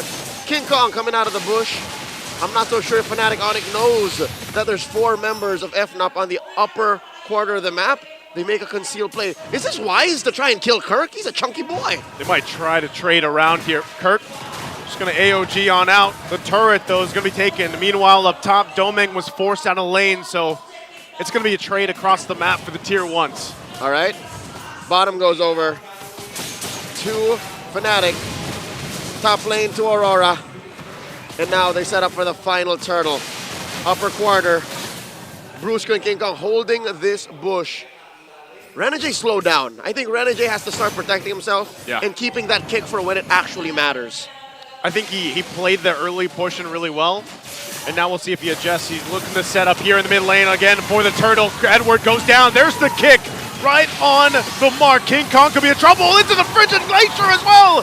From UA, but Kelra unleashed it on the backside, looking for the pickoff. Everybody split up though, as Kelra finally goes down. The 2-for-3 trade, but RORA will win the turtle battle as they secure the last one for the game. What did I say? The next standard is now. And that gives Aurora the final turtle of game number 6. Suddenly Fnatic Onic's lead, kaput, nada, zip. And they're pushing up top. Bottom lane is still in control. Yep. And suddenly, Fnatic Onic have to check bushes now more often. It's clear that Aurora are in the driver's seat. And I'm not going to say it's all Renegade, but he played a big role. Anyone who says otherwise is wrong. He's played a massive role in this. And what you're noticing is he's angling those kicks right on the mark towards UA. A lot of times if he's kicking one, it makes FNOP respond and then they get set up into a frigid glacier. Like that is as choreographed as it gets. I mean, look at him right now. He's providing a ton of vision too. He's fine. Might actually go in for something, not committing to it. But this is what has to be handled here. FNOP has to be able to go ahead and contain what Renegade's trying to set up. He forces out so much for so little. It's economically unfair for Fnatic Onic to respond to Renegade, but that's what he does. That is what the Hitman does best. He did it yesterday against Falcons. He did it the other day against Blacklist International. Yep. 8.5 minutes in, the Lord is spawning in the upper quarter, and they're making sure that the long lane is good. He's gonna get pulled. I'm offended. They're tired of Renegade dancing in front of him now. King Kong jumping towards UA, looking to crash him down. They'll take out UA in the exchange. Doming has to pop the Zaman Force, but they'll back off after losing at 2. Demon Kite still in the mid lane, trying to keep things together. And seemingly, Renegade is the anchor being of Aurora. He goes, Yue goes, and suddenly the offensive maneuvers of Aurora are like, all right, we're back in the back seat. We're back in the ropes. And because of that sudden response by Fnatic Onic, they can't control the long lane anymore. The lane is pushed in. Yep. Fnatic has 1,000 gold up. And they have to find a way to get Renegade back into that flow. They have to trick Fnatic Onic into thinking, we can't do this, not without killing Renegade. I think this is where you really, again, have to be able to find the mark if you're Renegade. He's going to get spotted out of that bush, so won't be able to play from that angle like he did previously on that last turtle. So still, the stalemate right now for this Lord take. And what makes this such a difficult job for the Hitman is Brusco. I think you keep your eyes on Brusco, and you already know where Renegade has to go. And they can't be in the same spot. If Brusco gets his way and gets a good hook in, that ruins Aurora's entry point. See, look how Brusco's keeping that pixel brush. That's key for Fnatic Onic to keep this Lord dancing. All he has to do is sit there too, you know? He's even got that flicker available, so it's a little bit, if he decides to, they want to go for it and go for that pull with the I'm offended flicker. They can. They can actually set it up, but they don't have to. They don't have to force it. And the only one who can really afford a hook check is Domeng. Because Domeng has the Purify. Yeah. But if you purify that hook, you're missing out on so many other things you need to purify. The AOG, King Kong stun on a charged surge, Super Prince's ult. It's literally a bad idea. So that's why Brusco single-handedly is also keeping Fnatic Onic in the game here, in the Lord Dance. They'll still take the calm approach for it. Gonna go in. Actually, there's the pull into the Eternal Guard. The Spear of Alpha, though, from Demon Kite. Will be able to find two. It's a double for him for now. And King Kong on the defense has to get out. This could be a Lord take for RORA now after a great setup. Yue was just too much. He dropped bombs, ice bombs, blizzards on Fnatic Onic, and that led to a Lord score.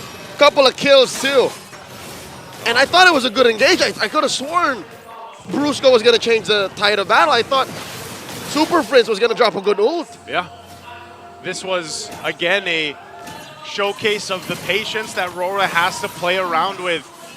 Even if it's not Renegade starting those fights and starting them up, if they just respond the correct way with the tools they have, with this lineup against Brusco pulling them, then they can win those fights because it's so devastating. No matter where FNOP goes with this lineup, if they're bunched up, they get frozen and then a Spear of Alpha or vice versa. It's really difficult to escape that kind of setup. And so how do they approach that fight? What's worse for Fnatic Onic is they actually want to keep fighting. They actually want to keep playing footsies. But the fact that Aurora hide themselves so well makes it difficult for Kirk and Brusco to find a sure hit. Yeah. I'm looking at Kirk's stacks on the Thunderbelt. Oh, look at the junglers. It's looking lethargic. I'm pretty sure that's at single digits right now. Both junglers just handling up that far lane up top. Lord slowly making its way down the bottom. We're going to have to keep an eye here on King Kong. Which way is he going to go? Is he going to look to actually sandwich off RORA? Lord finally being worked on here by FNOP. Looks like he'll just get the call to go back to base. They defend for now for Fnatic Onic Philippines after that Lord. Despite this being a small lead at 1,500, I think Aurora and Fnatic Onic PH knows that that's more than the true story. Aurora are controlling the map, and that's allowing them to actually just make plays like this. Whoa! They're gonna go in. They dive on in. There's the Frigid Glacier again! Able to find two. Brusco and King Kong out of the picture. Renegade holding down the front side, goes in for the kick, gets the Purify out, and again Demon Kite follows through. RORA's looking to cap this one out. They still have to wait for the minions, but Kelra will survive. Not enough minions to end the game, but RORA, do they want to still go? It's all Kelra left alone here. 10 seconds. The minions marching in, and RORA sees Game 7 in sight, and they'll take us to it. Game 7's upon us for the grand final. We're going all the way, folks. We're going all the way. It's a new age in MLBB. It's a new age for the Filipinos. And it's these two teams leading the charge, and this is how closely matched they are. Game 7 in the grand finals. Let's throw it over to the Infinix Game Tambayan to analyze what we just watched.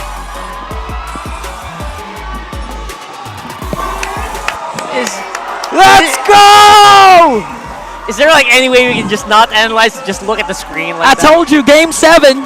Game 7, Can you help me guys. get that? Can you help me get that? Can you help me get that? I'm gonna get this thing. I'm gonna get this thing. Show that off. Show that off. These two are putting on the greatest grand finals we've had in recent memory. We haven't had a Game 7 since Season 7. Man, imagine last season was a sweep by TLPH. Now it's literally 50-50 Renmore. I told you that draft, man. Scrap the regular season results. This Toss a is coin. something. Toss a coin. Toss a coin. The boy who lived is not allowing Aurora to die. The boy who lived. The boy who lived. Yue. Game number 5, Sicilian. Game number 6, Aurora. And so clutch. These two. That is what the world is facing. These two.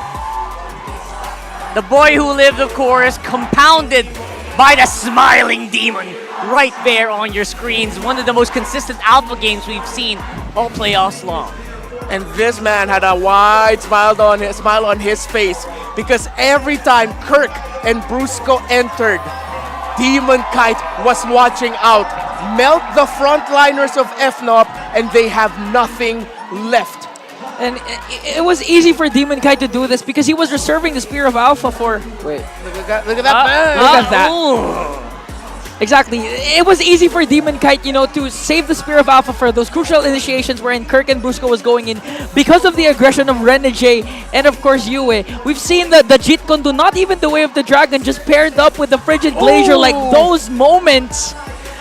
Oh my goodness. All right. I just don't understand it. Sorry, brother Demon Kite. Love you, but this is Renegade's game. Not for me, it's Yue. If that, yeah, I mean Yue obviously, right? But if Renegade didn't play the way that he played today, and obviously Yue, I was already counting on Yue to be like this anyway. Yeah. Now again, I was talking about this earlier, where that would this was a very 50-50 draft. That really just boiled down to who would execute it better, and you saw lapses across all positions.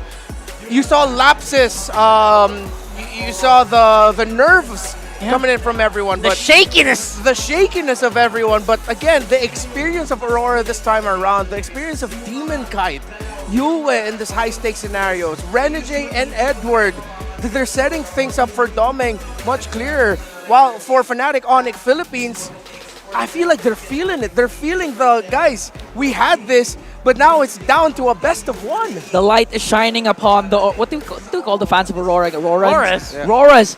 The thing is, Valentina, synonymous to Yue, but this time I think it's the Aurora, because literally yesterday, the game-winning play for Aurora against Falcons AP Brem was the flicker in Frosty Breeze from Yue, and now the Frigid Glaciers 3 consecutive times, man. Yeah. I love bias. He's Okay. trying to say it like that. Yeah. He's just trying to be really I think energetic. Aurora's really, proving to us right now that I don't know what else they have to prove. Honestly, both of these teams, they have nothing left to prove. Yeah, that was, again, the most 50-50 draft I've seen the entire playoffs. Ruby, going into that one, has never lost against an Aurora, no matter what position Ruby was played. But that's just me. I know the others have more to say. Got a lot more to say to you guys. Wolf is not done. Of course, they're throwing it over with Midnight just for the analysis. It's not an MPL Philippine Finals without a Game 7. Welcome back to the analyst stand. My name is Midnight. I'm still with Wolf. Wolf, how are you feeling? Oh, I'm fine. I'm happy. I'm hyped. You should ask the crowd though. MPL Arena, are you not entertained? Alright. Since this is the last time we'll be doing this, I know FNOP wants to say something. Fnatic! Let's go, Fnatic! Alright, how about Auroras? Light within! Alright, we still got the energy here in the arena now to break down what happened in game number 6. Alright? Game number 6. Let's head on over to the gold graph that we have prepared for you. Now, it's quite obvious that Aurora, they did lose the early game. Fnatic Onic, they were trailing by a lot. Again, by a lot. I think at this point, Aurora members are mountain climbers. So now many times they climb mountains of gold in order for them to take it back. However, I still feel that it's the chemistry of Aurora that allowed them to be this way. For example, whenever Edward jumps, there's always the follow-up from the Alpha. And when the Alpha jumps, there's an eventual follow-up coming out from the Aurora, from Yue, which kind of makes me think, okay, maybe the members of Aurora know each other so much they probably finish each other's sentences. Yes. Because that's what we felt like in that game. The combos from Aurora were perfectly executed. Yeah, it's a back and forth battle between Aurora and FNOP. As you can see, both sides held the gold advantage. Even by the 11th minute, FNOP was still holding the gold advantage over Aurora. But what they didn't hold was a team fight advantage. As Wolf has mentioned, it's always the layering of spells, the jumps coming out from Aurora MLBB, and of course the true damage coming out from Demon Kite. As it's quite evident in the damage dealt department. By minute 5, we start seeing the damage output of the Alpha alongside the jumps coming out from Aurora MLBB. Yeah. And the fact that Demon Kite landed big ultimates in the latter portions of the game, which, by the way, is not easy to do, especially against a team like Fnatic Onic, who knows how to read the map so perfectly well. They know how to position themselves around each other, and constantly being caught by the jumps coming out from either Edward or Demon Kite, allowing for Yue to deal the most damage in the end. Yeah. That really speaks volumes on how much Aurora's chemistry between their players is. Just look at the damage output coming out from Yue and Demon Kite. 9.7k on both players, mind you. Minute 5, minute 11, it's been Demon Kite and Yue. And come to minute 13, the last hour of this game, the Harriet was able to put the final damage, the final nail in the coffin to get to Game 7. Now here we are.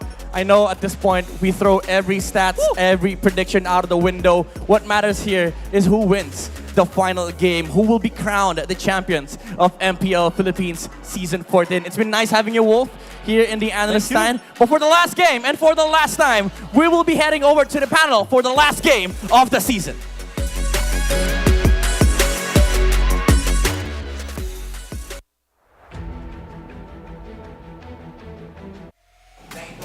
Can't believe it. One whole season accumulates to one of the most exciting, the closest grand finals we've had in a long time. Love the stat you brought up. We haven't seen a Game 7 in years. Since Season 7. Years, bro! 7's the lucky number for this whole day, literally. Yeah. MLBB being nominated for 7 awards. Now we're on a Game 7. Last Game 7 was literally Season 7. Yeah. And What else? Chandel's casting. So you know. Chandel's casting. Oh my god, it's Chantel and her curse, man! And, you know, I'm sure the mirror curse is also kind of there somewhere. I don't know what he did. Yeah, there's so many watch parties going on, man. Too many watch parties. I don't know if Gideon's streaming. I don't know if Trex is up. If Steph, anyone is you missing here? this, I don't know anymore. What's up? What's up, you guys? If I miss any other casters from all over the world, we love you all. Sorry, but we love y'all. I'm sure the people in MENA I'm pretty sure they're seeing this right now. The MPL MENA casters are seeing this. That's right. Yasu, Yasu. Jonas, Everybody all over the world. Yeah. All the way in Singapore. I know Deadeye's probably watching as well. For sure. JC, you know? Share it, y'all. Let's break everybody. Let's break PCUs. Let's break peak concurrent viewership. That's right. Viewership. All right, all together, guys. Everyone watching right now, help us out. We want this to really be the biggest one. Yeah. We want this to be the biggest MPL Philippines season. So go ahead, share it with your friends. I know we don't usually say that here. Share it with your friends. Send it to the group chats. First time in a long time, Game 7 in MPL Philippines. And it's insane. The last time we had a Game 7 in the MPL Philippines, the two players who were involved in that are here. Edward and Kelra. Oh my goodness. You can't write it any better. Reincarnation of Season 7. So guys, Absolute cinema. Absolute cinema. That's like This beats Roman Reigns versus Cody Rhodes in WrestleMania 40 and 41. This beats Stone Cold versus The Rock in WrestleMania 19. Ali versus Frazier in the Thrilla in Manila. Michaels versus Taker. The Lakers versus Boston Celtics, Game 7. Paul This is versus one of the KSI. greatest sports events of all time. This beats Mikasa versus Aaron. Yeah. Yes. Oh, yeah. Beats everything, basically. Beats everything, bro. Yeah. We're going into it. We have a VTR, by the way, from Kelra. Possibly the last message here. Gusto ko makarap talaga yung Onic Indo. Kasi gusto ko makita yung kung gaano talaga sila kalakas pagdating sa stage. Gusto ko sila makita, lalo na si Kyrie and si Chewe. Tingin ko si Chewe, Siguro lamang lang ako sa kanya konti. Ako siguro mananalo. All right, there you go. So we are in home stretch now, guys. Let's take a breather and just give our last thoughts because we have 4 minutes before the draft starts. That's a lot of time for last thoughts. For me, okay, my last thought is whoever wins this game again, you have nothing else to prove. You guys have proven that the landscape has changed. Both of you guys have beaten titans, renowned champions, decorated coaches and teams. So right now, it's all about... I don't know. It's all about...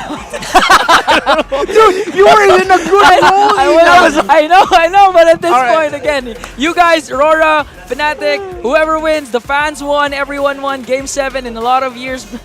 But now, I'll say this now. He's running out of energy. The last time we had a Game 7 Drink something. was the dawn of a new era, wasn't it? Right. Yes. When VYs moved to Blacklist, when Execration then came out of nowhere. A big change. After Falcons, then after Bren Esports won the World Championship and even failed to make it into the next,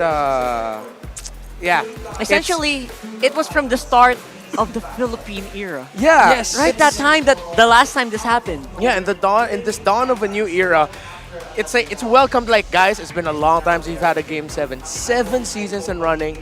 Let's put on a show. And there's so many stories going on behind it. The kings of the regular season, as it stands right now, Fnatic Onic Philippines going 13-1, have to go up against a Kingslayer. You have Edward the last to... Again, there it is. Exactly, Renmar. That's what I was talking about. You called it. Man, you have You're a right. legit... Good memory. You have a Great. SSD in your brain. 2 terabytes with what you say. All right, so the Hopefully last I get time... the call to M6. What's up, y'all? We have to read it, of course. The last time the MPL PH Grand Finals went to a full Game 7 series, good memory from Renmar, it was Season 7. 7-7-7 between Blacklist International and Execration, and Edward won that for the free! At that point, my hairline was still here. Still lower. It was Right. lower. Yeah, and 7 seasons later, it's like up here now. And it was also, when it was Season 7, Edward and Keller was also 7 years old. Okay, they weren't that young, Okay, dude. that young. They were young. They Keller weren't was that maybe young. 16, 15, No, Keller was 14, 15. 15, right? Yeah. So that was a long time ago, and that was the beginning of like the Philippine era. Like I mentioned, Yeah. that was the beginning where teams were really taking the game super seriously, and the other countries are starting to notice as well, and we were making them notice. Wait, guys, you mentioned that during that time it was the start of the Philippine era, right? Yeah, after Bren won the M2. So does that mean it's gonna be a new era this time? I don't like what you're implying right now, I know, Mr. right? Inan. I'm scared. I take it back. I take it back. Let's focus on this championship first. Okay, I'm so Let's sorry. focus on this grand final. Or maybe the viewers think so. Let us know if you think Comment. there might be some big changes happening in M6 because of what's happening here.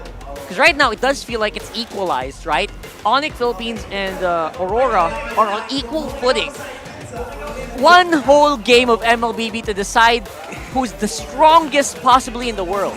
Can I say, I wonder what the odds will be that in the 7th game of a grand finals, that Keller is back in again, that he ends up with a Lunox. In the Game 7 against Blacklist International versus Execration, he packed the Lunox and got the Savage. Hence the beginning of the Filipino Savage moniker. They lost that grand finals, but it looked like they could have made a comeback with it, with that Lunox. So I wonder, because with how the drafts are going right now, it seems like if I'm Fnatic Onic, just go right out of the gate. You cannot allow Aurora to get a lineup that shines well in the early. You need a lineup that scales up fast and challenges their mid-game 8-minute, 7-minute power spike. Man, if that happens, that's long-term storytelling, man. Absolute cinema. Absolute cinema. That's long-term storytelling, and it's also very ironic that you're gonna pick the guy with brilliance against a team that loves lights. Yeah, that too. And use it to beat them. You couldn't have written it any other way, I feel like. This is, again, the greatest season we've had in recent memory. That's right. And this is looking like it's going to boil down to be our greatest grand finals. Ever. We're getting ready for it, guys. Here comes the draft for possibly one of the biggest games right here in MPL Philippines Season 14. And Fnatic Onic on blue side. What about it? Well, The Suyo is the question. If picks such as the Low Yi, the Edith, will be taken away early or opened up for them, are they going to change? I don't think they should go for a super drastic move in the draft. Chase the power, chase the Edith, or chase the Edith, Suyo, Phoveus. Those have to be the first picks. Yeah, for me, just give Kirk really a hard time. Don't give Kirk the Edith. I actually want to see a 5-man mage ban on Super Friends. Whoa! Just ban out the whole squad. I'm that dumb. But here we go. Ladies and gentlemen, game number 7 goes into a draft. What's your command? And FNOP will take away the Harith from Domain. Great respect. Good respect as well with the Fanith. And they go for the Edith. So this could be a Suyo. You're not going to rush the Phoveus just yet if you're Aurora. I think they have to get the Suyo now. Suyo Gatot could be an option. Or steal the Eve from Super Friends. At the same time, they still have a potential Valentina, so I think the Suyo Gatot would be a good option here for... Yeah, so we were in agreement, yeah, Suyo Gatot. Among the planes. Oh, they steal the Eve! Oh, that's the Eve! Yeah, they steal the Eve! What a move, what a move by Aurora. And they go... They said Suyo later. No, I think that Demon Kai doesn't want to go for Suyo. I think he wants to go for Alpha. Oh, Right. Gatot. Oh my goodness, Gatot Eve Alpha would be great. The immortal one chose Suyo to ends up with vanquish the Fnatic Onic shadow Philippines. to play this world. Oh. All right. So at this point, it does feel like the Edith is going to be so pivotal. Again, you can kind of stretch it out to whoever. But I don't... It's starting to look like Aurora might slide into a bit of a composition that relies so much on the death box. Yeah. And that might be a double-edged sword. Do you get your mid right now? Do you just go Valen? Time and tide wait for no one. Beatrix so early on! That's Okay. a big power play, FNOP. But this is what we said. They needed a pick that shines at the 7th and 8th minute mark that counters the power spike of RORA. But the difficult thing about this is you still have the Ling available and the Alpha for RORA. Alpha might actually have a harder time. The Ling will be able to decimate. But nope, they still fall with that. I think Alpha's a good answer because then you mentioned it again. A good power spike from Fnatic Onic would be the 8 minutes, the mid game for specifically Keller with the Beatrix. They And need what to more to balance that, counter yeah. that with an Alpha pick? You're right. 8 minute in. As soon as they get the third turtle, that's more than enough for Demon Kite. Eventually, they have a good chance of getting the Lord. But then again, we know the kit of Suyo when it comes to mutual objective, the Sever Retribution combination. It's going to be hard for them. So they need something that could actually zone out King Kong in those crucial moments. You know, weirdly enough, with this lineup here, the problem is they're going to be going up against the Gatot Kacha, which will probably pack a Revitalize. Aurora can go high loss. If they go high loss and Gatot Kacha, Fnatic Onic Philippines, one of their best picks that they can go for in the mid at this point will be the Sicilian. If they go up against a high loss and the Gatot Kacha, that turns off the idea of the Sicilian and they'll be forced to pick up something like maybe like a Vexana or the Valentina, of course, to steal away ultimates. But the fact that you're going up against the Eve Gatot Alpha, I would be terrified as a Valentina to play into that. You need a little bit more range. It's time to go to the all right. show. Oh, what? Good ban. That's so deep. That's a deep ban, bro. Literally thinking about Lilia right now. That's such a deep cut. They take away one of Super Friends' historically best heroes ever since his MPL Philippines Season 10 debut. Especially against a death box. Yeah. Right? If everyone's grouping up together, Lilia would have been so great. What is Domin gonna end up with here? There's still just a Claude. Claude, Luna, Clint. But Tigreal, okay, Renegade secures his Tigreal. Are they gonna do something surprising for the gold lane for Doming? Are they gonna pick up something like an... Yeah, the Alice is just all too close. But right now, the front line, what are they trapped with? Grok? Surprise mid lane Matilda? No. Vexana, Aurora is what my head is going to. Is Minnow a good roam for Fnatic? Too soft. Too soft, right? Minnow will struggle here. You're still the Cho though. Yeah, the Cho, but difficult. They need to go tankier. It can't be pick-off style. And again, they're gonna have to face against a lineup that is a big ball of... Oh my god, is this the Estes lineup? Vexana. Is this the Estes lineup? No, it's still the Tro. Aurora, no way, right? No way. Oh, sorry, Tigreal. Yeah. Now, here for the gold lane. Who is it? Alice? Alice or Claude? Are we thinking Alice here? Weirdly enough, this has a lot of frontline for a Bruno to shine. And Brody. You know, those kinds of heroes. Did he get picked you still at have all? you still have like Melissa and Iksha available. It's such a wide pool. Clint. Okay, they go for the It's the backline more burst. stable guy, closer to your front line, right? It's closer to your front line, so they can respond faster if someone goes through. So it's not that bad, but the range is a little less. The lineup of Aurora can reach the backline of Fnatic Onic Philippines easier. This puts a lot of pressure onto Kirk and to Brusco to make sure that they get the Eve, they get the Clint. They cannot pour everything onto the front line of Aurora. There it is. You called it right there. For me, if Aurora doesn't reach their mid-game power spike, it's gonna be hard. Yeah. Especially as Fnatic Onic snowballs with King Kong, Suyu, and Kelra as well. But still, for me, 50-50 like what you mentioned a while ago. All right, everybody, throw out and get your coins ready. Here we go for game number 7 of the Grand Finals. It's been years since we've gone this far. It's been months since anyone has ever made Welcome to Onyx Mobile sweat this way. Legends.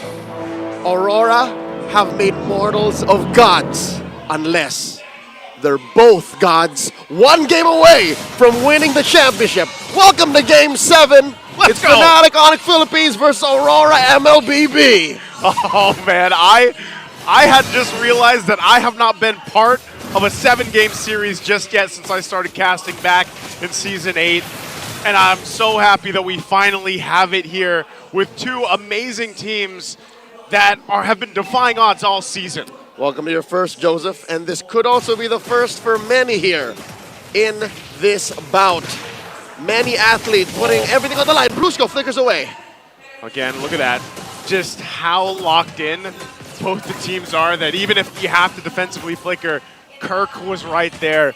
The other thing that I'm excited to see and point out is as we get a glimpse right now for the gold lane, is it's a classic matchup, right? This isn't the Magic gold lane matchup we see a lot of times. Both Marks people. It's both Marks people. I love it. It's what they need to do. And between them, they're both capable of playing these two marksmen, right? You've seen a Clint in Kelra and a Beatrix in Doming. Now Kirk gets pushed in deep. King Kong reciprocating the action, taking that small camp away. And Renegade just chasing. Renegade just clearing out.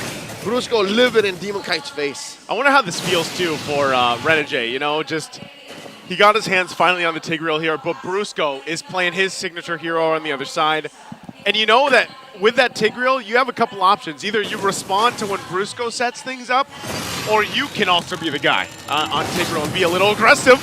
There's the flicker. Good dodge there coming out from Demon Kite.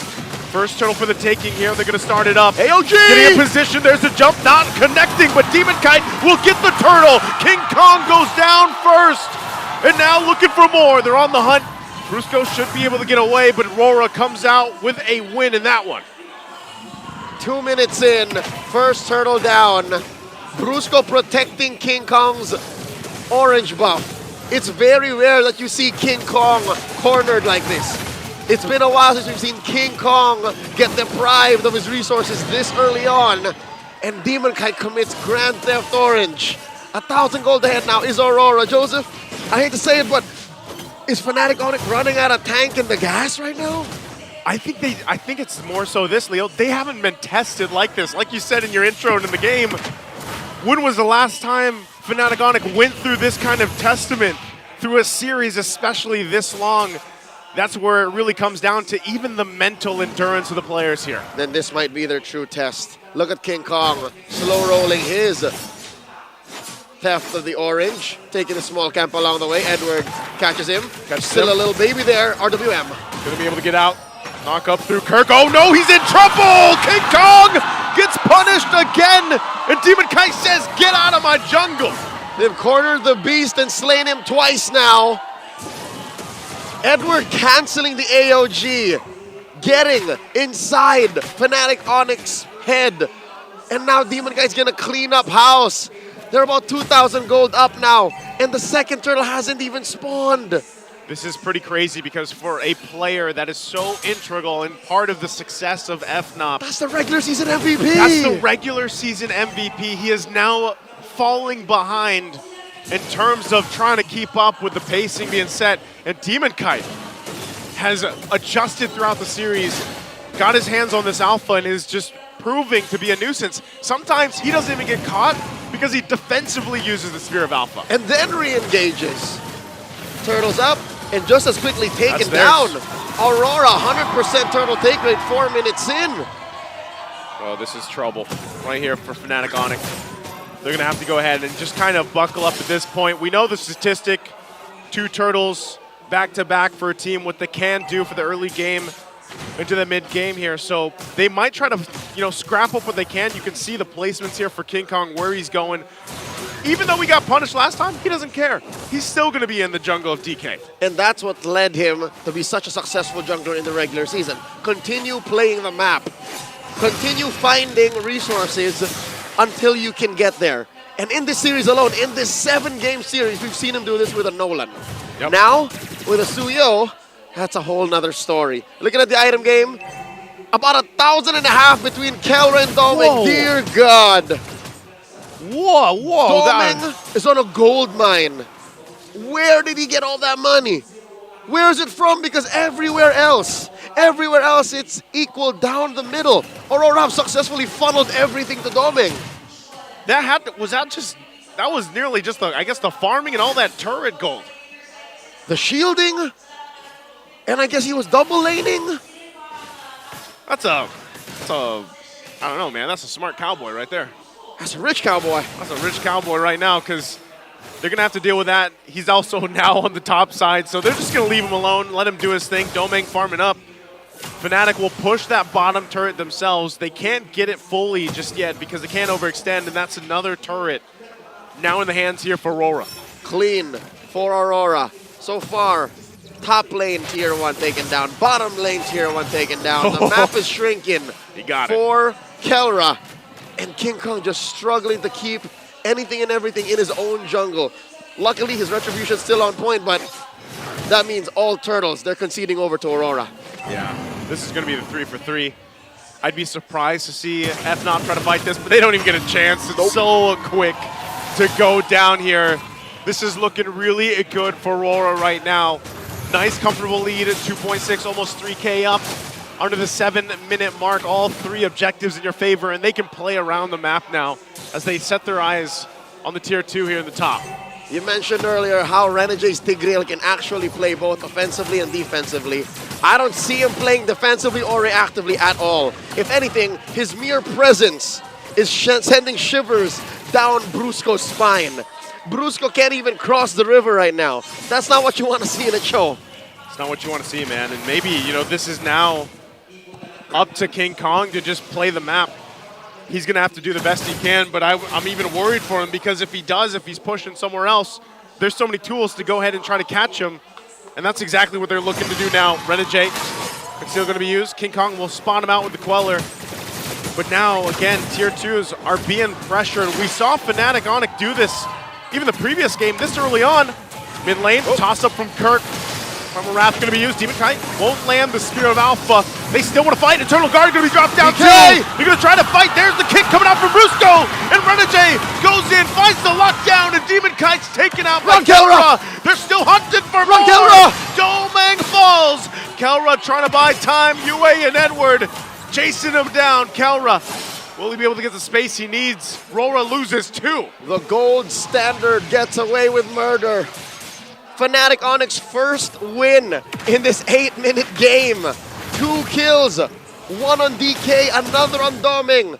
Those are the 2 perfect targets. Everyone else is just an accessory to Aurora's success right now. That is what Fnatic Onic needed.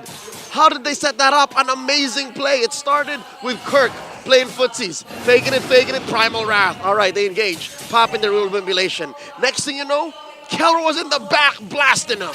Oh, that's what you got to watch out for. I mean, he even used that flicker, right? So they're not going to have a couple of these battle spells now for this fight. Not so for a RORA will go ahead and start things up. They know they have the advantage with the ultimates that they have. They still have to respect what FNOP can do. That's all of them in there. Lord now on a tenth of its health. They're going to go for it. There's the jump on in. Renegade going to be in trouble, and David Kite gets the Lord. Spear of Alpha going to be able to lock down King Kong and Brusco. Edward trying his best, but he falls next. The 2-for-2 trade, but RORA gets the Lord. Damn straight, Joseph. At the end of the day, Aurora win that trade. A roamer and an XP laner for a Lord, the opposing jungler, and the roamer. The math checks out. Aurora maintaining composure, recovering from that 2 free kills that Fnatic Onic scored about a minute ago. Looking at the items.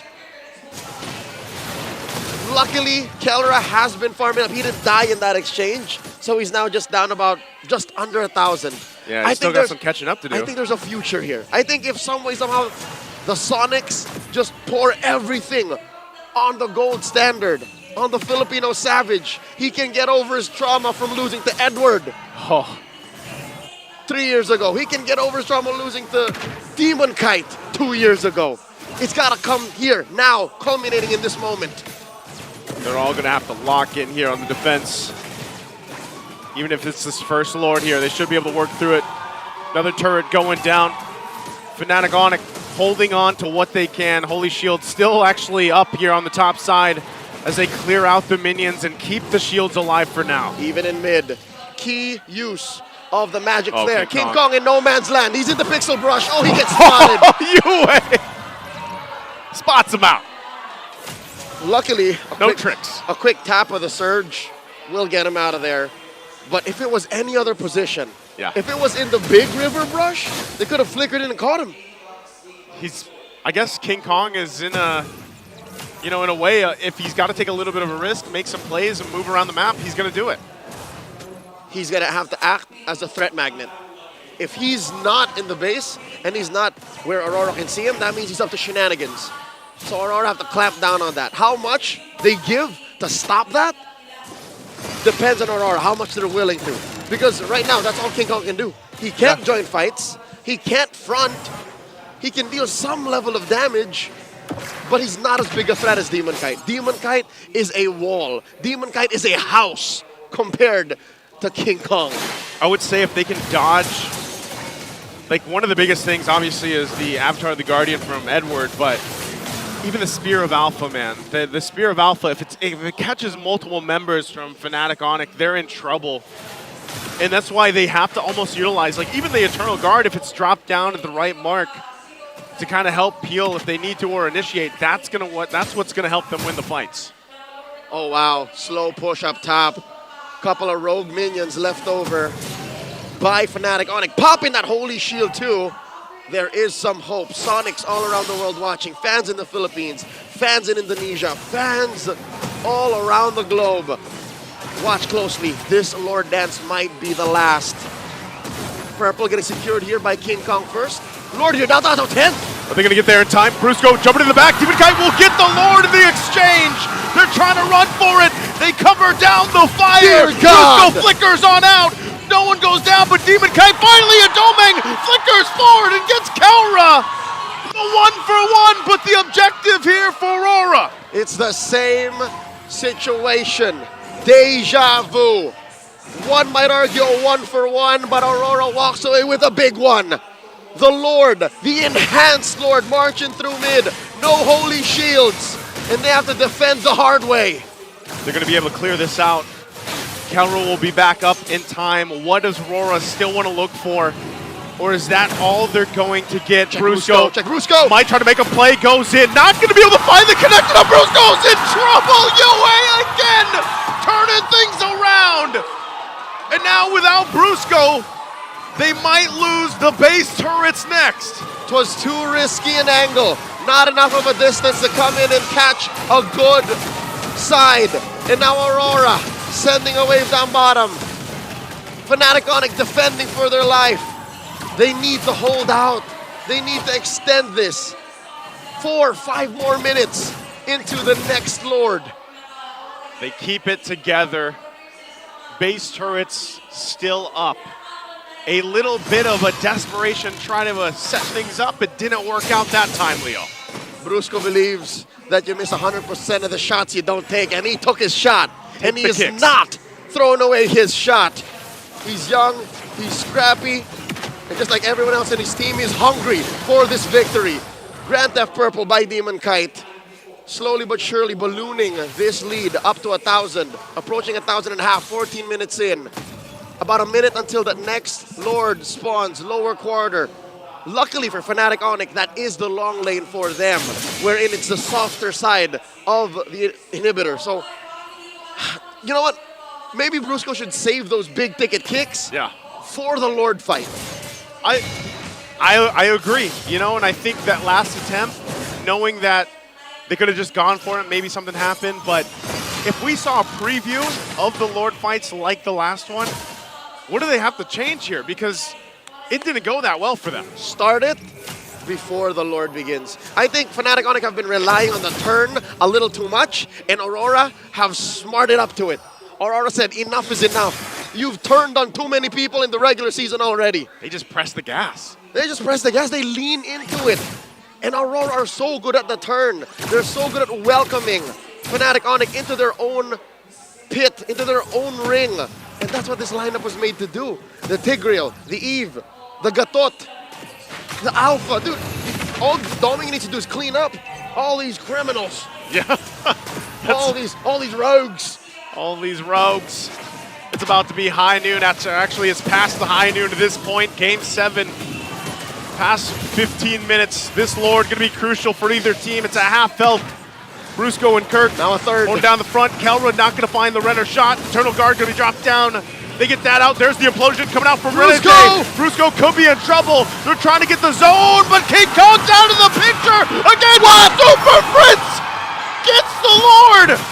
Fnatic Onic Philippines trying to withstand the fight. Edward jumps into the backside. Brusco will kick him in the face. And Edward's still alive until Kirk takes him out. It's a battle in the mid lane. Domain, but Kelra shows them the shot to the face, and they're on the run to the defense. What a turnaround. Starting with the Monster Mage, the Lunatic Prince. Total anarchy in the Lord pit. He took advantage of that. He had eyes on the prize. And the Enhanced Lord walk for Fnatic Onic Philippines. Back to back with Ultra Instincts on Kelra. He had eyes on the perfect target. He knew King Kong was gone, so he protected himself, kept himself scarce, and then started shooting for the high heavens. Edward and Domang will be back up here to try to stay in this game. Lord still has to be worked on, and it looks like they're only going to get the base turrets. Talk about the poetry of securing that Lord with the Eternal Guard from Super Prince. The back and forth, the ebb and flow, the beautiful and brutal exchange between these two world-class athlete teams. If you're not watching this right now, you're missing out. This is what you pay attention to if you want to see peak MLBB. And the only thing between them is an inhibitor and 2,000 gold. How is it that close? Yet still seemingly both teams engage as if their lives depended on it. Leo, I'm not even complaining. We are here on the desk and I am entertained. I wouldn't want Game 7 to be any other way than how this has been for the past 18 minutes. And it brings us back to that. The Lord coming up in a minute. Are they going to try to make a play? Are they trying to get a numbers advantage? Because now the defensive items come into play with this. Now they start juggling. Demon Kite just picked up his immortality. Demon Kite also has a winner crown, so he can jump in. Spear of Alpha, front, and then come back, deal extra true damage. Fnatic Onic have to accept that fact that the box does not belong to them. They have to play outside the box. They have to bait the box. They have to live in the box to be able to understand how Aurora do it. And look at the damage dealt by Yue. It's just so sticky. a box, the real world manipulation, but Super Prince is a one-of-a-kind mage. Super Prince comes from the same DNA that Few, Sanji, Yue, Sans, they're all the same breed. They are, man, and they come in clutch when it's needed most. And that is a huge factor for both these ends, both these teams here. Lord has already spawned, upper quarter. This is an evolved Lord. Dare I say, whoever scores this might as well take home the championship. River Control going over to Aurora first to the scene. They do take the Little Wanderer. Renegade still has his flicker, still has his immortality. So there's a lot of engage on Aurora. How does Fnatic Onic juggle all of those factors? Can really be either team here that decides to start things up. King Kong will make his way to the fight. Or is he going to try to push and play something else here? Lord might get soft reset here. Where's King Kong going? There it is, King Kong taking the long way around. Flanking from the east. Domin can't see. Demon Kite either. Domin doesn't see him. Pushing them back in. Lord down to a 10th. It's down to the 10th. He might be too late. Lord already secured the jump in from Edward. They might call the fight. King Kong, is he going to go for Domeng? Takes off a couple shots. He gets the Wind of Nature out, but he'll disengage. The timing wasn't right for FNOP. Fnatic took a second too long. They had the set up.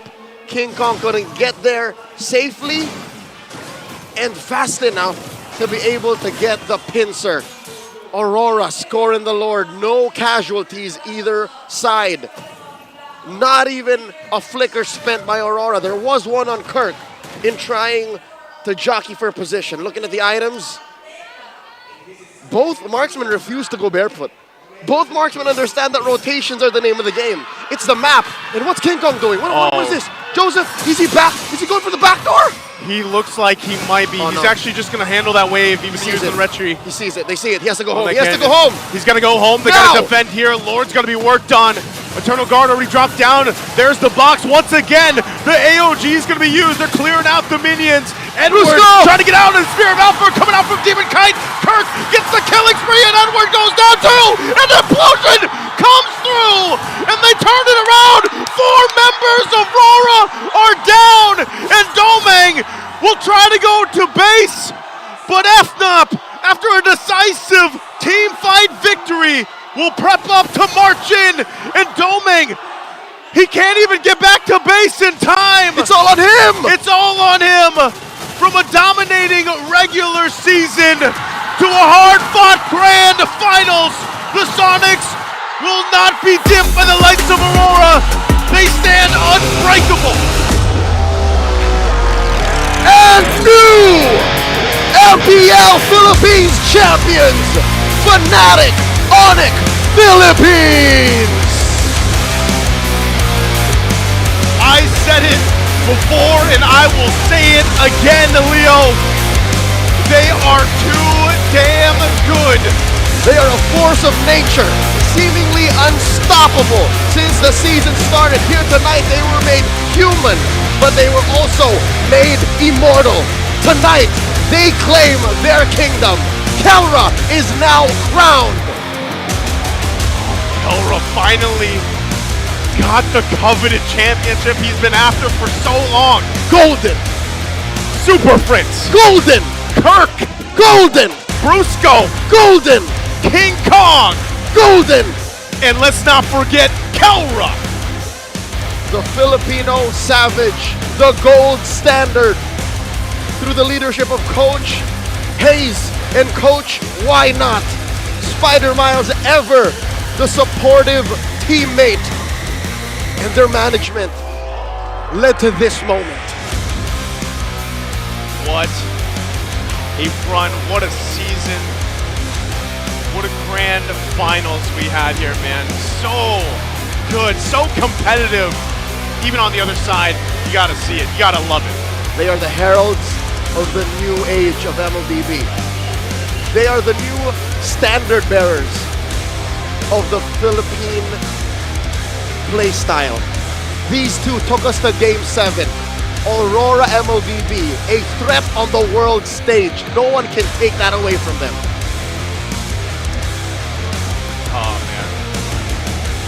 again, Aurora, they were doubted throughout the regular season, and look how far they came. The only team to bring a team like this, Fnatic Onic Philippines, the distance to make them sweat. You gotta give a round of applause to them because boy, oh boy, I can't wait to see them in M6. Tonight, the light did not die. The light will shine bright once more in Kuala Lumpur for M6. And now, Fnatic Onic Philippines will get their moment. It's been an honor to be at your service. Naisu and Leo bringing you the action, and on behalf of all of the English talents, Rockhart, Renmar Santa Cruz, and Ingan, we hope you had enjoyed. The Philippines Season 14 champions, Fnatic Onic Philippines! Fnatic Onic Philippines, step forward and claim the trophy that's rightfully yours. In 3, 2, 1, congratulations! Fnatic Onic Philippines! The Sonics are standing tall and proud. This title and trophy was destined to be theirs. To present the awards, please welcome to the stage Mr. Marlon Marcelo, Executive Director from the Philippine Esports Organization. He will award the Sonics, who faced every match with positive winning mindset.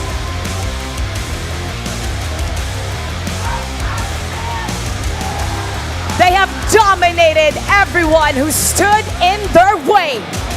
And now they are the champions.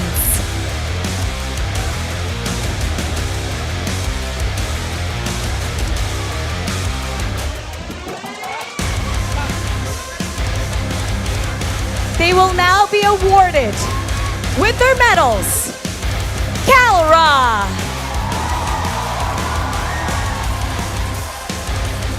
Kirk,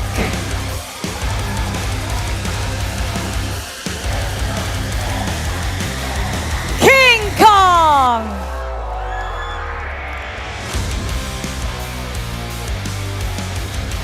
Super Friends,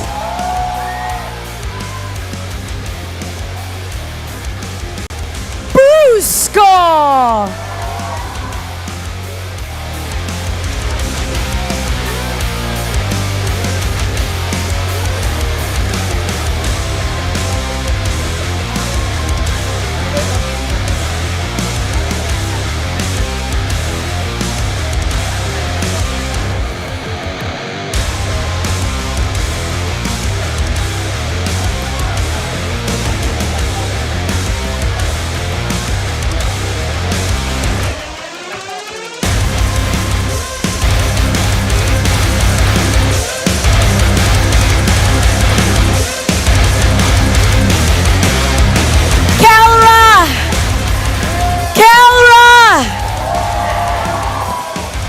finally, hindi ka na matatawag na uncrowned king. Ikaw na ay isang kampyon dito sa MPL Philippines. Ilabas mo kung ano ang nararamdaman mo, Kelra. Wow, maraming salamat sa lahat ng nanonood dito, sa mga sumusuporta sa amin. And also yung family ko na mga nagsupport.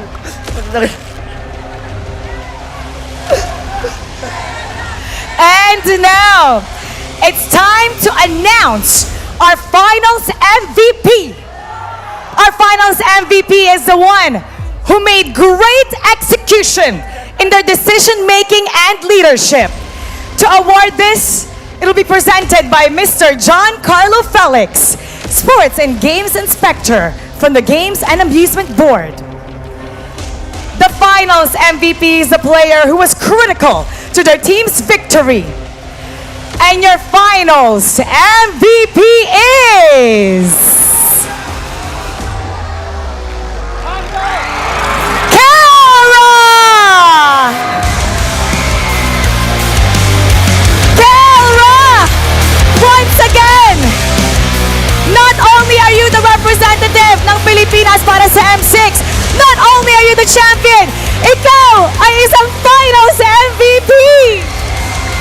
Lahat ng to dahil din sa mga teammate ko, sa mga naniniwala sa amin. Wala na lang masabi.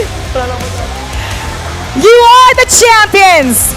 The stars have aligned! And this trophy is yours!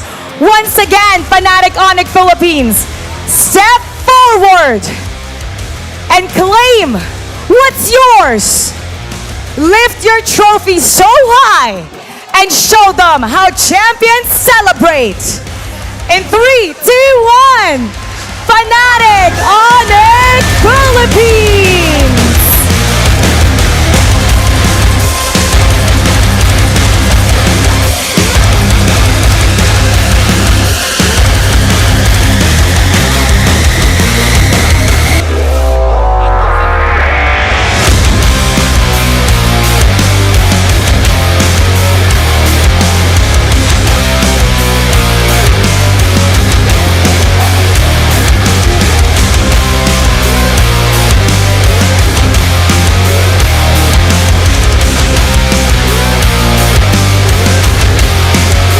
Congratulations once again to our finals MVP Kaura and our champion Fnatic Onic Philippines. This concludes our season for MPL Philippines Season 14. We have crowned a new champion and they will represent us in the M6 World Championship. Ipapakita pa rin natin ang tunay na lakas ng Pinas.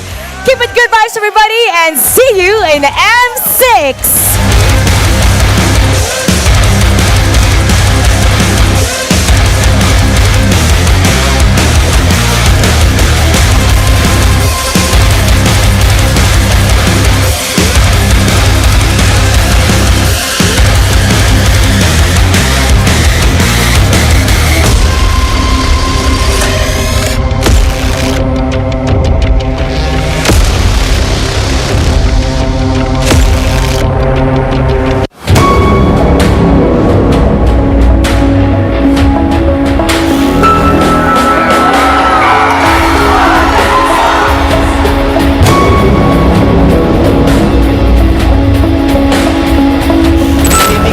Ni ba nandun yung wall, pero sinalubong na Fnatic Onic nagbe-base lang at sila magwawagi sa serye na ito.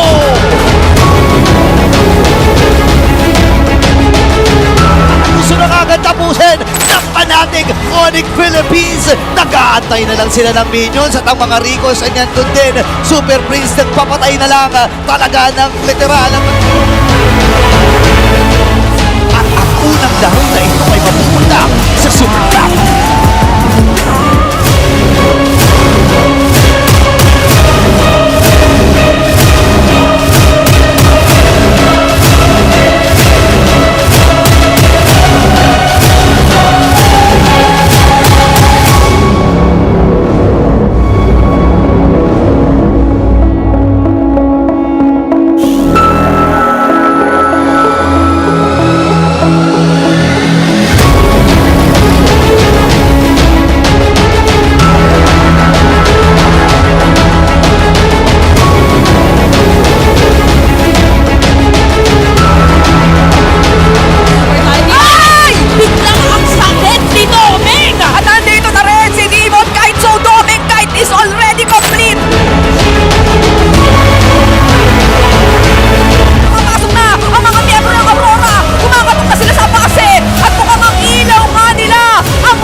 Two of the best teams have been decided.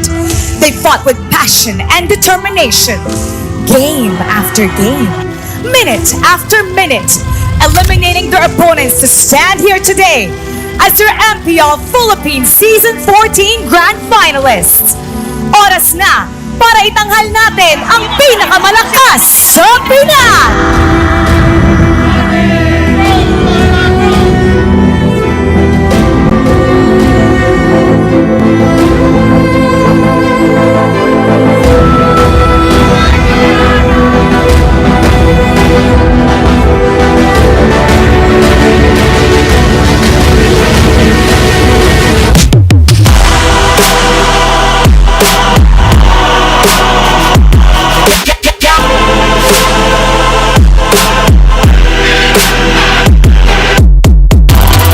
Napakalapit po ng ating Game 1 Grand Finals. Napakaganda ng laro. At nandiyan ang asaman po, Spear of Alpha! Super Prince, hindi ka makakadash away. Merong free hit para kay Edward. Habang si King Kong, hindi pala jungle yung pina-farm. Yung base pala ng Aurora. 2-0 para sa Fnatic Onic Philippines. Kailangan daw nilang depensahan, pero hindi yata magpapadepensa dito. Aurora, unti-unti nawawala yung buhay ng base. At ang sagot naman ng Aurora, kami naman sa game number 3.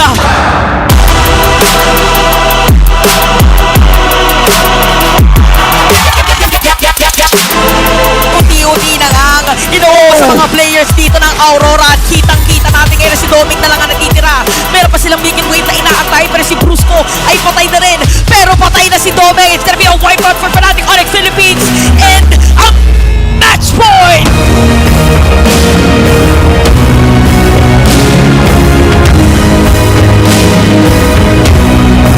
Ano ba ang sinabi ng matla? Game number 7, Aurora!